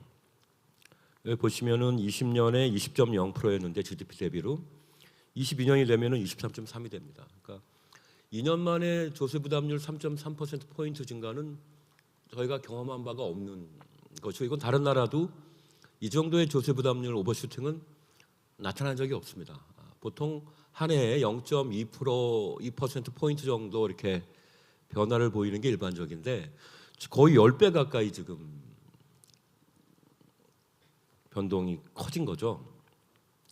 그러니까 저희들이 작년 말까지만 해도 증세의 필요성이나 세입 확충의 중요성을 많이 강조해 왔는데, 지금 세입 기반 확충에 의해서 자연적인 세수 증가지만요, 주로 이제 자산 가격 급등과 또 해외 그 글로벌 기업들의 법인세 증가, 이 두 가지 효과로 인해서 사실은 이제 상당한 세수 증가가 이루어졌는데, 그렇게 증세를 필요성을 얘기를 했을 때도 저희들이 생각했던 증세의 규모는 한 50조 원 내외였고, 이게 1년 만에 하는 증세도 아니었습니다. 한 2, 3년에 걸쳐서 한 4, 50조 정도의 증세를 사실은 희망했던 것인데, 그 2배 이상의 세입 확충이 2년 만에 이루어진 겁니다. 그래서 결국은 이제 조세 부담률 급등으로 나타났는데, 이 조세 부담률은 독일보다도 높습니다. 독일이 23.1이거든요. 물론 20년 기준이긴 한데, 독일의 경우는 최근에 뭐 경제 둔화를 넘어서 침체가 깊게 지금 진행되고 있기 때문에 아마 22년 조세 부담률은 저 수치보다도 낮아질 확률이 있습니다. 근데 저희는 이제 23.3인데 OECD 평균 거의 1% 포인트 차이고요. 근데 우리의 경우에는 법정 부담금이 그러니까 준조세죠. 거의 GDP의 1%가 넘습니다. 그래서 뭐 그것까지 고려한다면 이미 우리 조세 부담률은 실질적으로는 OECD 평균에 가 있는 것이다. 그러니까 흔히들 한국의 조세 부담률은 매우 낮다고 우리 연구자들이 얘기해 왔지만 최근의 변화로 인해서 한국은 이미 조세 부담 측면에서 중부담 국가로 와 있다 이렇게 봐도 무관하고요. 나중에 보시면 아시겠지만 2030년쯤이 되면 복지 재정의 규모가 상당히 증가해서 GDP 대비로 지출 측면에서도 중복지 국가로 갑니다. 그러니까 세입이 20년대 중반에 이미 중부담 국가로 갔고요. 지출은 이제 30년 초반이 되면은 OECD 평균 수준에 갑니다. 그러니까 원하든 원하지 않든 지금 흐름은 이렇게 진행되고 있습니다. 그래서 이런 100조 원 가까이 늘어나는 세수 급등을 배경으로 했을 때 감세 기조 세제 개편안은 사실 필요한 것이었고 많은 분들이 이러한 세수 급등 현상이 일시적인 것 아니냐라고 이제 보지만 일단 정부는 이번에 감세에도 불구하고 3년 후가 되면 다시 또 23%가 넘어가는 조세 부담률을 전망하고 있기 때문에 당연히 이번 감세가 재정 건전성 문제를 또 악화시킬 거다 이렇게 보는 건 잘못된 것이고요. 특히 그 6조 원에서 8조 원 정도로 예상이 되고 있는 법인세 감세가 기업에 과도한 혜택을 주는 거라고 보는 것도 잘못이죠. 법인세는 지난 2년 동안에 거의 40조 원 가까이 증가를 했습니다. 뭐 법인세 감세 기조 얘기는 뭐 제가 그냥 간단히만 언급하겠습니다만 최고세율을 낮춘 것이고요. 3% 정도. 3% 정도의 최고세율 인하는 보통 정책적인 선택 범위 내에 있습니다. 그 과표 5천억 이상 기업들에 대해서 3%포인트의 법인세를 올리거나 낮출 수 있는 것들은 정부의 정책적인 기조에 따라 어느 정도 선택 가능하다고 보고 있고요.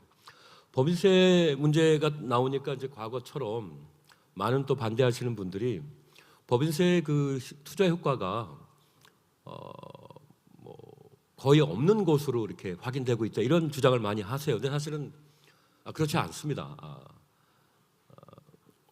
그 지난 전직 조세연구원장도 하셨던 분들이 이제 그런 얘기를 많이 하셨는데 법인세 효과가 없는 것으로 연구 결과에 나와 있다고 잘못된 주장을 하시는데 전혀 그렇지 않고요. 일반적인 감세 효과는 물론이고 여러 가지 형태의 자료를 봤을 때 단기 자료, 중장기 자료 다 봤을 때 중장기적 효과는 뭐 여러 연구에서 다 이미 확인된 바가 있기 때문에 거기에 대해서는 이론의 여지가 없는데 다만 법인세를 인하한 직후에 투자 효과를 체감을 못하겠다 이렇게 주장하는 건 뭐 그럴 수는 있습니다. 그 이유는 투자라는 게 여러 가지 환경적인 요인에 의해서 달라지기 때문에 그리고 또 최근 1, 20년 동안은 우리나라 기업들이 주로 이제 해외로 나가서 투자를 하는 그런 시기였기 때문에 국내 법인세 인하가 국내 투자를 그렇게 눈에 띄게 증가시키지는 못한 건 사실입니다. 왜냐하면 투자 수익의 기회가 상당히 제한되어 있었고 저성장으로 가면서 사실상 새로운 투자 기회가 국내에 이렇게 많이 남아있지는 않아요. 그래서 주로 해외에 나가서 했고 최근에 이제 온쇼링이 진행되면서 다시 이제 또 들어오고 있습니다. 여러분 아시는 것처럼 코로나를 전후로 하면서 많은 국제 경제에서 어떤 질서나 체계가 변화가 오고 있는데 점점 더 국내 법인세 부담이 이제 투자 결정의 영향력이 커지는 그런 단계로 오고 있는 겁니다. 그래서 국내 연구도 꽤 있고요. 이미 뭐 여러 방식으로 또 최근 연구도 법인세 투자 효과는 충분히 입증이 되고 있습니다. 뭐 계속 KDI 연구들이고요. 근데 과거의 법인세 인하의 필요성과 달리 최근에는 이제 경제 안보 또는 이제 국가 전략 산업 중요성 이런 것들이 강조되면서 사실은 바이든 대통령이 서울에 와서 누굴 만나고 또 옐런 경제 재정 옐런 장관이 또 서울에 와서 어느 기업을 만나고 이런 보시면 아시겠지만 우리나라의 반도체하고 2차 전지 이런 산업들은 이미 뭐 국제적으로 지금 경쟁이 치열한 그래서 상당한 지금 금전적인 유인을 통해서 미국 내에 생산 기지를 두려고 하는 경쟁이 벌어지고 있는데 한국은 오히려 낡은 그런 논리로 법인세 인하에 대해서 뭔가 이념적인 어떤 대립을 보고 있는데 참 안타깝고 답답한 마음이 있습니다. 예. 또 최근에 법인세 효과는 뭐 종업원과 주주 또 일반 소비자에까지 다 세부담의 인하의 효과가 혜택이 귀착되는 게 다 알려져 있는데요. 뭐 거기에 대해서 이제 저하고 김순애 교수님 같이 연구한 것도 있는데 뭐 단적인 환경 변화로서는 주주가 소액 주주가 이제 많이 늘어났습니다. 거의 600만 명 정도가 지금 삼성전자 주식을 들고 있고요. 이분들은 삼성전자 주가에 대단히 민감한 그런 반응들도 보이고 있습니다. 이게 전에 없는 현상인데요. 이 10년 전에는 상상할 수 없는 지금 일들이 벌어지고 있기 때문에 외국인 주주를 제외하면은 연금하고 개인 주주 비중이 상당히 높습니다. 지금 삼성전자의 경우에 그런 걸 봐도 국민들은 어쩌면 세율 인하를 통해서 우리나라 글로벌 기업들이 국제 경쟁에 올라가는 것들을 상당히 바라는 그런 심정에 있습니다. 법인세 인하가 사실은 세수를 떨어뜨린다고 다들 염려하고 계시는데 우리가 중장기적으로 보면 반대죠. MB 정부 때 법인세 인하가 있었지만 최근에 법인세 증가세를 보면 상당히 놀랍고 물론 지난 정부의 최고세율 인상이 어느 정도 영향을 줬다고는 봅니다만 세율 인하가 세입 기반을 축소시키는 것이 아니라 오히려 세입 기반을 넓힌다는 것들을 여러 연구를 통해서 보일 수 있고 특히 DSG 모형으로 보통 법인세 효과를 잘 보이지는 않는데 김성현 성균관대 교수와 그 연구팀들이 동태 일반균형 모형을 갖고 명확하게 법인세 인하의 효과가 세수에 중장기적으로 어떻게 증가시킬 수 있는지를 실증적으로 보인 바가 있습니다. 그래서 법인세에 대해서는 뭐 이 정도 마치고요. 준칙에 대해서는 왜 필요한지는 뭐 두 가지 유명한 재정학에서 철의 법칙이 있습니다. GDP보다 재정 지출이 더 빠르게 증가한다는 것과 또 적자 편향. 경기가 좋으면은 보통 이제 수입이 증가하고 재정 흑자가 나와야 되는데 그런 경우조차도 적자가 오히려 더 시현될 수 있다 이런. 이 두 가지 것들은 어떤 가설을 떠나서 현실의 데이터나 오랜 역사적 경험을 통해서 뭐 이미 입증이 된 일종의 법칙에 속합니다. 그래서 우리나라의 경우에도 중기재정 전망을 보시면 뭐 암울한 그림들이 많이 나옵니다. 결국 그 고령화라는 어떤 큰 쓰나미에 의해서 한국의 그 재정 지출은 뭐 불가피하게 늘어날 수밖에 없고 결국 그 재정 적자를 압박할 수밖에 없는 상황이 있고요. 이건 2030년까지의 중기 전망이고요.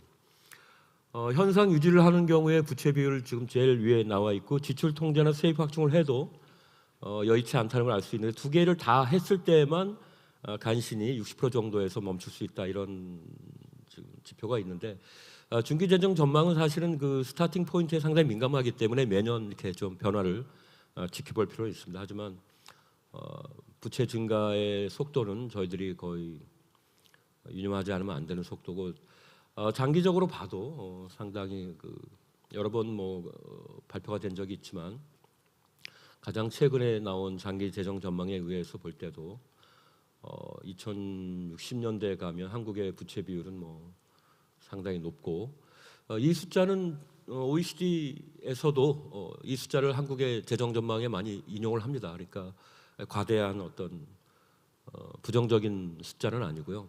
어느 정도 객관적인 숫자가 있습니다. 그래서 지금 재정 중축을 이제 도입해야 할 때고 이건 뭐 거의 이미 국제적인 어떤 규범, 글로벌 놈으로 지금 자리 잡고 있는 상태죠. 그래서 한국은 오히려 늦은 상황에 있고 금융위기 이후에 오히려 이런 준칙 도입이 더 활발해지면서 특히 지출 준칙 도입 국가가 많이 늘어났습니다. 지출 준칙이 어떻게 보면 직접적으로 지출을 통제하는 것이기 때문에 상당히 부담스러워하는데도 불구하고 여기까지 많이 진행이 됐다 이렇게 말씀드릴 수 있고요. 준칙의 효용성은 여러 연구를 통해서 잘 나타나 있습니다. 적자를 줄이고 채무 증가 속도를 통제하는 데 상당히 효과가 있다는 것들이 다 입증이 돼 있고, 이 그림이 이제 그 남유럽 국가 재정 위기를 겪고 난 다음에 OECD, 특히 유럽 국가들의, EU 국가들의 이 부채 비율을 하향 안정화 경향을 명확하게 볼 수 있거든요. 독일 같은 노란선 보일 거고요. 아일랜드는 아주 급격하게 그 60% 선을 향해서 지금 보시면 60%선에 상당히 많은 국가들이 다 넘었다가 내려오는 걸 확인할 수가 있습니다. 준칙이 거의 상징적인 의미밖에 없다 이렇게 주장하시는 분들이 있지만 실제로는 그렇지 않다는 게 이런 단순한 그래프로도 설명이 되고요. 준칙을 도입하면 나오는 효과들은 지금 보시는 것처럼 여러 가지가 있는데, 대표적으로 국제 금융시장에서 자본 조달 비용이 1차적으로 많이 떨어집니다. 사실은 우리 국가 신용 등급 조정에서 상당히 유리하고요. 만약 이번에 준칙 도입이 무의로 돌아가게 되면 오히려 SN 국제 신용사들에 의해서 무디스나 피치나 이런 신용사들에 의해서 등급까지는 모르지만 전망이 상당히 부정적 전망으로 떨어질 가능성도 배제할 수는 없습니다. 그래서 이번에는 꼭 도입을 해야 한다 이렇게 말씀드릴 수 있고요. 정부가 갖고 온 제도가 상당히 그래도 지난 홍남기 부총리 시절보단 상당히 국제적인 표준에 근접해 있습니다. 그래서 요거에 대해서는 다 잘 알려져 있기 때문에 제가 넘어가고요. 그 문제가 될 만한 것들은 과연 수지 준칙 3%만으로 국가 채무 비율 60% 정도가 유지가 될 수 있느냐인데, 저희들의 간단한 장기 균형 수렴 조건을 통해서만 체크를 해보면 3% 지금 명목 성장률 수준에서 3% 정도의 GDP 재정 적자라면 어느 정도 20% 선이 유지 가능하고, 60%를 넘었을 때 2% 정도 수지 상한을 지킨다면 다시 또 채무 비율이 60%로 돌아올 수 있는 회복력이 존재한다. 이런 것들을 일정 정도 이론적으로 보일 수가 있습니다. 그래서 그런 보통 많은 분들은 이제 채무 비율 상한이 왜 없느냐 이렇게 물어보실 수 있는데, 60% 채무 비율은 사실은 앞으로 10년까지는 모르겠지만 10년이 지나게 되면 사실은 이제 지키기 어려운 수준에 있습니다. 저희들이 아까 보여드렸던 중기재정 전망이나 장기재정 전망에 의해서 고령화에 의해 가지고 채무 비율을 60% 이내로 계속 통제한다는 건 현재로서는 현실성이 없기 때문에 지키지 못하는 단순한 그런 채무 상한 비율을 제시하는 것들은 오히려 준칙 관리에 도움이 되지 않을 수 있다, 이런 말씀을 드릴 수 있고, 추경 요건과 동일하게 준칙 면제 사유를 인정을 했는데 여기에 대해서도 물론 논란은 있습니다. 너무 완화된 요건인 것도 사실이고요.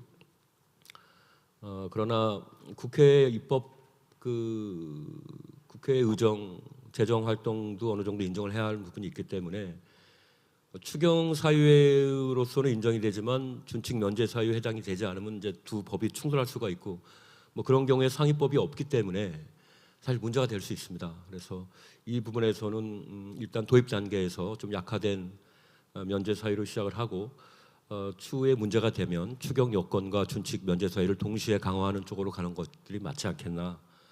그렇지 않다면은 이제 재정 준칙을 재정 특별법으로 격상하는 수밖에 없습니다. 특별법이 되면 일반 법보다는 우선할 수 있기 때문에 하여튼 그런 법 체계의 정리가 한 번은 필요한데, 지금 당장은 야당의 강력한 반대가 있기 때문에 이런 면제 사유를 두고 너무 논란이 길어지면 오히려 입법 추진에 장애가 되니까 조금 더 어떻게 보면 완화된 접근도 필요할 수 있겠다 이렇게 보고 있습니다. 만약에 국가 채무 비율이 60%가 넘어가고 그 재정 적자 축소가 아주 긴급한 과제로 등장하게 되면 수지 준칙만 갖고는 아마 재정 관리가 어려워질 수 있습니다. 그때 저는 지출 준칙을 병행해서 도입하는 걸 제안드리고 싶고, 이건 일반적인 최근에 이제 선진국을 중심으로 한 최근 동향이기도 하면서 수지 3%를 어떻게 지킬 거냐에 대한 그 채널이 사실상 우리 재정관리 체계 내에 없습니다. 정부의 어떤 의지밖에는 없는데 뭐 그런 것들을 좀 더 명확하게 지출 증가율을 명목 성장률에 준하는 정도로 유지한다면 훨씬 더 재정관리의 실효성이 올라갈 수 있다 이렇게 보고 있습니다만 이것도 지금 도입 단계에서 얘기하기는 조금 이른 감이 있는 것 같습니다. 지출 준칙의 좋은 점들은 최근 그 이태석 박사 연구를 통해서 상당히 잘 알려졌습니다. 예, 참조하시면 될 것 같고요.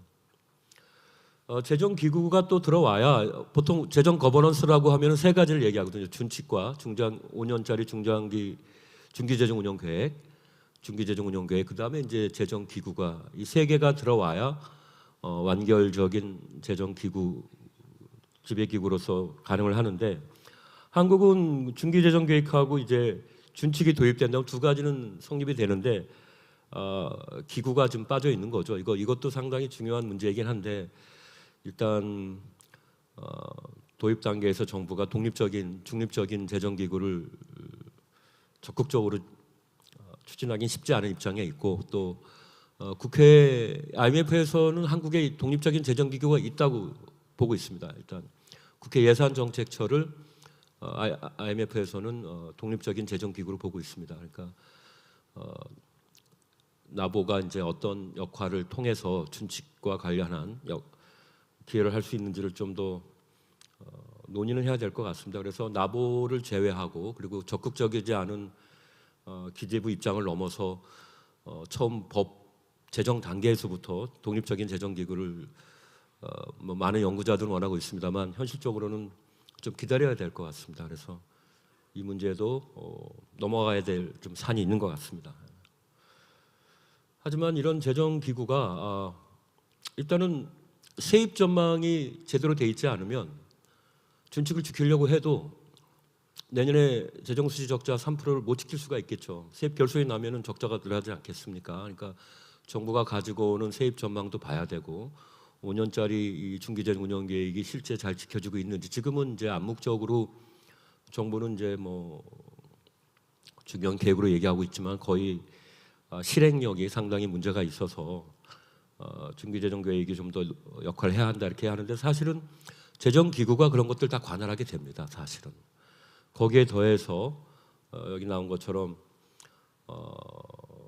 국가 부채를 통해서 사업을 못하면 이제 뭐 공기업 부채로도 저희들이 한 적이 있지 않습니까? 사실은 이제 그런 것들도 이제 못하게 해야 하고 근데 이게 우리나라에만 있는 현상은 아니고요. 유럽 국가에도 상당히 이런 적이 많습니다. 뭐 4대강 사업을 뭐 수자원 공사한 것처럼 유사한 지출 행위가 유럽에도 상당히 많이 있습니다. 그래서 재정 기구가 다 감시 감독이 필요한 이유로 많이 이야기되고 있는데요. 그래서 언젠가는 해야 하지만 지금 당장 독립적인 재정 기구를 현재 의회 내에서의 이런 논란이 있는 상황에서 과연 가능할까? 그래서 조금 더 인내심을 갖고 기다릴 필요는 있겠다. 일단은 준칙 법제화부터 먼저 했으면 좋겠다 이렇게 얘기를 했습니다. 시간이 다 지났기 때문에 마지막 그 경제적인 재정 구조는 이미 뭐 우리 김학수 박사님이 다 설명을 하셨기 때문에 제가 굳이 뭐 안 해도 되는데 이번에 재량 지출을 상당히 줄였습니다. 전년도에 비해서 마이너스로 가져가는 적이 거의 없었는데 24조 원 정도의 지출 재구조화를 통해서 재량 지출을 줄였지만은 실제 총 지출 측면에서 작년도에 만들었던 중기재정 운영 계획과 올해 만든 중기재정 운영 계획은 사실은 별로 차이는 없습니다. 그러니까 엄청난 일이 벌어진 건 아니죠. 그래서 다소 좀 더 과감한 재정 지출 관리가 필요했는데 조금 원하는 만큼 되지 못했고 그 이유는 지금 분야별 지출 보시겠습니다만 총 지출은 이제 5% 증가입니다. 본 예산 대비. 그런데 교육 부분이 14%고요. 그 다음에 제일 마지막에 있는 일반 지방 행정이 14%입니다. 다른 것들은 마이너스나 한 자리 숫자죠. 그러니까 전체 지출 증가율이 더 줄 수 있는데 못 준 것은 사로 이 교육 부분에 이제 지방 이전 재원 교육재정 교부금이 있고요. 또 일반 지방 행정의 대부분을 차지하고 있는 또 지방 교부세가 있습니다. 이 두 지출은 법령에 의해서 내국세의 일정 비율로 고정이 되어 있습니다. 그렇기 때문에 올해나 작년처럼 국세 수입이 폭발적인 증가를 하게 되면 교부세와 교부금은 거의 파티를 하게 됩니다. 세계잉여금을 정산할 때 기대하지도 않았던 망회의 수입이 지방 지자체와 또 지방교육청을 상당히 행복하게 만들죠. 그런데 이 두 기관 모두 폭발적인 국세 수입이 있었음에도 불구하고 국가 채무는 상당히 빠른 속도로 증가한 겁니다. 그러니까 한쪽에서는 국가 채무가 증가하는 가운데 다른 쪽은 정상 과정을 통해서 파티를 하고 있는 거예요. 그리고 올해 23년 예산을 짜는데 다른 것들은 다 허리띠를 졸라매고 이번 지출을 어떤 분들은 여전히 확대 재정이라고 평가하시는 분도 있고요. 왜냐하면 재정 적자가 2% 중반이기 때문에 그렇습니다. 이건 2019년 문재인 정부에서도 확대 재정을 처음 표방했을 때의 적자폭과 동일해요. 50조대의 적자는 절대 작은 규모가 아닙니다. 그런 의미에서는 여전히 확대적인 어떤 재정 기조가 있는 거고요. 또 어떤 분들은 종전에 비해서 적자가 줄고 국가 채무 비율이 떨어졌기 때문에 건전 재정이라고 합니다. 그것도 맞는 얘기죠. 또 정부는 긴축 재정이라고 합니다. 그것도 맞는 얘기입니다. 왜냐하면 600조 중에서 300조에 해당하는 대량 지출은 마이너스거든요. 상당히 긴축적으로 한 거예요. 그러니까 지금 우리 재정 그림이 이렇게 다중적입니다. 어느 쪽에 그 포커스를 두냐에 따라 긴축인지 확대인지 건전 재정이 다 다릅니다. 이런 일이 왜 벌어지느냐? 재정 구조가 이원화되어 있기 때문에 그렇습니다. 지금 특히 이 법정 지방 이전 재원의 존재로 인해서 채무가 이렇게 재정 적자가 100조 원이에요. 작년하고 올해 둘 다. 그런데 한쪽에서는 지금 세계잉여금 정산을 통해서 기대하지 않았던 수입이 뒤늦게 들어오면서 이거 어디다 쓰지 이런 또 행복한 고민을 하고 있는 거예요. 뭐 어떤 교육청은 애들 아이패드를 사준다 이런 말까지 있는데 제가 알기로 OECD 국가 중에서 이런 교부금을 통해 가지고 아이들 그런 전자기기까지 사주는 걸 들어본 적이 없는 것 같아요. 적립금도 상당한 규모로 남아 있고 학생 수가 줄어서 1인당 뭐 다 말씀드리겠지만 최근에 21, 20년에 눈에 띄게 증가하는 교부금세를 볼 수 있고요.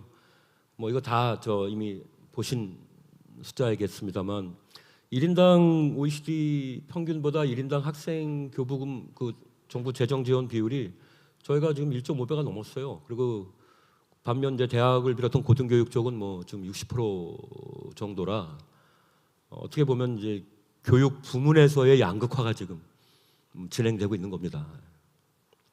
그래서 이런 경직적인 재정 구조를 바꾸려면 불가피하게 적어도 지방 교구분만은 이제 원칙적으로 이제 법을 바꿔서 국세 수입에 자동 연동되어 있는 걸 바꿔야 되는데 이게 이미 뭐 거의 한 50년 가까이 이게 자리 잡은 것이기 때문에 이해 당사자가 있고 또 야당의 반대가 있기 때문에 올해 모든 법은 바꿀 수 없고 그래서 유아교육 특별회계로 가는 교육세를 제외한 나머지 교육세가 이제 거의 한 3, 4조 될 겁니다. 4조 다 돼가는데 그 중에 일부인 3조 원을 이제 고등평생교육 특별회계로 이제 만들어서 조금 용도를 다원화하자 이렇게 되는데 지금 이 법조차도 지금 정기국회에서 처리가 될지 아직은 불투명한데 잘 되리라고 한번 기대해 보고 있습니다. 그래서 뭐 다 말씀드린 숫자들이고요.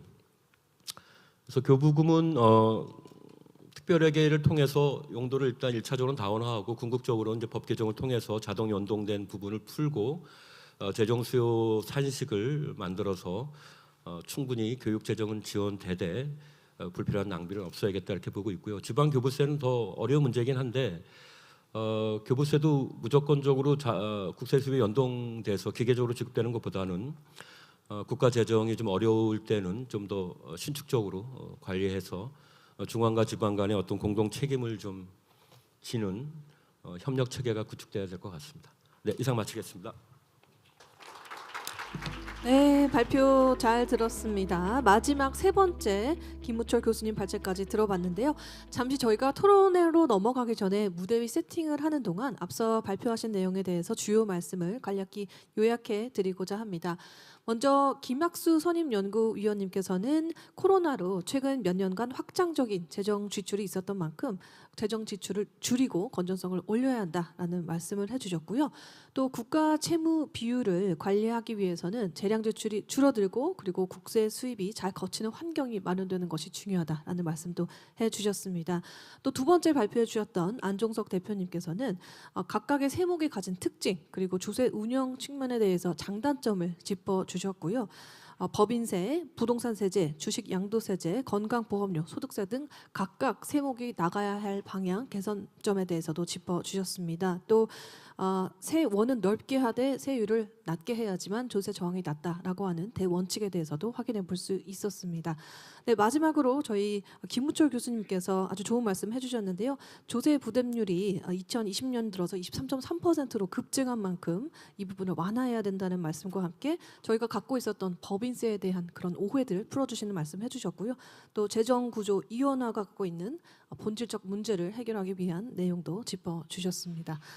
그뿐만 아니라 재정 준칙의 국제 규범화 트렌드에서도 짚어주셨고요. 또 재정기구, 중립적인 재정기구를 도입하는 것에 대해서도 아주 면밀하게 검토를 해주셨습니다.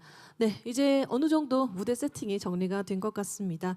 이번에 진행되는 패널 토론, 마지막 패널 토론일 텐데요. 이번 사회는 원윤희 서울시립대학교 교수님께서 맡아주시겠습니다. 앞서 발표해 주셨던 김학수 선임연구원님, 안종석 대표님, 김우철 교수님, 그리고 토론자로는 박형수 서울연구원 원장님, 전영준 한양대학교 교수님, 박명호 홍익대학교 교수님, 그리고 이태석 KDI 연구위원님까지 아주 많은 분들 모시고 패널 토론 꼼꼼하게 진행해 보도록 하겠습니다. 사회자분, 발제자분, 그리고 토론자분들 모두 무대 위로 올라와 주십시오. 여러분 큰 박수로 환영해 주시면 감사하겠습니다.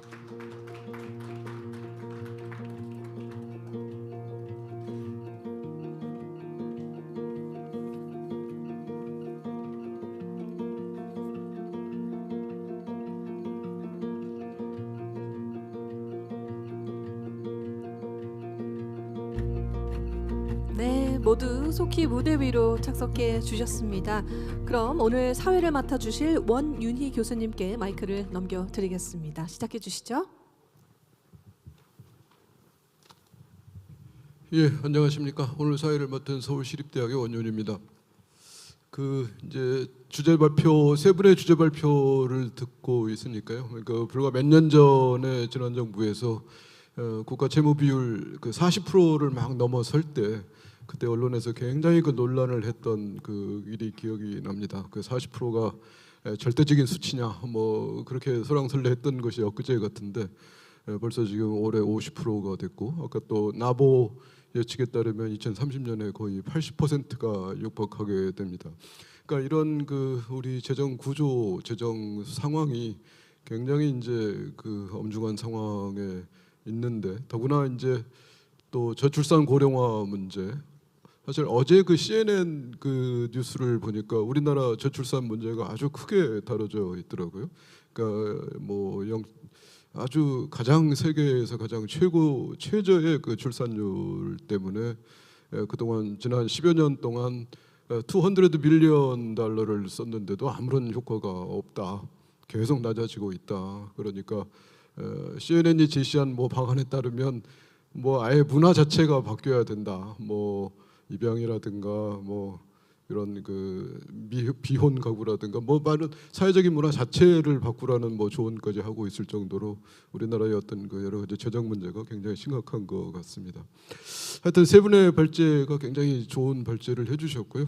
네 분의 토론자가 있는데 제가 이제 아까 사회자께서 소개를 했기 때문에 따로 소개해드리지는 않겠습니다. 시간이 많이 지났고요. 각 토론자들께서 한 10분 정도 여기 토론을 해주시고 그다음에 토론이 끝나면 이제 청중석에서 이미 또 질문이 들어와 있는 게 있거든요. 그걸 한 20분 정도 진행을 하도록 하겠습니다. 그럼 제일 먼저 우리 여기 좌석 순대로 박형수 원장님부터 말씀을 해주실까요? 예. 네, 서울연구원장 박형수입니다. 예. 그래서 제가 우리 토론문을 미리 보내드렸는데 토론문이 이게 아마 자료집에 실린 것 같지 않은데요. 지금 나오고 있네요. 예. 앞에서 세 분의 발제 잘 들었습니다. 우리나라의 재정 지속성을 높이기 위한 지방 재정 교부금을 비롯한 재정 혁신, 그리고 조세의 기본 원칙을 다시 돌아가자, 그리고 중장기적으로는 약간 증세를 하자라고 하는 조세 정책, 그다음에 또 거버넌스 개선, 이 많은 부분에 대해서 대부분 다 동의를 하는 바입니다. 저는 재정 전문가로서 우리 한 작년 올해 제가 이제 발표했던 자료들을 가지고 한번 한 세 가지 차원에서 한번 코멘트를 한번 해보려고 합니다. 하나는 이 모든 것들을 다 모아서 중장기적인 국가 재정 전략을 짜야 되는 거 아니냐라고 하는 말씀을 하나 드리고요. 두 번째는 재정 건전성을 회복하기 위해서는 어떤 정책들을 해야 되느냐, 또 마지막으로는 조세 개편에 대해서 말씀을 드리려고 합니다.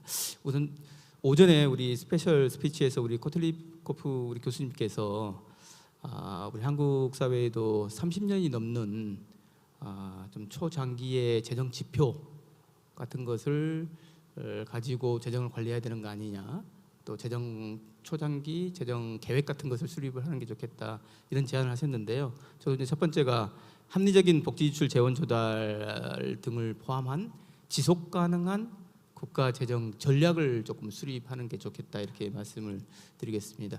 재정의 트릴레마라고 하는 용어가 있습니다. 트릴레마라고 하는 것은 세 가지 좋은 것을 모두 다 달성할 수는 없다라고 하는 그런 말인데요. 국가 재정을 운영하는 데 있어서 국민들이 모두 바라는 높은 수준의 복지, 낮은 조세 부담, 그다음에 국가 채무 수준이 낮은 거, 이 세 가지를 다 달성할 수 있으면 좋겠습니다만은 그 세 가지를 다 달성할 수가, 동시에 달성할 수는 없습니다. 그래서 과거에 우리나라에서는 한 가지 목표를 포기하고 나머지 두 가지를 선택하는 전략을 썼었는데요. 우리 고도성장기에는 여러분들이 알다시피 그 복지를 많이 포기를 했었죠. 우리 이전 정부인 문재인 정부에서는 부채, 낮은 부채를 포기를 하고 우리나라 부채 수준을 굉장히 많이 높여 결과를 낳았습니다. 그래서 이제는 이렇게 한쪽으로 치우친 재정 정책이 아닌 어떻게 보면 중장기적으로 이 세 가지 목표를 균형 있게 달성하기 위한 중장기적인 국가 재정 전략 자체를 수립하는 게 좀 필요하다라는 그 말씀을 드리고요. 그래서 여기서 제가 앞으로 이제 정부가 이런 재정 비전이나 그런 작업을 통해서 많은 노력들을 하겠습니다만은 제가 한번 개략적으로 그러면 우리나라에서 어느 정도 수준의 복지, 채무, 그다음에 국민 부담이 적절할지에 대해서 한번 시사를 한번 해봤습니다. 앞에서 우리 김우철 우리 교수님께서도 말씀하셨습니다만은 재정 준칙에 있어서도 60%가 과연 우리나라의 적절한 국가 채무 비율이냐에 대한 논란도 많고, 또 60%로 정해놓으면 앞으로 한 10년 이내에 다시 그 60%가 깨질 텐데 그럼 60을 다시 70으로 올릴 거냐 하는 그런 문제들이 많이 있습니다. 그래서 어떻게 보면 우리나라와 같이 계속 역동적으로 성장하고 발전하는 나라에서는 어떤 특정한 수준보다는 어떤 이런 복지, 부담, 채무라고 하는 것에 증가하는 속도에 대한 적절한 속도, 그래서 우리 국민들이 우리 경제가 감당할 수 있는 그런 적정한 속도를 한번 계산을 해보자라는 차원에서 제가 작업을 한번 해봤었는데요. 판단 지표는 한 두 가지 정도입니다. 하나는 과거 50년 동안 우리나라의 복지가 어느 정도 빨리 증가를 해왔고, 또 부채가 어느 정도 증가를 해왔고, 우리나라 국민 부담이 어느 정도 증가가 했는지 과거 한 50년간의 긴 실적, 그리고 앞에서 이제 여러 우리 발제자께서 그 소위 말하는 기준선 전망, 현재 우리나라의 그 조세 제도와 복지 제도가 그대로 유지된 상태에서 우리 경제 성장과 인구 구조만 바뀐다, 인구 고령만 진행된다고 했을 때 발생하는 어떤 여러 가지 수치들, 그걸 기준선 전망이라고 하는데요. 이 기준선 전망 결과와 더불어서 거기다가 약간 정책적인 의지를 좀 담은 현실적인 숫자를 좀 계산해봤다, 이렇게 생각을 해볼 수 있겠습니다. 화면이 지금 안 넘어가고 있는데요. 제가 리모컨이 없어서 다음 페이지 넘겨주시면 좋을 것 같은데요. 그래서 복지 지출 같은 경우는 GDP 대비 복지 지출 연 평균 한 0.5%포인트 정도씩 해서 한 2060년까지 향후 한 40년 동안 이렇게 증가를 한번 시켜보고, 이 정도 속도라고 하는 것은 과거 50년 동안 우리 복지가 0.2%포인트 정도씩 증가했던 것에 비해서 한 2배 정도. 앞에서 우리 여러분들이 보셨듯이 기준선 전망에 따르면 0.42%포인트 정도니까 기준선 전망에 따른 우리 복지 증가보다는 조금 더 정치적 의지를 담아서 복지를 확대하는 어떤 그런 안이 되겠습니다. 그리고 복지 이후의 재정 지출은 정말 강력한 지출 구조 조정을 통해서 GDP 경상성장률보다 더 낮은 증가율로 억제를 한다. 그리고 국가 채무라고 하는 게 지금 한 40%를 돌파해서 50%를 돌파할 지경에 지금 이르렀는데요. 한 2060년까지 한 100% 정도. 그렇게 향후 한 40년 동안 한 50%포인트 정도 증가하는 거죠. 우리 과거 50년 동안 한 30%포인트 정도 증가를 해왔었고, 아까 우리 기준선 전망에 따르면은 국민 부담을 올리지 않기 때문에 2060년대 우리 국회 예산정책처 같은 경우에는 한 159%, 아까 우리 김학수 박수 같은 경우에는 145%, 한 170% 정도 이렇게 이야기를 하셨는데요. 그래서 그 정도 숫자보다는 한 국민 부담을 좀 올리는 한이 있어도 한 100% 정도 이하로 유지했으면 좋겠다라고 하는 생각이 있고요. 그다음에 이렇게 복지 지출 늘리고 국가 채무를 한 100% 정도까지 증가하는 것을 허용한다면 필요한 우리 국민 부담을 어느 정도 수준까지 올릴지를 한번 시사해 봤는데요. 그게 연평균 한 0.4%포인트 정도씩 올리는 겁니다. 이 0.4라고 하는 숫자는 과거 50년 동안 우리나라 국가 부담이 증가해 온 거에 0.32%포인트 보니까 상당히 빠른 속도로 앞으로 더 올려야 된다. 과거에 우리 경제가 성장을 하고 국민들의 삶의 질이 좋아지는 과정에서 국민들의 세금 부담이 이렇게 빠르게 증가를 해왔는데 그것보다 훨씬 안 좋은 상황에서 훨씬 더 빠른 속도의 국민 부담 증가를 지금 우리가 요구를 받고 있다 하는 그 정도 좀 이야기인 거고요. 숫자를 그래서 이 정도 숫자가 나오는 거고요. 이제 두 번째는 우리 재정 건전화에 있어서 우리가 생각할 수 있는 정책의 시퀀스에 대한 문제입니다. 우리가 국가 재정 전략 하에서 중장기적으로 노력을 하겠습니다만은 당장은 지출 억제를 통한 재정 건전성 회복을 좀 해야겠다라고 하는 생각인데요.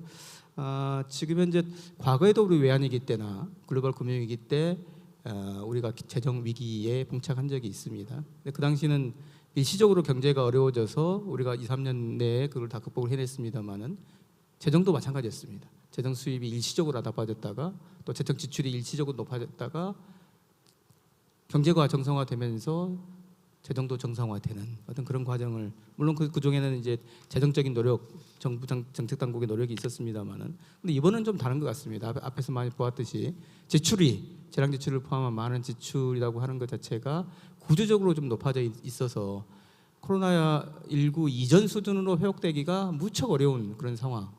세입은 최근에 빠르게 증가를 하고 있습니다만, 제가 민관 합동의 우리 세수측의 위원장을 좀 맡고 있습니다만은 최근에 2년 동안 벌어지고 있는 이 세수 호조가 앞으로 계속 지속될 것인가라고 하는 거는 조금 더 지켜봐야 된다.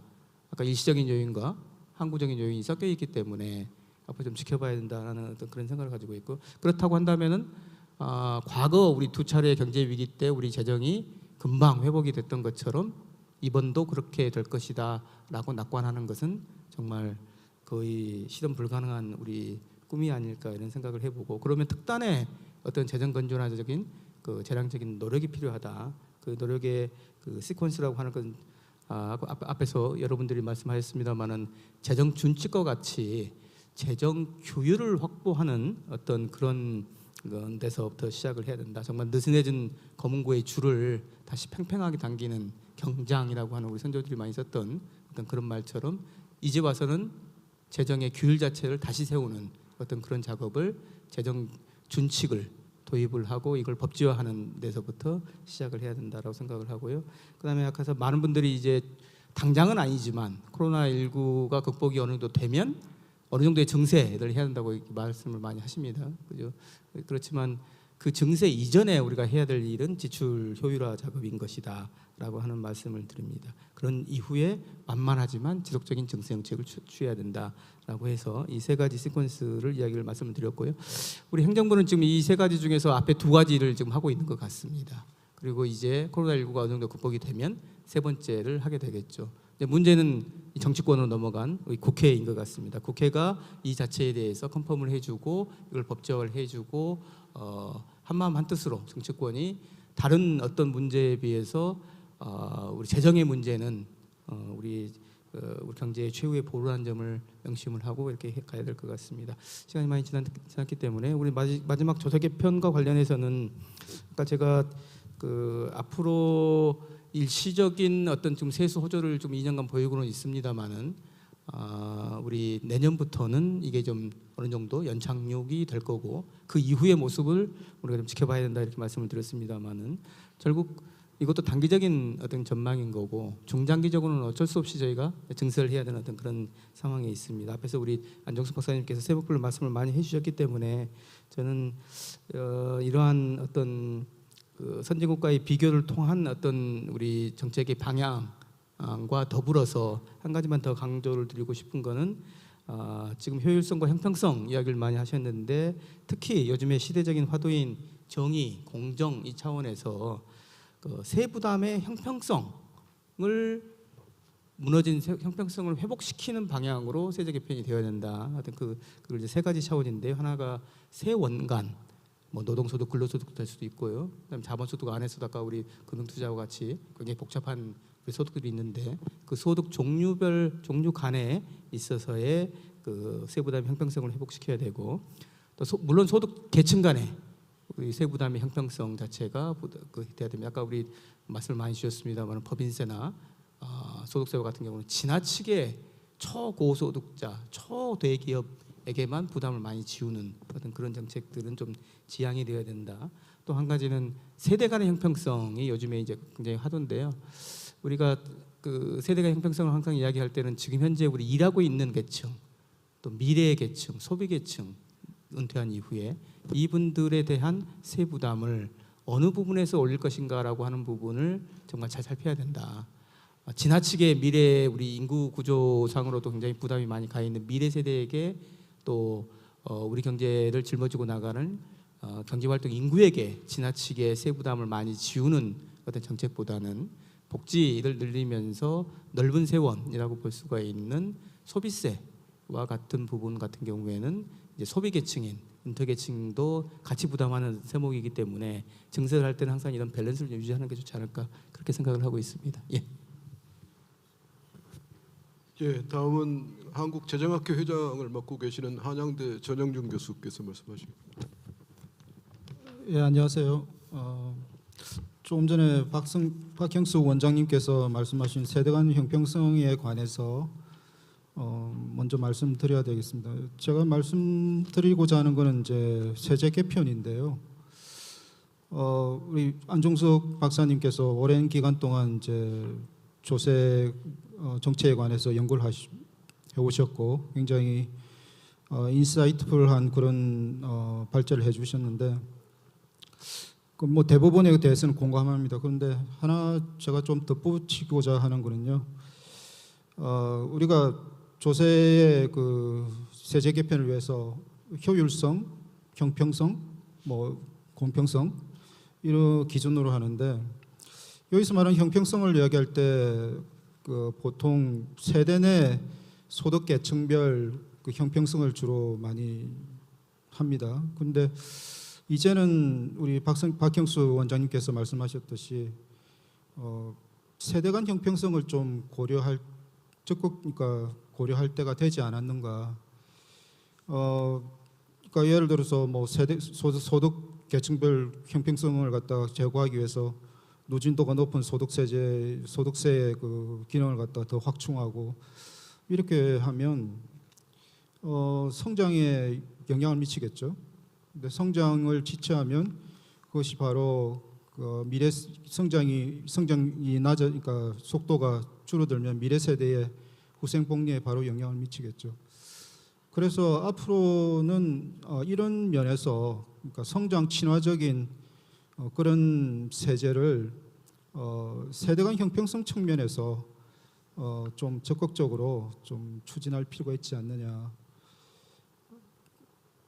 그러면 이제 지출 측면에서는 뭐 국가 부채 이야기도 많이 나왔고 했는데 그 이전 지출 면에서는 우리는 미래 세대에 대해서 미래 세대의 권익을 체계적으로 침해하고 있습니다. 그런 측면에서 그런 걸 놔둔 상태에서 성장을 지체하는 그런 여러 가지 세제를 갖다가 소득 계층별, 세대 내 소득 계층별 형평성이라는 취지로 계속 추진할 경우에 성장 지체가 더 가속화될 거고, 그러면 미래 세대의 후생 복리는 더 침해받는 그런 형국이 될 가능성이 많습니다. 그래서 좀 이제부터는 좀 더 성장 측면에서 성장을 갖다가 그냥 뭐 그렇다고 해서 세대 내 소득 계층별 형평성을 도외시하자는 것이 아니라 세대 내 형평성과 세대 내 형평성 측면에서 어떤 조화를 이루는 그런 어떤 세제 개편의 방향으로 좀 연구가 돼야 되고, 저 자신도 사실 그게 관심이 많습니다. 그리고 또 이제 지출적으로 이제 재정 건전성에 대해서 좀 말씀을 드리면, 김학수 박사님과 김우철 교수님 모두 다 발제를 잘 해주셨는데,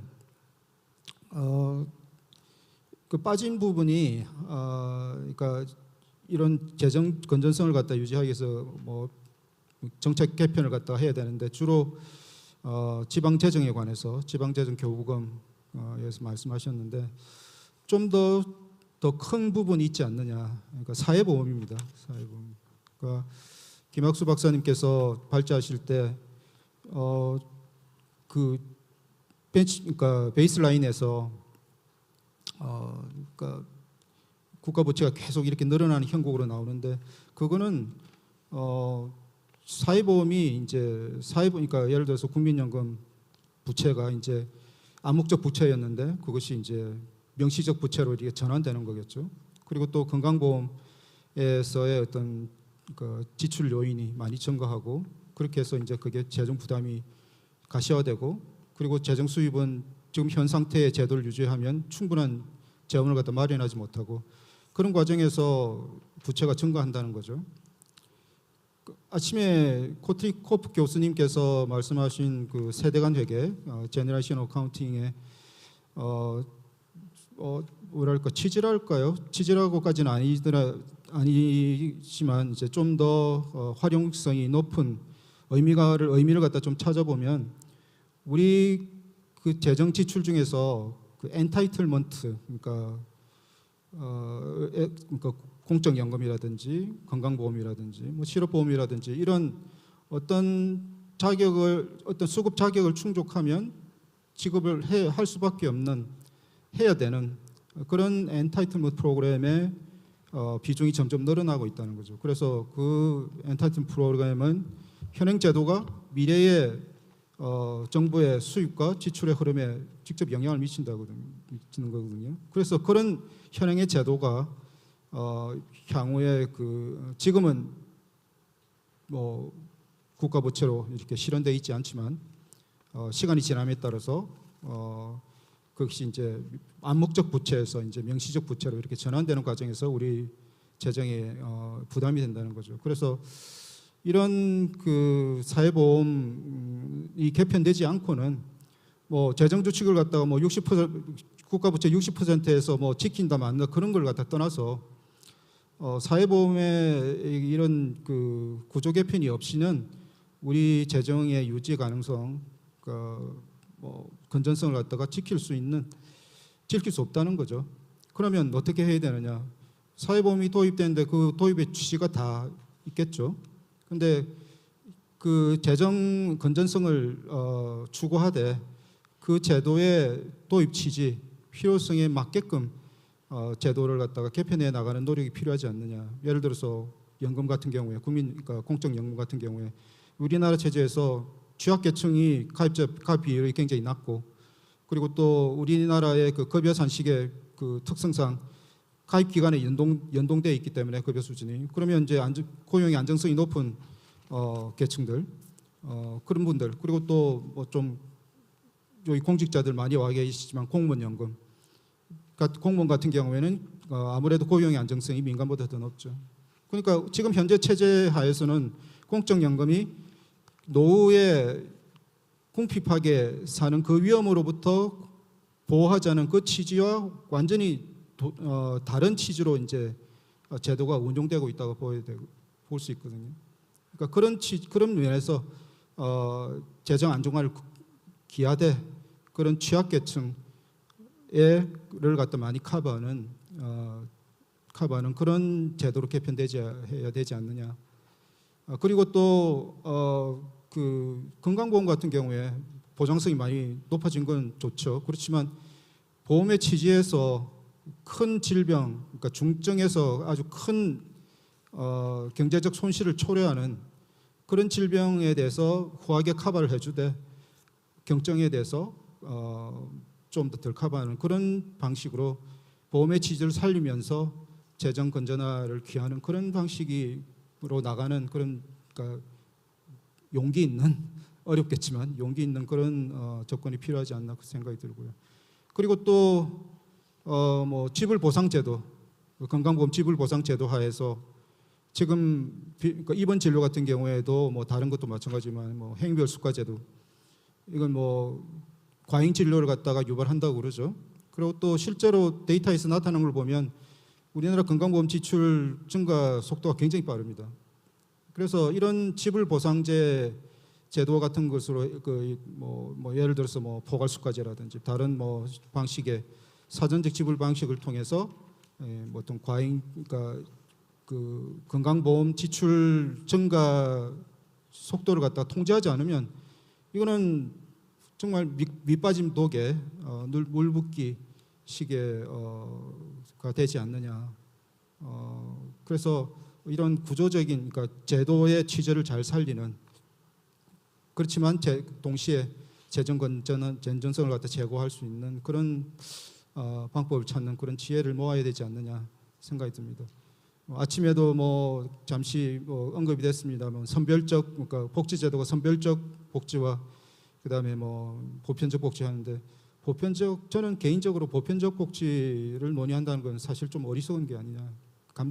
하지 못하는 그런 방식을 갖다 계속 고집하는 그러니까 유지하는 것은 좀 현명하지 못한 일이라고 생각이 들고 동시에 선별적 복지를 가되 제도의 취지를 갖다 충분히 살릴 수 있는 그런 제도 개편이 모색되지 않나 생각이 듭니다. 이상입니다. 예, 감사합니다. 다음은 박명호 홍익대 교수님 말씀해 주시겠습니다. 예, 안녕하세요. 방금 소개받은 홍익대학교 박명호입니다. 제 슬라이드 좀 띄워주실래요?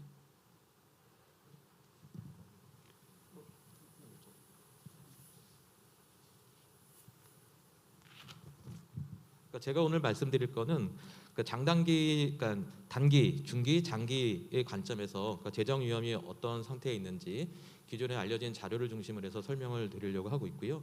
그런 관점에서 그러면 어떠한 식으로 재정 제도를 개혁을 해야 되는지, 재정 건전성을 확보하기 위해서 어떠한 식으로 해야 되는지 논의하는 그런 시간을 갖도록 하겠습니다.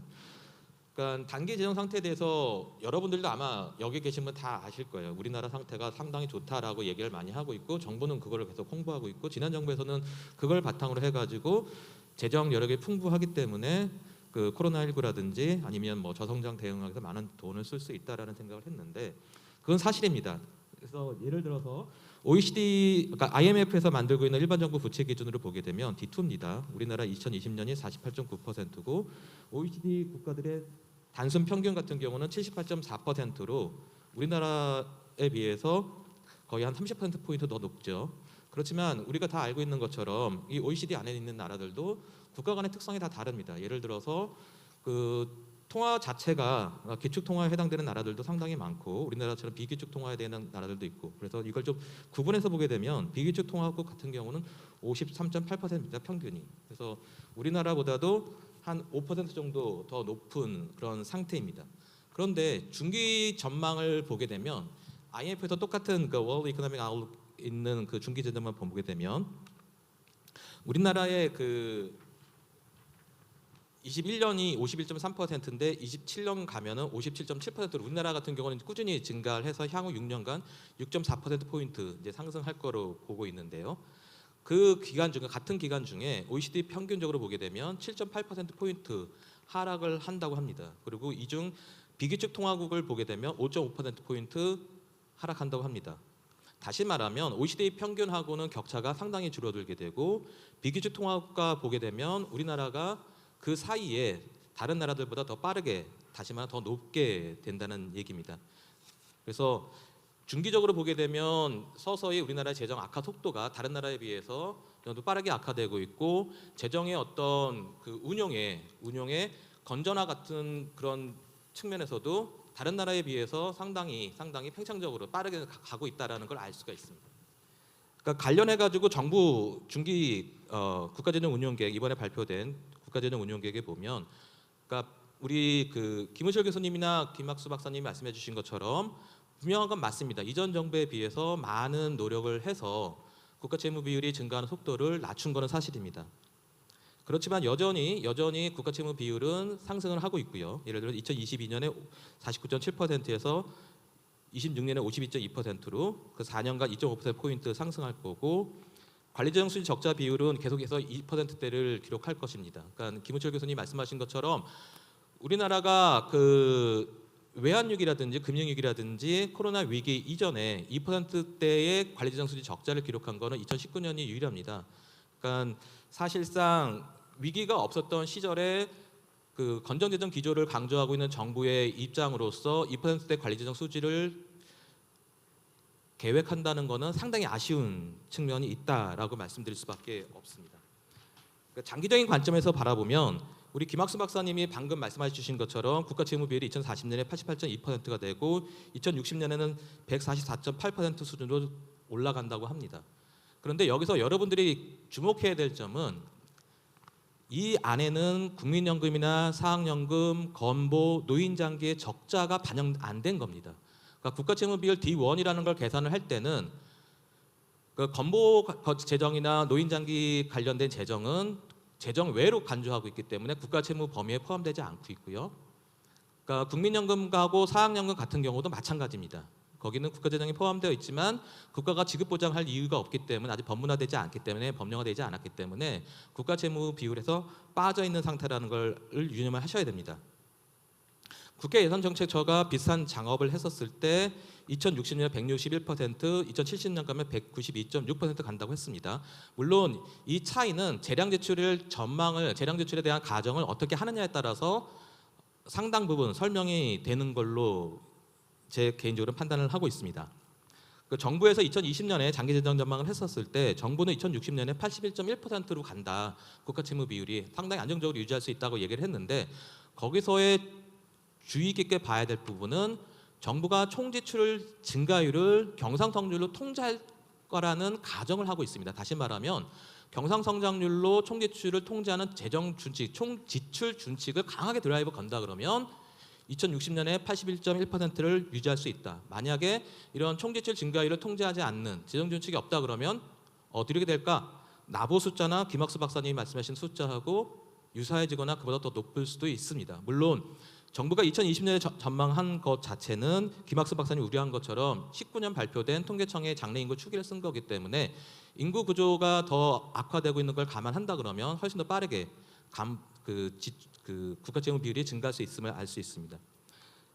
그러니까 다행인 것은 새 정부 들어서 이전 정부와 달리 중장기 재정 위험을 인식을 하고 재정 운용 방향을 재정의 지속 가능성 제고를 위한 건전 재정 기조를 확립을 하고 있지만 앞서 말씀드렸던 것처럼 사실적으로 보게 되면 많이 미흡한 측면이 있다. 물론 앞서 발표자들이 말씀하셨던 것처럼 재정의 경직적인 부분들이 있기 때문에 어쩔 수 없는 부분들도 있지만 좀 더 과감하게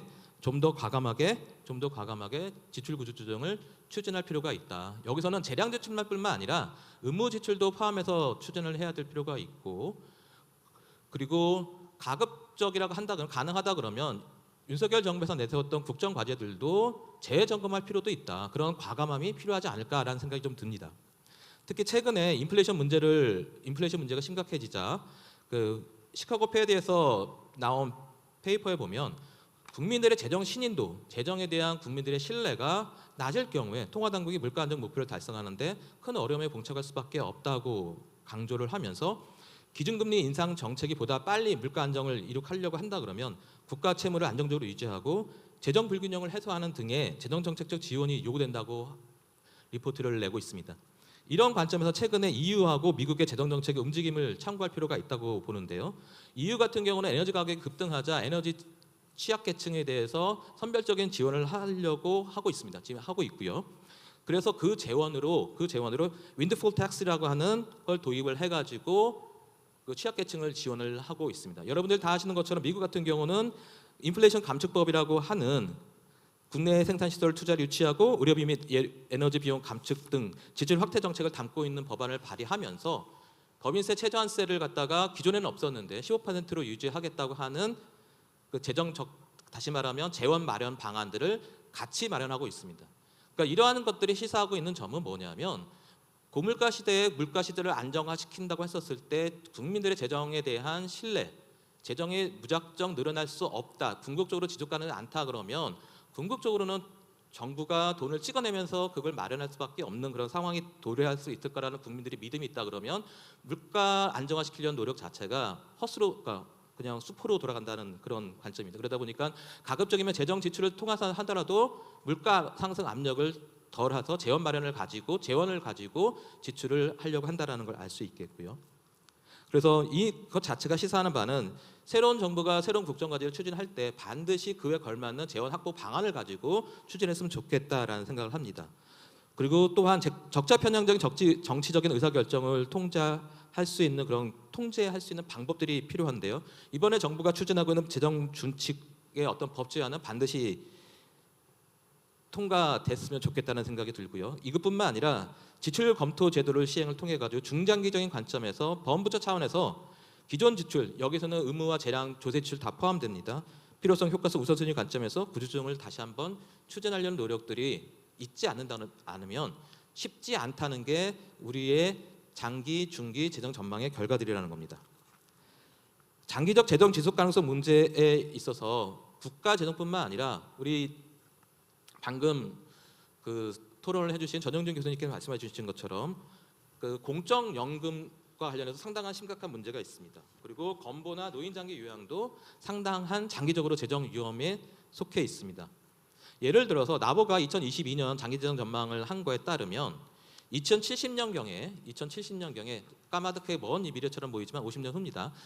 그러니까 국민연금과 사학연금 그리고 건보 그다음에 노인장기 요양의 재정 적자 비율이 13.4%나 된다고 합니다. 다시 말하면 이거를 갖다가 국민들의 부담을 통해서 수지 균형을 맞춘다 그러면 국민 부담률이 그 당시 가면 그 한 해만 13.4%나 지금의 있는 기준선보다도 14.4%나 더 증가해야 된다는 겁니다. 따라서 모든 공적연금에 대해서 더 내고 덜 받는 개혁이 동시에 그리고 순차적으로 추진될 필요가 있다. 그리고 공적연금의 통합 방안에 대해서 정부가 각오했던 연금 개혁을 통해서 공적연금들의 어떤 단일화하는 방안도 고려해 볼 필요가 있지 않겠나라는 생각을 들고 있고 앞으로 상당한 재정 위험 요인으로 작용할 수 있는 건보나 노인장기 요양에서의 지출 효율화 방안은 우리 전영준 교수님 말씀하신 것처럼 반드시 필요하다. 그리고 사회보험의 개혁 방안 과정에서 사회보험료 인상만으로는 사회보험 재정을 튼튼하게 없다고 한다 그러면 부가가치세 인상을 통해서라도 그래서 사회보장세 신설을 통해서라도 사회보험의 재정을 좀 안정화시킬 필요는 있다라고 생각합니다. 그리고 마지막으로 이번 정부의 조세정책과 관련해서 중장기 재정 여건을 감안해서 중기적으로 좀 보수적으로 운영할 필요가 있지 않을까라는 생각을 하고 있습니다. 그러니까 비합리적으로 비효율적인 조세제도, 예를 들어서 안종석 박사님이 발표할 때 재산과세과 쪽은 너무나도 복잡을 해서 발표를 생략하겠다 할 정도로 너무 복잡한 그 비합리적이고 비효율적인 제도들은 정비가 필요하다고 생각합니다. 그리고 감세정책이 만약에 세부 부담이 너무나도 급속하게 증가해서 감세정책이 필요하다 그러면 단순한 세율 인하보다는 기후변화 대응이라든지 투자라든지 노후 대비 저축이라든지 외부 경제를 낳거나 도덕적 해이를 줄이는 그런 행위들을 유인할 수 있는 방식으로 한시적으로 운영하는 것이 더 낫지 않겠나라는 생각을 하고 있습니다.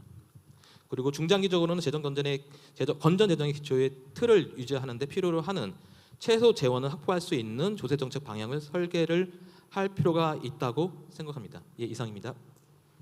예, 시간이 급해서 막 말씀을 해주셨습니다. 마지막으로 이태석 박사님 말씀해 주시겠습니다. 예, 안녕하십니까. KDI 대석입니다. 국민경제자문회의 출범을 축하드리고요. 좋은 기회를 마련해 주셔가지고 감사드리도록 하겠습니다. 저는 간단하게 클리커 좀 주시겠어요? 예, 그래프 중심으로 해서 좀 말씀드리도록 하겠는데요. 지금 앞서서 많은 분들이 말씀하셨듯이 우리나라의 주요한 중장기 위험이라고도 할 수 있고 OECD 국가들이 공통적으로 겪고 있는 중장기 위험이라고 할 수 있는 것은 고령 관련 구체적으로 보건, 연금 지출의 증가랑 공공 부분 서비스 부분의 어떤 비용 상승 압력에 대한 우려가 상당히 큽니다.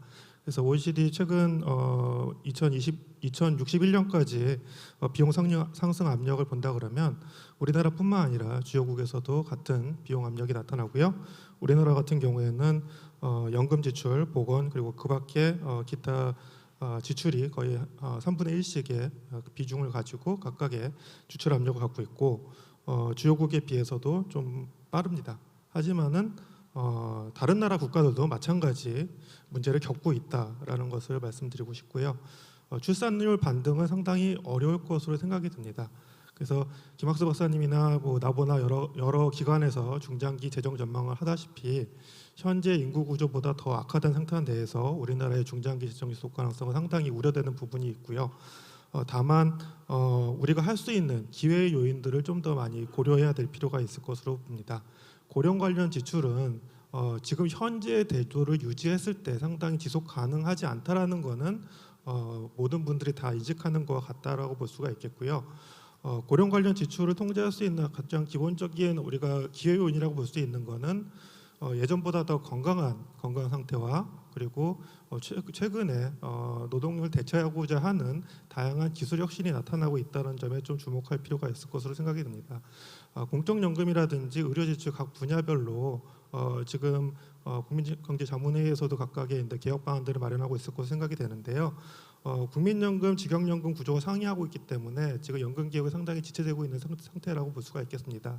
따라서 모든 국민들이 통합적으로 적용될 수 있는 어떤 사회보험 체제를 마련하고 각각의 이해관계자들의 조정이 가능할 수 있는 어떤 기반의 틀을 우선적으로 마련하고요.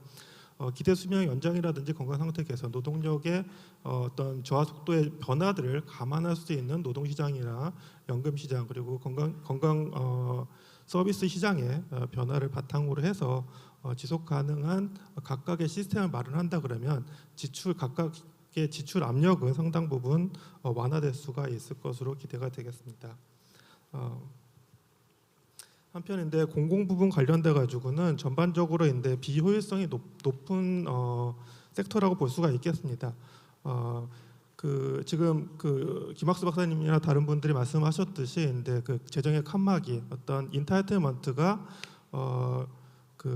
지방 재정이라든지 지방 교육 그리고 연금, 건강보험 각각의 기관들이 있고요. 또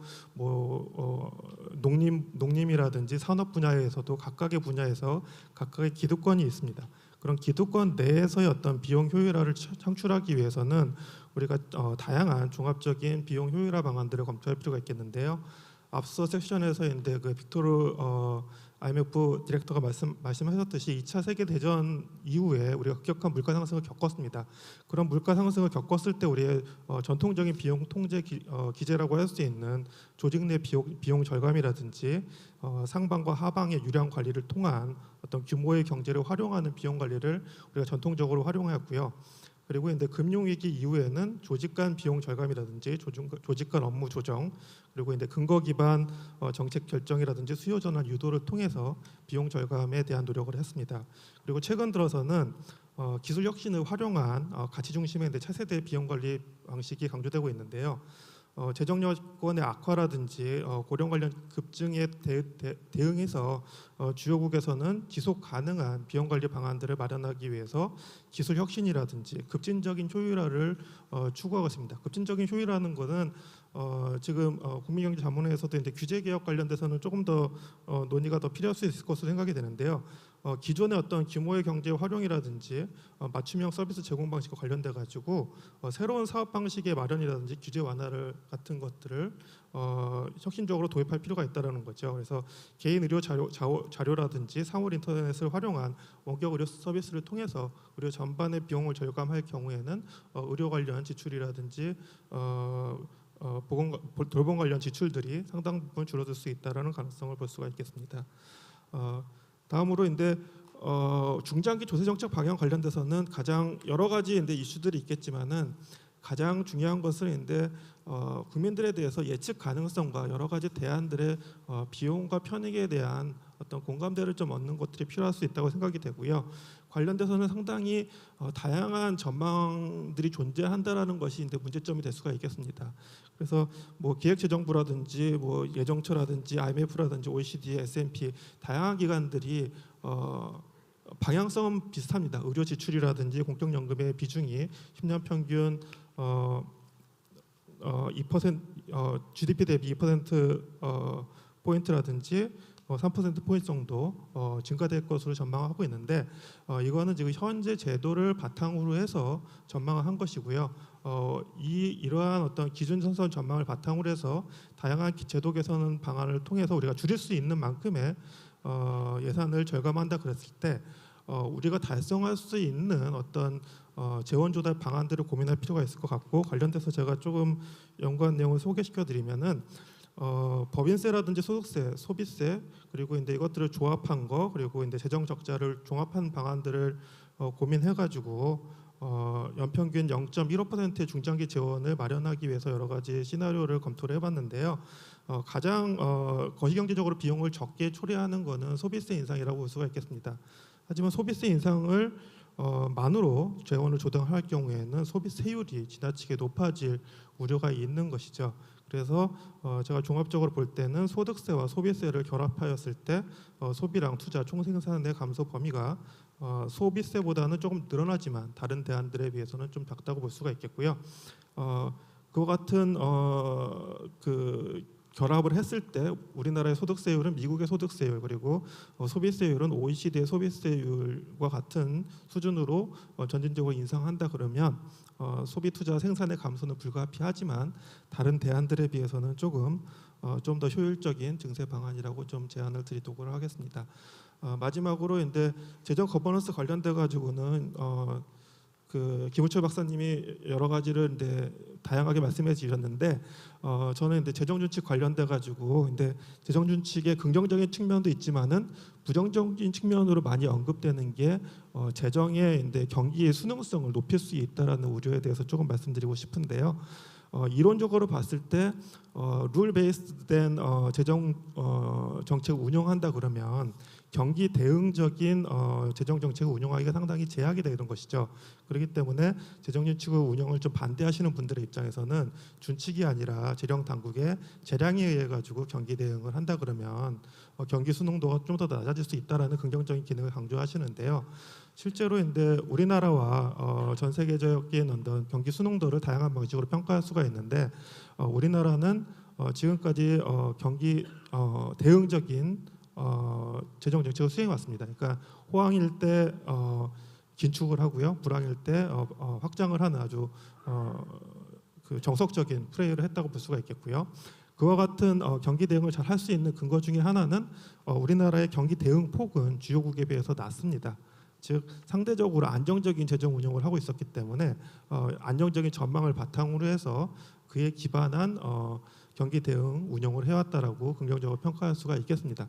그럼 준칙을 도입할 경우에는 과연 이러한 경기 대응적인 기능에 역행을 할 것인가라고 볼 수가 있는데 제가 검토한 바에 의하면은 부채를 관리하는 채무 준칙에 의해서는 한 10% 유의 수준으로 경기 대응성을 다소 높일 우려가 있지만은 전반적으로 재정 준칙 운영 자체는 경기 대응 수능성을 크게 높이지 않는 그런 통계적으로 유의한 효과가 나타나지 않고요. 또한 이제 전 세계적인 대상에서 분석을 했을 때는 수지 준칙은 오히려 경기 대응성을 더 높인다. 그 이유는 적자 편향을 억제하기 때문에 전 세계적인 국가들을 봤을 때 재정 여력이라든지 재정 규율이 부족한 국가에서는 수지 준칙 도입을 통해서 조금 더 경기 대응적인 재정 지출을 해왔다라는 어떤 결과적인 결과가 나타나고 있겠습니다. 그리고 마지막으로 했는데 첫 번째 세션에서 코트리고 교수님께서 좀 우려하셨듯이 재정 정책을 운영했을 때 각각의 지표들은 상당히 제한적인 특성이 있죠.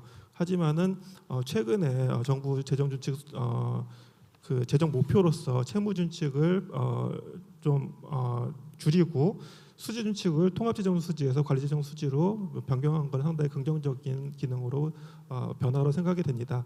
앞서 말씀해 주셨듯이 다양한 분들이 말씀하셨듯이 채무를 관리하는 거 상당히 어렵고요. 채무를 실질적으로 관리하는 것보다는 우리나라에 적합한 수지 개념으로서 관리재정 수지를 단기적으로 운영하는 것이 바람직할 것으로 보이고 재정 당국의 어떤 윈도우 드레싱이라든지 크리에이티브한 어카운팅을 방지하기 위해서는 독립적인 재정 기구의 역할도 중요하겠지만은 여기 참여하시 여러 재정 전문가들라든지 국민들께서 관심을 가져가지고 그 재정 총량 지표들의 어떤 변화의 어떤 여부에 대해서 지속적으로 관심을 갖는 것들이 상당히 중요할 것으로 생각이 됩니다. 네, 이상으로 토론 마치겠습니다. 예, 감사합니다. 그 네 분 토론자께서 시간을 대강 잘 지켜주셔서요. 현재 시간이 잘 지켜지고 있는 것 같습니다. 그러면 그 여러 좋은 말씀들 많이 하셨는데 그 네 분 토론자들의 발제에 대해서 직접적으로 이제 어떤 발제자를 지정을 하지는 않았는데 본인이 생각하셔서 이렇게 해당되는 사안에 대해서 간단하게 코멘트하실 말씀이 있으시면 우선 김학수 박사님부터 이렇게 말씀을 좀 해주시죠. 네, 뭐 특별히 제가 뭐 더 애드업할 거는 없을 것 같고요. 일단 재정 정책은 모든 국민이 다 관심을 가져야 할 것 같습니다. 그래서 국민들이 정말 우리 정부가 주어진 재정을 효율적으로 잘 사용하고 있는지 감독해야 될 것 같고, 그렇지 않은 경우에는 표로 반드시 얘기를 해줘야 되지 않을까 싶습니다. 뭐 이상 마치겠습니다. 예, 그 소득세에 대해서 그 대체로 두 가지를 지적을 해주신 것 같아요.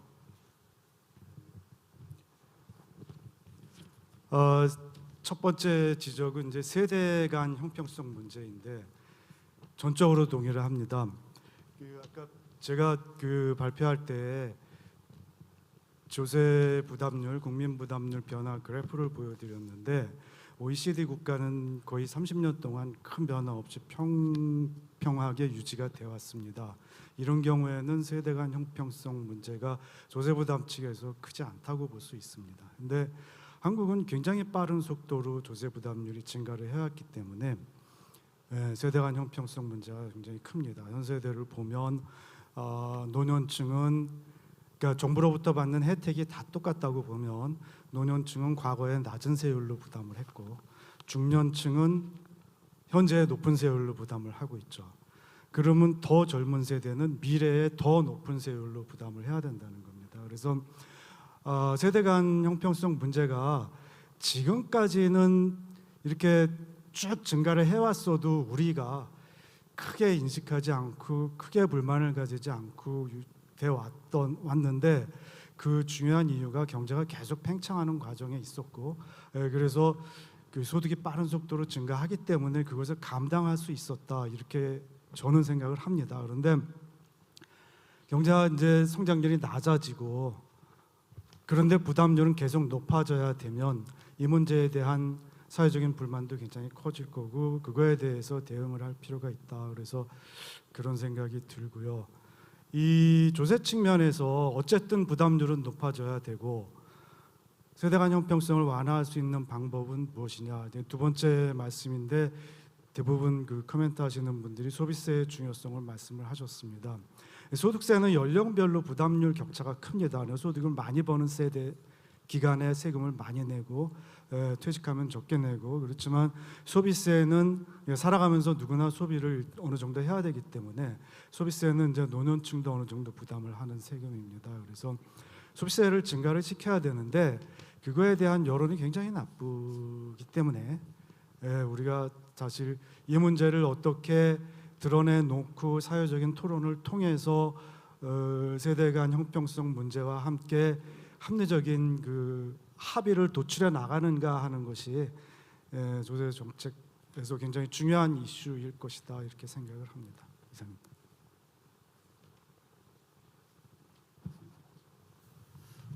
토론자분들 좋은 말씀 잘 들었습니다. 박형수 원장님 같은 경우 초장기 계획까지 얘기를 해주셨고요.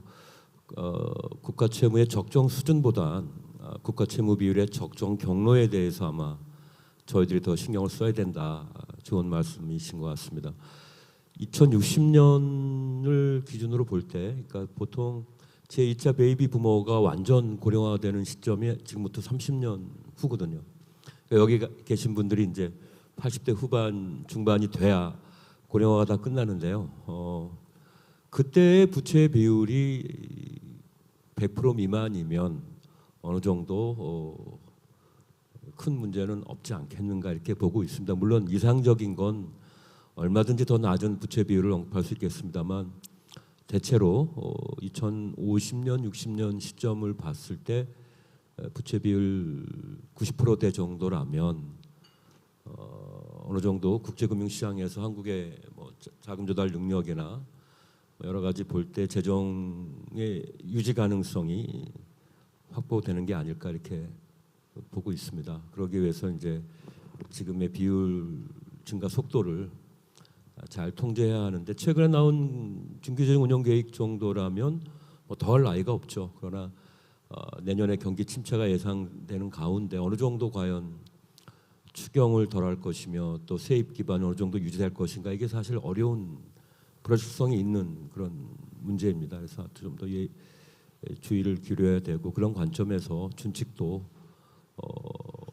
어떤 선언적인 것보다는 더 구속력이 있고요. 또 대외적인 상징성도 상당합니다. 한국 그 재정 신뢰를 올릴 수 있는 여러 가지 장치 중에 하나고요. 노무현 대통령 당시의 재정 관리 제도가 많이 바뀌었습니다. 지금 우리가 알고 있는 여러 가지 좋은 제도, 중기재정 운영계획, 탑다운 시스템, 예타 뭐 이런 것들이 다 노무현 대통령 초기에 이제 큰 재정 관리 혁신이 있었고 아마 지금이 2차 재정 관리 제도 개혁이 아닐까 싶은데 하여튼 좀 더 국민적 합의를 끌어내서 재정을 안정적으로 관리할 수 있는 기반이 마련됐으면 좋겠습니다. 나머지 분들도 좋은 말씀해 주셨는데 시간이 없어서 다음 기회에 또 말씀드리겠습니다. 예, 감사합니다. 이제 다음은 그 사전에 그 대국민 사전 질의 이벤트를 했었습니다. 거기에서 이제 많은 질문이 있는데요. 저희와 관련되는 일단 공통 질문이 9가지가 있었고 제 2세션과 관련돼서 이제 8개 질문이 있습니다. 제가 좀 이렇게 구분을 해보니까 한 서너 가지 유형으로 구분을 할 수 있을 것 같습니다. 우선 첫 번째는 최근에 뭐 인플레라든가 금리 문제라든가 이런 문제하고 연관된 재정의 영향 뭐 이런 문제고요. 두 번째 이슈는 이제 그 재정 그 적자 수준이라든가 재정에 미치는 영향을 어떻게 측정할 거냐. 오늘 뭐 여러 가지 인구 문제라든가 재량 지출 문제가 나왔지만 또 환경 문제가 최근에 뭐 탄소세라든가 여러 그 탄소 이제 중립 문제라든가 이런 이슈들이 어떻게 또 재정에 영향을 줄 거냐. 뭐 이런 또 질문들이 있고요. 또 마지막으로는 또 국제적으로 재정 위기에 대응하는 뭐 여러 가지 모범 답안이 있었느냐, 우리나라는 과거에 어떻게 했느냐, 앞으로 어떻게 하면 좋겠느냐 이런 크게 보면 한 3가지 질문이라고 생각을 합니다. 그래서 우선 첫 번째 질문이 최근에 이제 그 경제 상황, 인플레와 관련돼서 이제 어떤 재정에 어떤 영향이 있는지, 두 번째 글로벌 경기 침체 속에서 고금리 고환율과 대응하는 어떤 재정의 역할, 또 무역 적자 장기화에 따른 재정의 대응, 또 국채나 회사채 유통 현황은 어떤가, 뭐 이런 유형의 질문입니다. 혹시 이런 그 거시경제 상황과 관련된 어떤 재정의 역할, 재정의 대응에 관련돼서 뭐 꼭 주제 발제자가 아니고 또 토론자들 포함해서 혹시 이 부분에 대해서 이렇게 답변을 좀 말씀을 해주실 분 있으신가요? 뭐 제가 인플레 관련해 가지고는 약간 국제교구에 논의되는 걸 보게 되면 인플레로 인해 가지고 그 영향받는 사람들이 계층화된다라는 생각을 많이 하는 것 같아요. 그러니까 인플레로 인해 가지고 삶이 좀 더 팍팍해지는 사람들도 있는 반면에 그걸 잘 견딜 수 있는 사람들이 있다. 그러면 인플레이션으로 인해 가지고 재정이 해야 될 역할 중에 하나는 퍽퍽한 사람들 중심으로 해서 지원을 해준다라는 게 기본적인 생각인 것 같고요. 그렇게 해야지만 재정이 과도하게 지출이 되면서 물가 상승 압력을 갖다가 야기시킬 수 있는 것 갖다가 막을 수 있다라는 생각을 하는 것 같습니다. 그리고 인플레이션 자체는 우리나라 같은 경우는 상당히 그 명목세제입니다. 다시 말하면 물가와 연동되지 않는 세제이기 때문에 기본적으로 사람들이 행태 변화가 없다 그러면 물가가 오른다 그러면 부가가치세는 오르고 소득세도 그 과표 구간이 다 고정되어 있기 때문에 자동적으로 세수 상승 여력은 있습니다. 다만 물가 상승이 계속 이루어지고 경기가 위축이 되니까 그 경기가 위축되는 효과하고 물가가 오르는 효과하고 이 두 효과가 아마 세수에는 더 영향을 줄 수밖에 없을 거고요. 그래서 재정의 역할이라고 했을 때는 취약계층을 중심으로 해서 정부가 좀 더 과감하게 나가야 되고, 그렇지만 앞서 말씀드렸던 것처럼 그 재정이 계속해서 안 좋아진다고 생각하면 사람들의 기대 심리, 다시 한번 기대 인플레이션율은 계속 높아질 수밖에 없기 때문에 그걸 안정화시키려고 그러면 어떤 취약계층에 대해서 지원해주는 그 재원조차도 다른 데서도 갖고 올 수 있는 그 세수, 그러니까 재원을 다른 데서 확보하면서 그것을 갖다가 취약계층에 지원하는 그런 식으로 해서 물가 상승 압력을 최소화할 수 있는 그런 재정 정책이 필요하지 않나 이런 생각입니다. 예, 감사합니다. 혹시 뭐 또 다른 말씀? 예. 말씀 있게 지금 생각하는 주제 중에 하나인데, 일단은 재정의 큰 흐름은 글로벌 긴축 기조에 동조적으로 운영돼야 된다. 이건 뭐 틀림없습니다. 지금 옐런 장관이나 크루그만이 사과를 많이 하고 미국조차도 지금 지출 확대에 대해서 상당히 지금 경계하고 있거든요. 뭐 최근에 영국 사태에서도 봤듯이 지금의 긴축 기조는 거의 글로벌화되어 있기 때문에 한국이 이제 그런 면에서는 당연히 조심해야 된다 이렇게 보고 있습니다만, 지금의 금융 위기나 이런 뭐 에너지 위기, 또 코로나 위기, 여러 가지 위기가 동시에 지금 이게 다중적으로 진행이 되고 있습니다. 그래서 이번 위기는 다중 위기라고, 폴리크라이시스라고 저희들이 부르는데, 다중 위기의 특징은 뭐냐면 서로 상반되는 그 위기의 방향이, 반대되는 위기의 방향이 동시에 나타난다는 것입니다. 그래서 지금 어쩔 수 없이 그 금융 정책 수단 하나로 지금 대응하고 있는데, 이게 고강도 금리 인상만으로는 이 위기가 순차적으로 해결되지는 않습니다, 사실.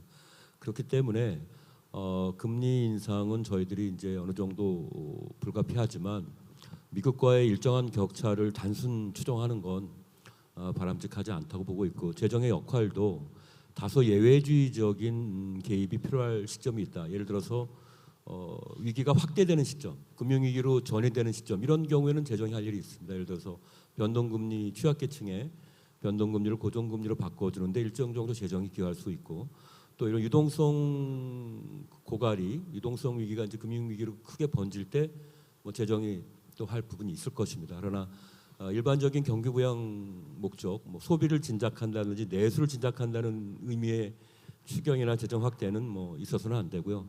하여튼 뭐 신축적인 정부 개입을 통해서 위기가 확대되거나 취약계층이 이제 이번 과정을 통해서 더 곤란해지지 않도록 해야 되는 그런 예외주의적인 접근을 해야 될 것 같습니다. 예, 감사합니다. 다음은 이제 두 번째 그룹의 질문일 것 같은데요.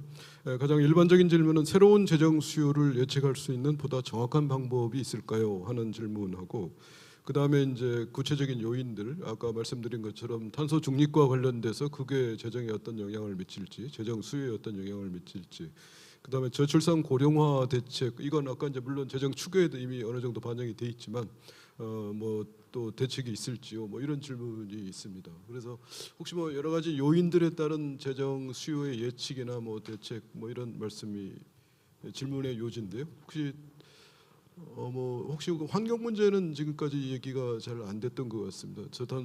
탄소 중립 문제, 이게 재정에 어떤 영향을 미칠지.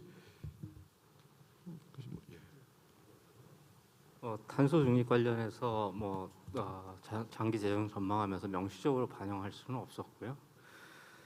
근데 이제 탄소 중립 NDC 2030이 너무 과감하게 설정돼 있는 상황이라, 그렇다고 해서 안 할 수는 없는데 이 부분에 대해서 조금 더 확대해서 우리 산업 관련해서 조금 더 조정할 수 있는 여지는 없는지 검토할 필요가 있을 것 같고요. 제가 장기 재정 전망을 하면서 우려를 했던 거는 교통에너지 환경세입니다. 교통에너지 환경세가 이제 화석연료에 부과되고 있는데 이제 전기차로 전환되고 연비가 개선되고 하면서 물론 지금처럼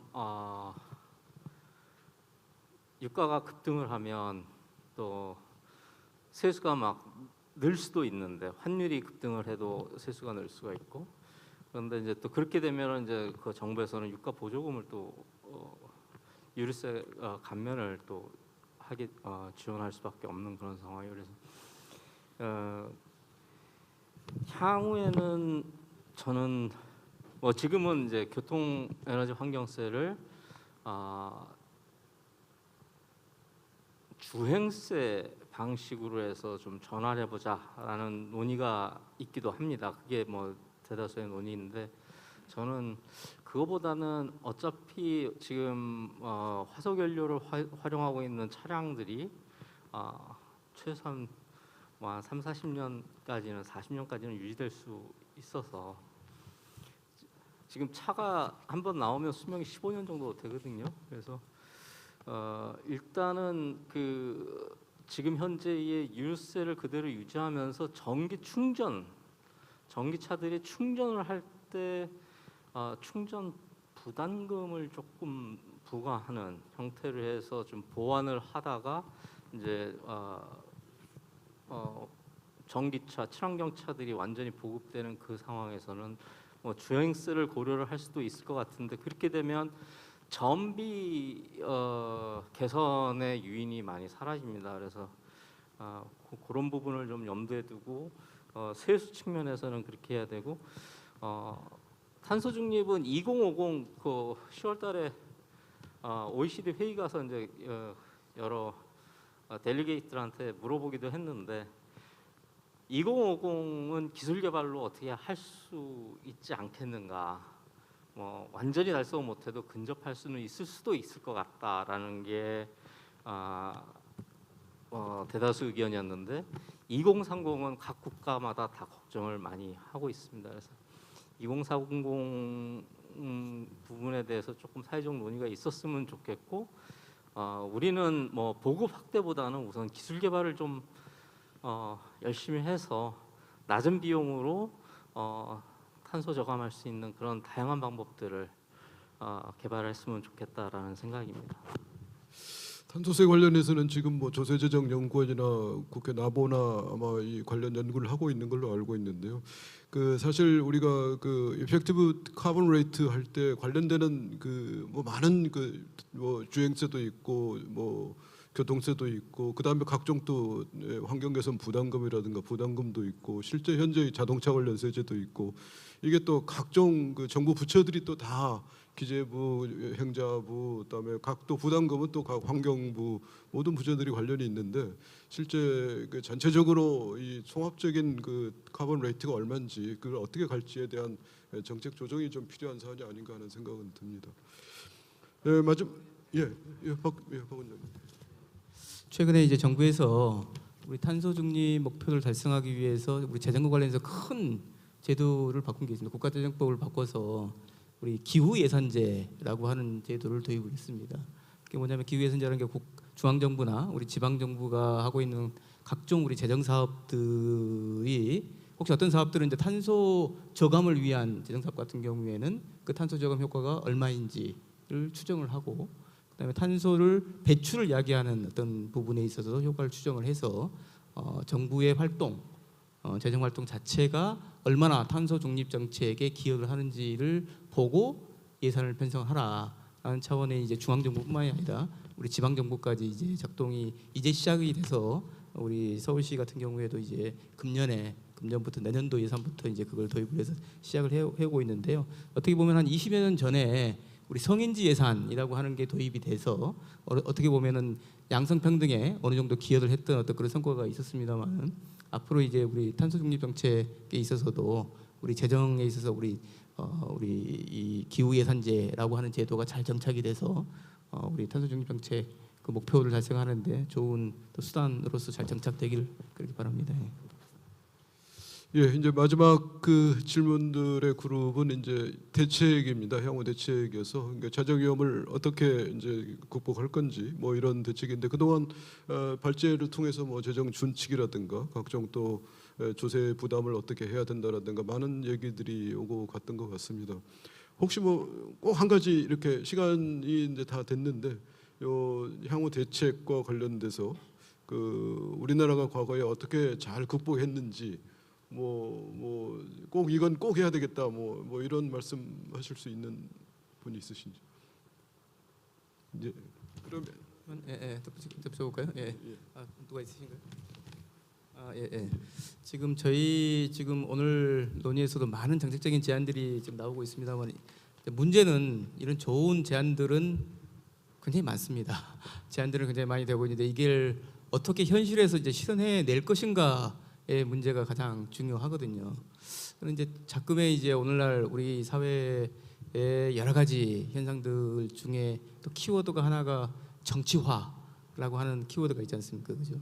모든 문제를 정치적으로 풀려고 하는 어떤 그런 그 문제에 있어서 이게 어떻게 보면 과거에 우리가 고도 성장을 했고, 그다음에 또 우리 안정 성장에 접어들어서 복지도 확대하고 했던 때 우리 아주 건전하고 생산적인 우리 담론 또 건전한 정책 경쟁 이런 것들 생각해 볼 때 어떻게 보면 지금에 있어서 우리 재정 개혁 내지는 앞으로 더 어려운 조세 특히 증세를 위한 어떤 세제 개혁 뭐 이런 것들 문제를 다룰 때 이걸 정치권에만 맡겨놔 가지고는 이게 해결이 되기가 난망입니다. 그래서 과거에 성공적인 어떤 이런 재정 개혁을 했던 외국 사례나 우리 조세 개혁을 했던 사례들을 보면은요. 일단 첫 번째 단계에서는 우리 전문가들이 국민들의 여론을 잘 수렴을 해서 몇 가지 대안, 개혁적인 대안에 대해서 공감대를 형성해서 몇 가지 대안을 만들고요. 그 다음에 정치권은 그 중에서 선택을 하는 어떤 그런 절차를 밟았을 때 가장 내용적으로나 아마 그 개혁에 있어서 성공 가능성이 굉장히 높았다 이렇게 생각이 듭니다. 그래서 우리나라에서도 어떻게 보면은 이걸 굳이 전문가에게만 맡겨놓는다, 정치권에만 맡겨놓는다 이렇게 할 것이 아니고 어떻게 지성을 모아서 최선의 대안을 우리 전문가들이 좀 찾고 국민들이 거기에 대해서 호응을 해주고 그걸 바탕으로 인해서 어렵긴 하겠습니다만은 정치권에서 합의를 통해서 이걸 이루어 나가는 어떤 그런 개혁이야말로 지속 가능하고 하는 재정을 위해서 필요하지 않을까 그렇게 생각을 해봅니다. 예, 고맙습니다. 이제 시간이 돼서 마무리를 해야 될 것 같은데요. 네, 오늘 토론회를 통해서 여러 가지 좋은 어떤 대책들이 많이 나왔다고 생각을 합니다. 근데 방금 박 원장님 얘기하신 것처럼 최종적으로는 결국 입법화도 많이 필요하고 또 관련 이해 당사자들의 또 이해도 구하고 설득도 하는 그런 과정이 많이 필요한 것 같습니다. 사실 오늘 많이 얘기 나왔던 그 지방교육재정교부금 개편에 대해서 사실 한 2~3주 전에 국회에서 토론회가 있었습니다. 그때 이제 그 반대하시는 분, 대학 평생교육 특별회계 도입하는 거에 대해서 반대하시는 이제 초중등 교육과 이제 이 교육청 쪽에서 나오신 분들의 또 여러 개 반대 의견들이 많았는데 제가 그때 이제 저도 한번 말씀드린 게 그때 토론을 들으면서 생각한 게 이런 모든 과정들이 흔히 이제 그 존 롤스의 정의론에 보면 그 우리가 veil of ignorance라는 얘기를 많이 합니다. 그가 사실 무지의 장막, 모든 어떤 토론에서 어떤 그 자기의 이해관계, 자기가 현재 처하고 있는 상황을 반영한 그 논의들을 지나치게 하기 때문에 실제 가장 합리적인 방안이 뭔지가 도출이 되게 어렵다. 근데 현재 많은 그런 재정 개혁에 대한 논의들이 실제 그런 그 장막 속에서 자기 어떤 그 이해관계 또는 사적 이익의 장막이 쳐져 있어서 실제 좋은 합리적인 대안을 논의하는데 좀 어려운 점이 많지 않나. 뭐 정치화도 당연히 또 그 과정의 또 하나가 될 거고요. 하여튼 앞으로 오늘 이렇게 전문가들이 얘기하신 것만 잘 진행이 되면 우리나라 재정은 뭐 문제가 없지 않을까 이런 생각을 해보면서 오늘 토론회를 이상 마치겠습니다. 고맙습니다. 네, 여러분 큰 박수 부탁드리겠습니다. 우리나라 재정 정책이 마주하고 있는 현안에 대해서 꼼꼼히 짚어주셨습니다. 훌륭한 말씀, 발언 잘 들었습니다. 네, 이제 무대 아래로 가셔서 자리에 착석해 주시면 감사하겠습니다. 오늘 나온 정책 제언들이 하루빨리 채택이 되어서 제2의 개혁이 다시 조속히 이루어지기를 바라보도록 하겠습니다. 네, 여러분 이제 마지막으로 피해의식만을 남겨두고 있습니다. 오늘 행사 개회사를 맡아주셨었죠. 국민경제자문회의 이인호 부의장님께서 오늘 행사에 대한 총평으로 마무리해 주시겠습니다. 그럼 부의장님을 단상으로 모시겠습니다. 따뜻한 박수로 환영해 주십시오.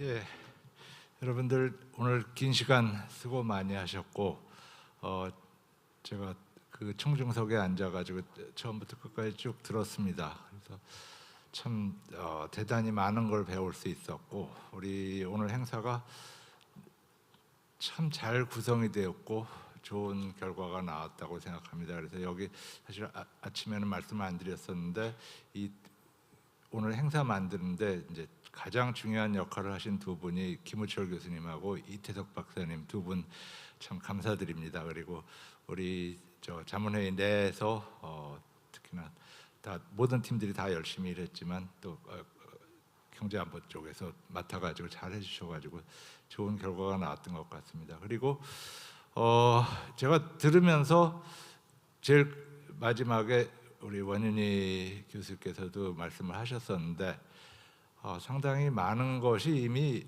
알려져 있는데 이거 어떻게 그 실행을 할 것인가 이 문제가 상당히 중요한 것 같습니다. 그래서 제가 그 앉아서 가만히 들으면서 우리 국민경제자문회의가 이런 좋은 아이디어들을 좀 널리 알리고 실행되는 데도 좀 기여를 했으면 좋겠다 이런 생각이 들었습니다. 그리고 오늘 여러 말씀 듣다 보니까 상당히 좀 그 부정적인 생각이 많이 드는 그런 전망치도 있었던 것 같고요. 그런데 제가 딴 쪽에서 이렇게 보고 있으면은 이게 결국은 빚에 대한 이야기인데 빚은 돈을 벌면은 다 갚을 수가 있습니다. 그래서 한편으로는 우리나라가 성장을 잘 해가지고 많이 벌게 되면은 이 재정에 대한 걱정을 하시는 분들의 걱정도 잘 덜어드릴 수 있지 않을까. 그래서 이 다음번에는 저희 국민경제자문회의가 성장에 관한 어떤 좋은 아이디어 가지고 다시 여러분들을 뵀으면 하는 생각입니다. 그래서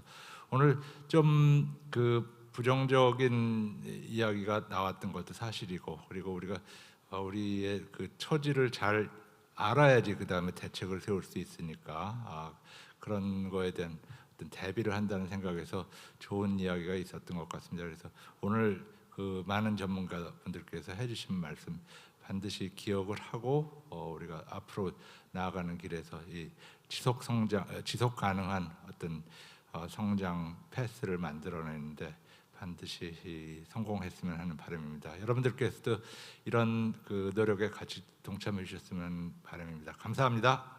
네, 여러분 큰 박수 부탁드립니다. 좋은 말씀으로 오늘 행사 마무리해 주셨습니다. 또 시적절한 주제로 논의할 수 있는 오늘 이 자리까지 마련해 주셨습니다. 정말 감사드립니다. 네, 사실 지금까지 아주 많은 분들께서 현장에서 또 온라인으로 함께해 주고 계십니다. 끝까지 함께해 주셔서 진심으로 감사드립니다. 아무쪼록 이번 국제 컨퍼런스가 지속 가능 성장을 위한 재정의 역할에 대해서 귀한 분들의 말씀을 듣고 또 인사이트를 얻어갈 수 있는 유익한 시간이 되셨기를 바라겠습니다. 긴 시간 동안 온 오프라인으로 시청하고 참석해 주신 모든 참가자 여러분 다시 한번 감사드립니다. 지금까지 지속가능 성장을 위한 재정의 역할 국제 컨퍼런스 사회를 맡은 아나운서 이연화였습니다. 감사합니다.